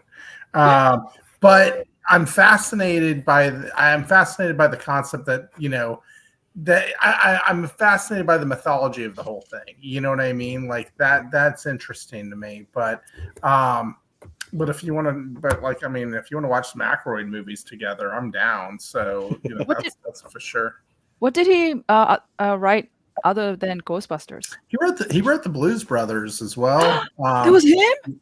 Yeah, he was one of the Blues Brothers. He was the tall one who played the harmonica, Elwood. And he's written a lot of stuff. He was on Saturday Night Live, the original Saturday Night Live cast, and wrote a lot of sketches for that, and just he's written so many things over the years. I mean, he's absolutely brilliant. So that era of Saturday Night Live that he was on was just that was just fantastic. That era of Saturday Night Live that he was on, incredible. The people that were involved with that show during that time. Yeah. So he was. I recently found out he has Asperger's, and my son has Asperger's, and so that's really interesting to me, just because he's, what Aykroyd has achieved in his life, and the, pushing past those boundaries that, it gives me a lot of hope for my boy. You know what I mean? And I think it's incredible, and it explains his writing to me a lot too. Because if you Aykroyd's writing, because if you watch it, like Ghostbusters, he starts listing all these scientific mechanics and things like that. And he does that a lot in his writing. It's pretty incredible. So it kind of falls right in line with that. So anyway, I'll go. Yeah. We can talk about something else now. Wow. All right, Stephen, have you got those covers? Okay, so here is the. This is the Ghostbuster. Nice. How much there? Who are you gonna call? Who are you gonna call? Monster Matador. This is the Afropocalypse. Afropocalypse. There you go. And I'm going to save the El Ramon cover. Very Burt Reynolds. Very yeah, nice. yeah. We did the Burt Reynolds thing for the ladies. For the ladies. All right. So if you want to win any of those free giveaways, bounce on EXP SketchUp. Get that into the comments, and we'll be doing that in a few minutes. Right. So as we get close to the end of our show here, I know that we can. I believe we have the links for that. But go ahead and tell us, how can we reach out to you guys, or where can we find you? Let's start with you, Dan. Sure. You can reach me at Danomite139 here on Instagram and Twitter. You can find me at lesserknowncomics.com. That is lesserknowncomics.com. That is my publisher. Or, you know what? BigfootKnowsKarate.com. That'll get you right to me as well. So, and could you imagine? I actually was able to find the URL. Nobody got it before me. I was shocked. Anyway, so BigfootKnowsKarate.com. It's there for you. But come check me out on Instagram. Would love to hang out with you all there. How often do you do that? What's that? Do like live draws on Instagram and that sort of thing?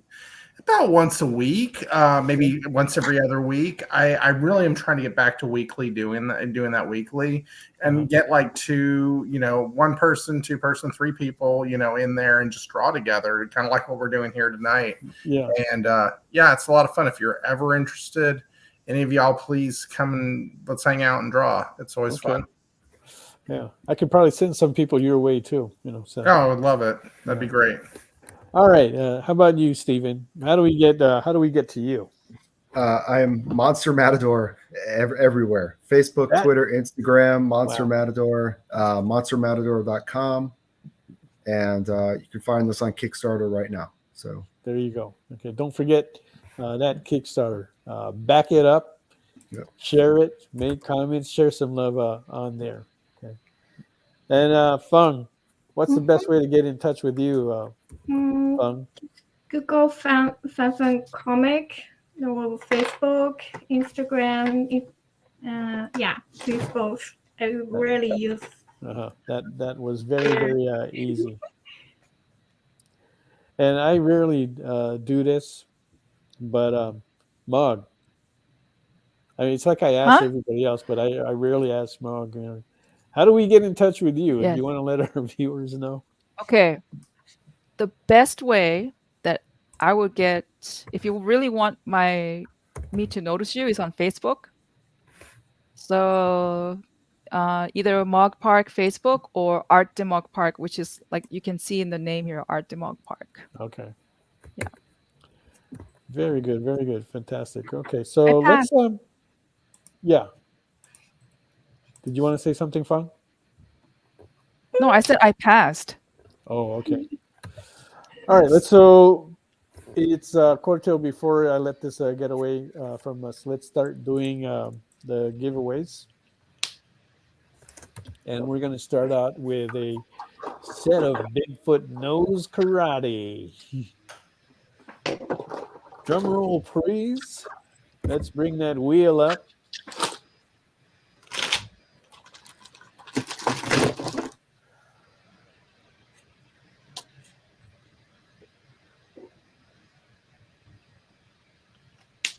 Ryan Riley wins that first set. Congrats! Of Bigfoot Knows Karate. All right, our next giveaway, a Monster Matador volume PDF file. Get the whole works right here.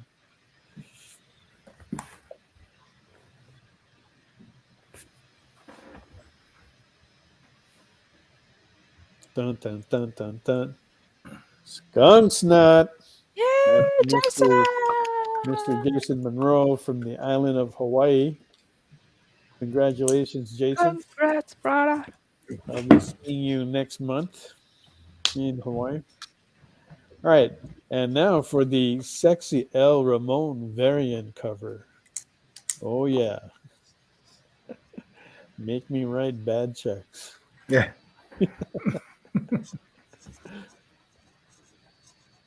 And Mike wins. That's sexy. Wins that sexy cover there. Congrats. All right, and Mike also has a clean sweep of all the auctions with $75 on each of those. If you want to take any of that away, we're looking for an $80 bid on any of those. Okay, and we'll review that in a moment. But we're going to go to our next giveaway, which is another Bigfoot Nose Karate set. You're going to get issues 1 and 2. Here we go. Dun, dun, dun, dun, dun, dun, dun, dun.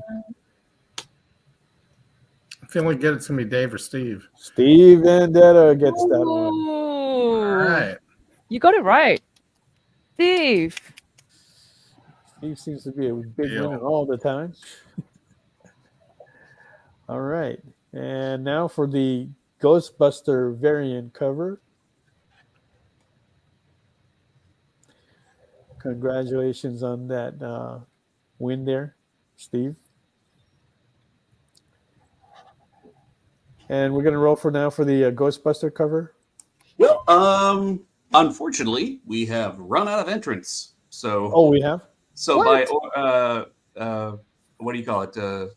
Default. Yeah, by default, whoever I'm not sure who the last person who hasn't won something. It's Dave. Dave. I saw Dave in there. Dave wins the Ghostbusters. I saw. God, I can't remember. I thought we had more than that because I kept seeing these names on there. Yeah, but Dave has it. I know he put it in. Dave. Okay, Ryan's got that.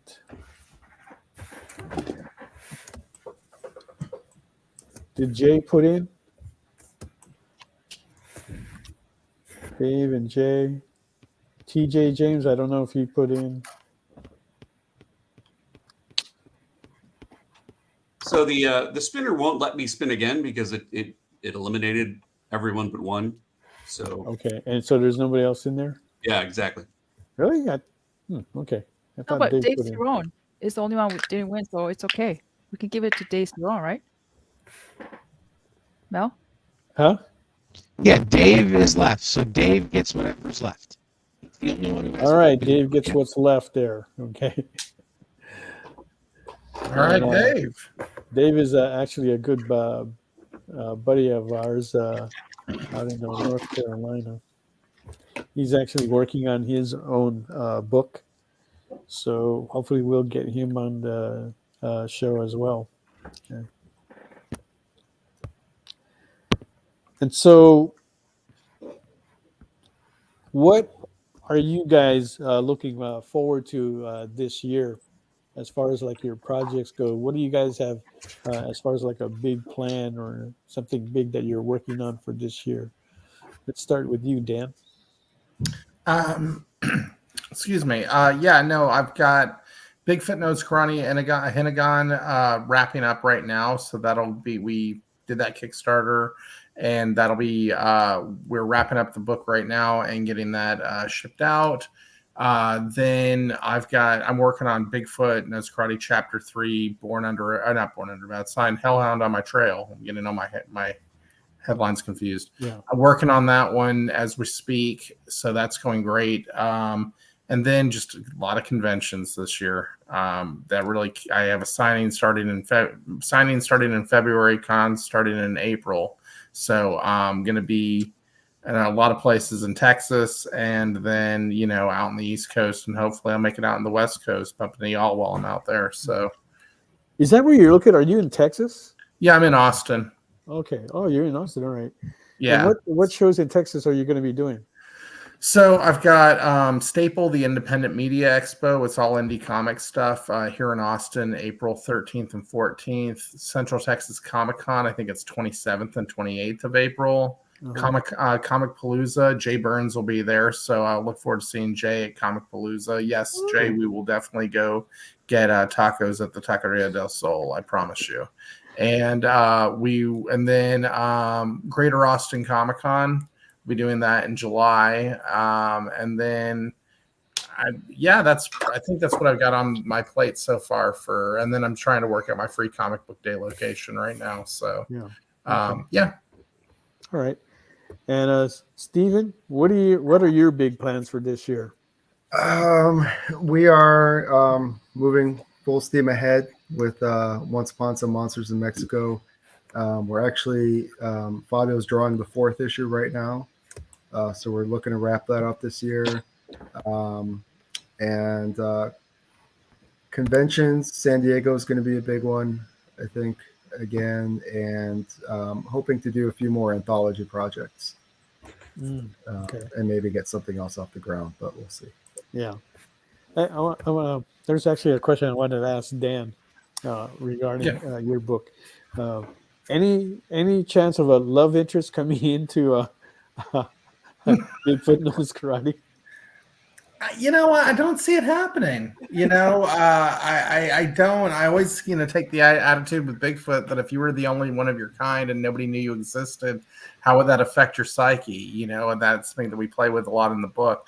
I don't know that he's built to take on a lover or a romance. I just don't see that in the character. But now if he was like a shirtless matador or something like that, then he's going. You know what I mean? So. I'm glad. I like it that way. Yeah, like the Eternal Warrior. What's that movie that we really like? It's the Eternal Warrior. Gosh. Which Eternal Warriors? Well, they're doing Highlander.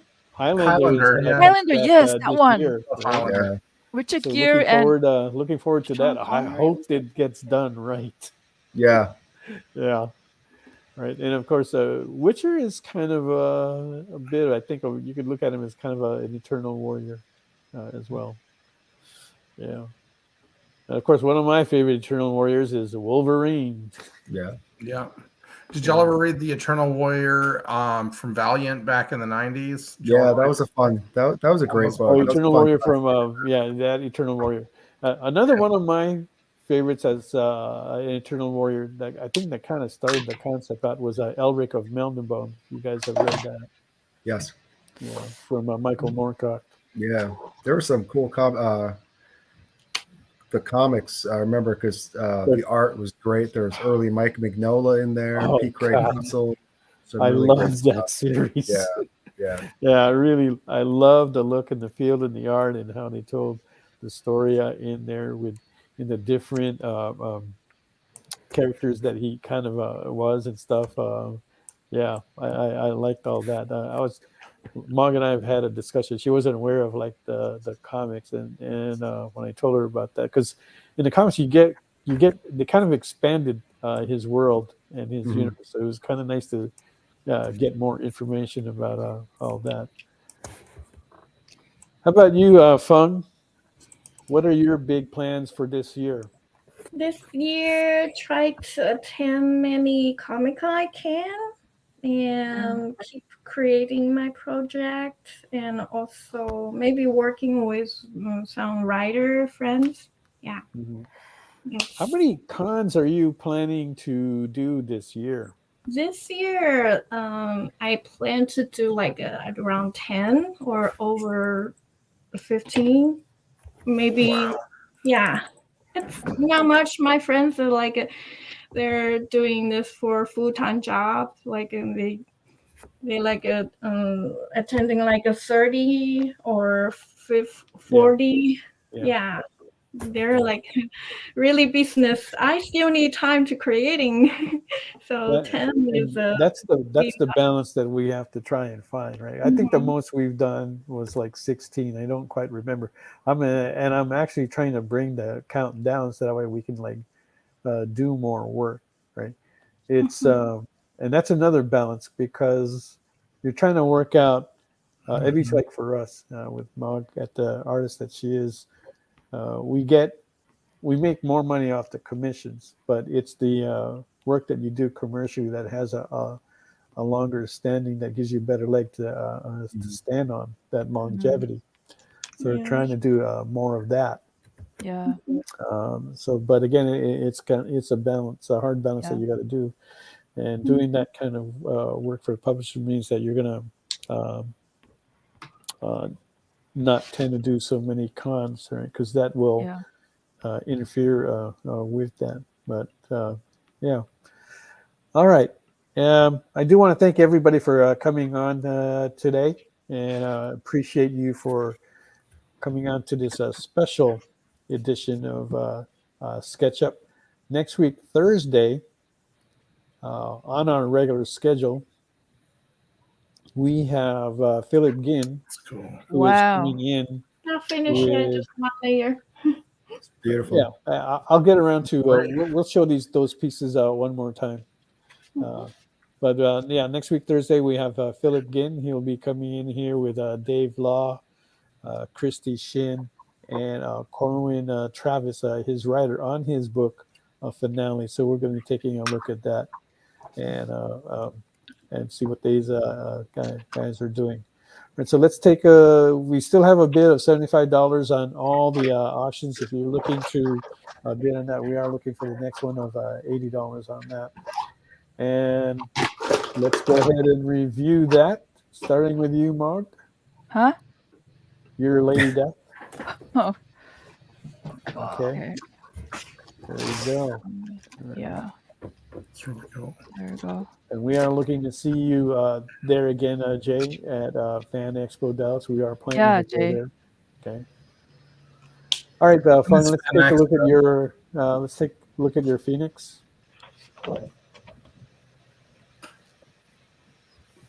Just one color layer. There you go. She's got it nicely colored. That is under price at $75. You got a few more minutes to get a bid in if you want on that. And then show us the Vampirilla.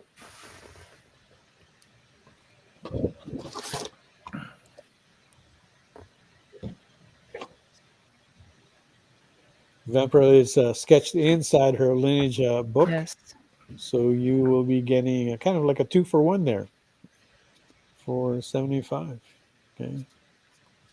And I'm sorry, Stephen had a nice drawing of Monster Matador with a bunch of things going on in there. Look at that. Okay. So cool. All right. Okay. Don't forget to fill in the magic form. That should be coming up in the comments if you are a winner of our giveaways. Or thank you for the bid across the board on that as well. Okay. And once again, thank you everyone for coming with us on this special edition. This will close out our EXP Expo 3 weekend. And hopefully we'll see you guys at a con this year. Thank you. Thank you. Good night, everyone. Good night. Thanks for having us on. Take care.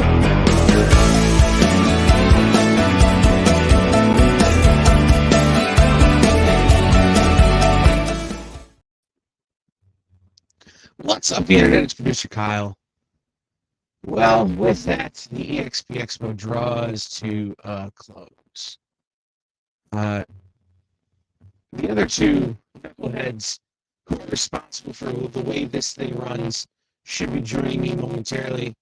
JD, hey, there he is. That's JD's face. And here's Jay's. That was creepier than it needed to be, but I appreciate that. So I don't know if you realize, Kyle, that you sound like Megatron. I'm both exhausted and... No, it's not you. It's the computer or the mic. Let's see. Who knows? It's great. It's a great way to... Even your computer's exhausted. It really is. It's big aim. Stall. Oh, God, we gotta fill. Jay. Okay. So what was your favorite part of the expo?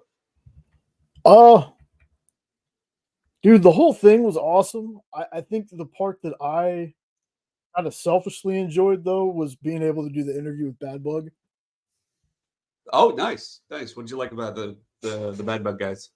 Well, first of all, they're my friends. So okay. It's pretty well. I say that, but Alan has been the only one we had ever met in person before. So this was my first time outside of messaging talking to Mike and Scott. But we message each other all the time. So it's like the first time you actually got to talk to them face to face. Yes. Interesting. And it was Jay's first interview that he ever hosted. On the experience. On the experience, yeah. Am I less Megatron-y now? Yes, you're good now. Yeah. All right, because Megatron right now is at home crying because the Lions lost tonight. Oh, that's a reference to sports ball. Yes, it's a sports ball reference. Yeah. And a reference to why my wallet is sad. Don't bet what you can't afford to lose. I didn't, but my wallet is sad because had I won, it would have been much fuller. I got you. No, guys, I wanted to bring you on here at the end of the day as we run out of energy and, internet capacity, and my computer is literally flashing red at me like I'm going to murder you in your sleep. So just to say, y'all, this thing is not a solo effort. I might be sometimes the face of this thing. I might be sometimes the person who's maybe pulling the strings behind the scenes, but these two dudes have done so much more than you can even know. Like, when we found out that Dan was unavailable, we had to step up and do other things. Like, Jay went through and found social media tags for all of our guests so that our social media help could get the social media out.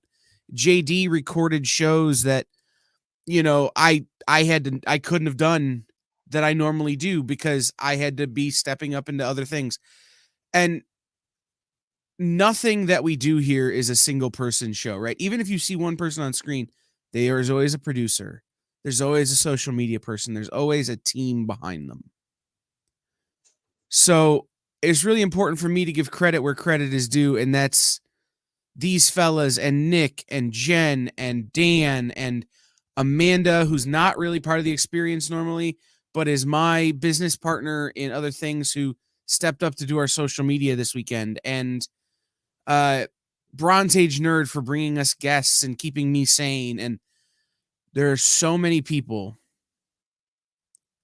I mean, I would say that you're right. It's not a one person show, but it almost is. like you do so much that I'm surprised that you're still standing at the end of this weekend. Or can I tell you? Awake. I had to text my doctor during SketchUp. I did not know you had muscles in your chin. And I have a muscle twitch in my chin.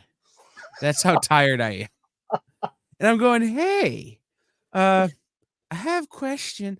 Do you have muscles in your chin that could twitch? And she's like, yes, those are important muscles for like jaw control.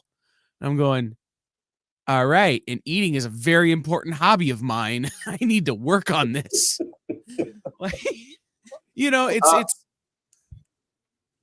It's one of those things is that, I try to carry my weight. I do what I can. I do what I'm good at, but it is too much for one person. And so having these dudes, Jay and JD, having Jen and Nick's support on the backside, Jen helping me book guests at the last minute. Again, Bronze bringing in people like Frank Martin and these people to our attention. Mel and Mog. Mel was the first person to sign up to do the show. He was like, hey, we want to do SketchUp, which they're always down to do a SketchUp show. And I want to do this poster show. And then Mel took the lead on building our web store for the experience. We have over 100 products in our web store that just launched yesterday on the experience website. That's all Mel. Like, I had to help with things like tax law and making sure shipping rates were right, but Mel did all the inventory. He did all the work. And so it's, like I said, it's not a solo effort. It's not any of that kind of stuff. So I just wanted to thank these guys and thank everybody. And at the end of the day, thank those people over there. He's been for the whole weekend. Skunk Snot. Yes. Yeah. Well, I think what's happening is that we've gone live in the morning before the end of the day for Skunk Snot because he's way over in Hawaii, and I don't know how many hours difference that is. 2. Well, I'm sorry. From you, it would be 6 hours, 5 hours. Yeah, It's two from you. It's like, 3. Yeah, 5 hours difference for me. So we're, words mean nothing to me. Right. We're starting very early in the morning for Skunk Snot, and he's been here and he's still here. And I love that. And I thank you for that. And TJ James has been in and out all weekend. And so many of you I've seen, Steve and just people popping in and out. Richard Ship was here earlier. Just everybody. And then I want to thank all of them. I want to thank our guests. This would be really boring if it was just me sitting here going, so you guys want to talk about comics? Like, trust me, because I've done that with him, and it's very boring. Right? I mean, we did it last night at last night at like 11 o'clock when Bronze and I are doing it. I'm going, yeah, I don't know how many more people want to hear this. But it's this idea of this is a group effort, and the experience every day is a group effort. None of this happens by itself. And if it did, it'd be a lot less fun. The backstage private chat jokes and the text message jokes that the three of us have shared this week have been incredible and super fun. And the conversations I've had with Jen, the conversations I've had with Mel, the conversations I've had with everybody make it worth it. So thank you. I feel like these people listening now or watching now are like our super core fans, and we should give them like a password so we'll know each other at conventions or something. Sheboygan. There you go. Come up to us and say Sheboygan, and we'll know. Right? You're the super fan. No, like I said, there's so many of you guys who I'm not going to get into it too deep here. But I look at the analytics every day. I look at the numbers of what we're doing every day. That's part of my job. And I know that many of you are choosing us over a lot of other options. And I am eternally grateful for that. But I said we were going to do an hour live for every 100 subscribers we had by Christmas. And we started scheduling, and it didn't look like we were going to be able to fill that many hours. And we did. And now it wasn't easy. Nancy thought she was only doing a 1 hour show, and she did too. Dan goes to the hospital and Dustin steps up, and it really is a collaborative effort to get here. And we actually did an hour for every 100 subscribers, because by the time we're done here, we will be just shy of 25 hours over 2 days. And we're just shy of 2,500 subscribers. So that's part of why I'm getting a little long-winded, because I'm trying to stretch for another 4 minutes. I would say it's like if you watch this and you enjoyed the content, then I thank you so much, because you have no idea how much this feels like just loading a wheelbarrow full of stuff and then tossing it down a hill, because you don't know where it's all going to land. It's just chaos, and you just got to go with the flow and make it happen, It's true. And I go into these events, and can I tell you, while you guys have been running shows this evening, I've been on the other side of this desk planning the next one. Mm-hmm. I assume which is happening in 3 weeks. Inflatable mattress that you've had in your office for the past 3 days. Yeah, pretty much. No, I've been at the desk, but okay. The mattress is in the other room, which is literally just because if I didn't, I would have passed out and fallen off this stool. But no, we're starting to plan the next one, which is BCU2, Black Comics Universe. And I don't want to talk ahead of schedule because things could change, but we may or may not have booked our headliner for that tonight off of the work we've done this weekend. Mm. And it's a big name. It's somebody who 30 years ago did something that had never been done before and has not been done since. So it's a big deal what we're doing. And I always come into these things and I don't know that it's probably a fake story. Napoleon's battle plan. First we show up, then we see what happens. Right? It didn't really work in Russia all that much. No, I mean, you have to have a better plan than that, but it's how I start. First we show up, then we see what happens. And we have stuff that, heck, we started today and I loaded up my interview with Greg Weisman and the audio died. So I had to pull it back out and upload an untouched file, just a raw file, and let it play. And then we're coming down by the end of that and the Bad Bug interview, we're coming down 15 minutes late. And, so then I go into the next interview and we ran long on that. So Henri had to trim his show a little bit to get us back on time. And you have to be able to adapt, and doing that is hard. And hopefully you all, as the viewers, don't notice. And again, I give these guys a ton of credit for making sure that doesn't happen. Jay jumping in for me yesterday for 5 minutes because, like, bro, I've been in this chair for 6 hours and I haven't had a chance to go to the bathroom. Like, I need help. Yeah. So it's, I appreciate that, Skunks. Not my goal is I'm an indie comics guy. I love independent comics. They are the people who are out here on the ground putting the work in every day. They're going to their day job for 8 hours and then coming home and working another 8 on their passion project. Vocation and avocation, man. And I want to make sure everybody knows about them. And so we were conscious about that when we were booking this show. We wanted some big names like Matt Rosenberg and Declan Shelby and Greg Weisman and Dirk Manning. It's a medium name. Well, it's a medium name. It's a medium name when you've eaten dinner at his house, bro. It's JD and I have had dinner or have talked to Dirk like at the hot dog stand. How many? Probably 10 years ago or more. What is that?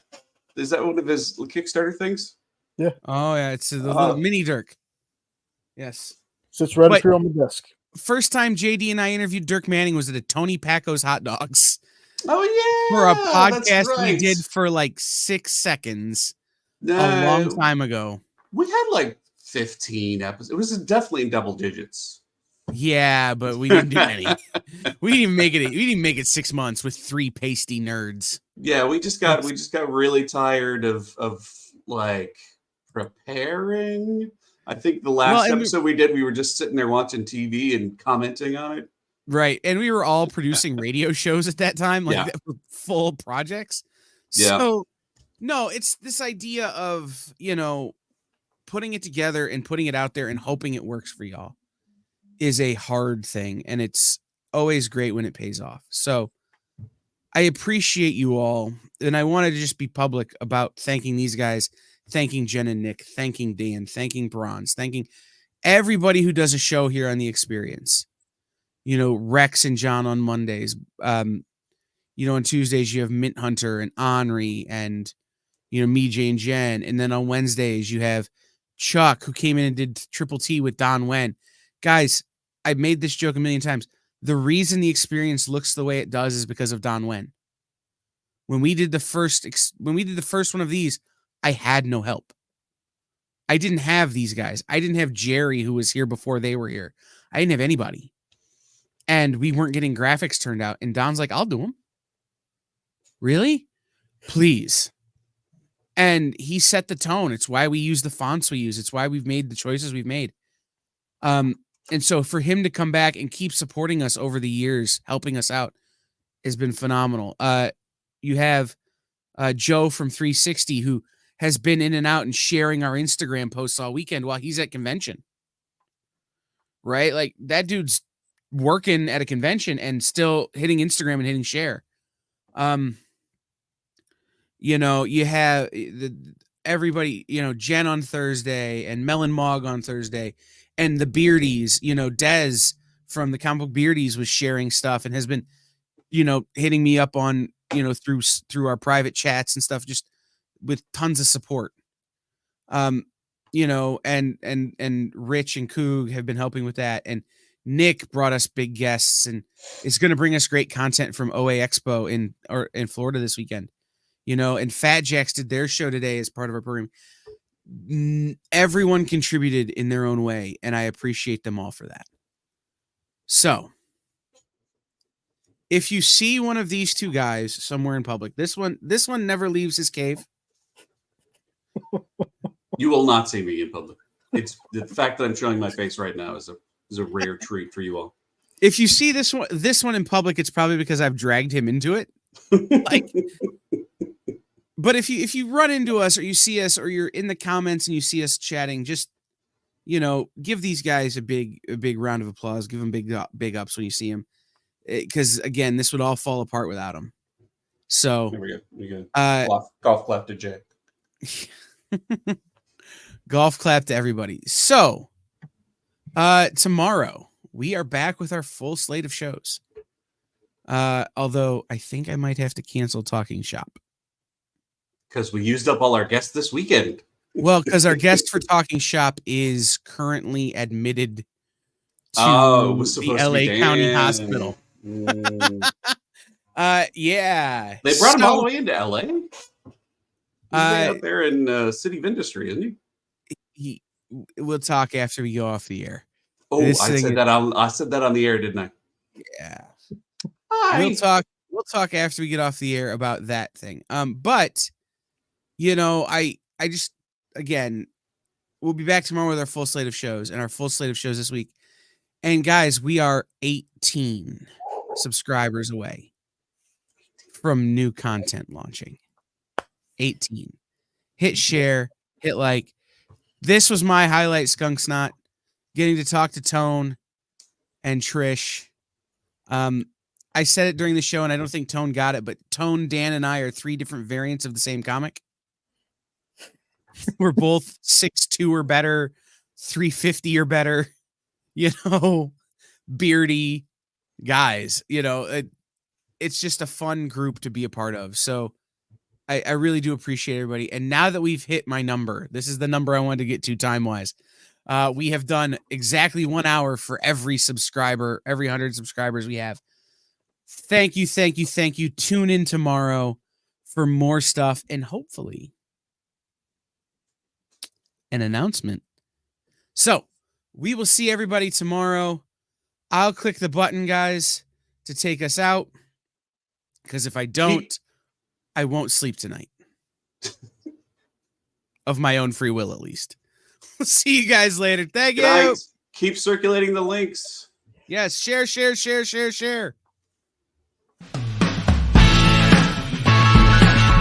Join the party. Head over to our link tree to find all the links for everywhere the experience is all the time.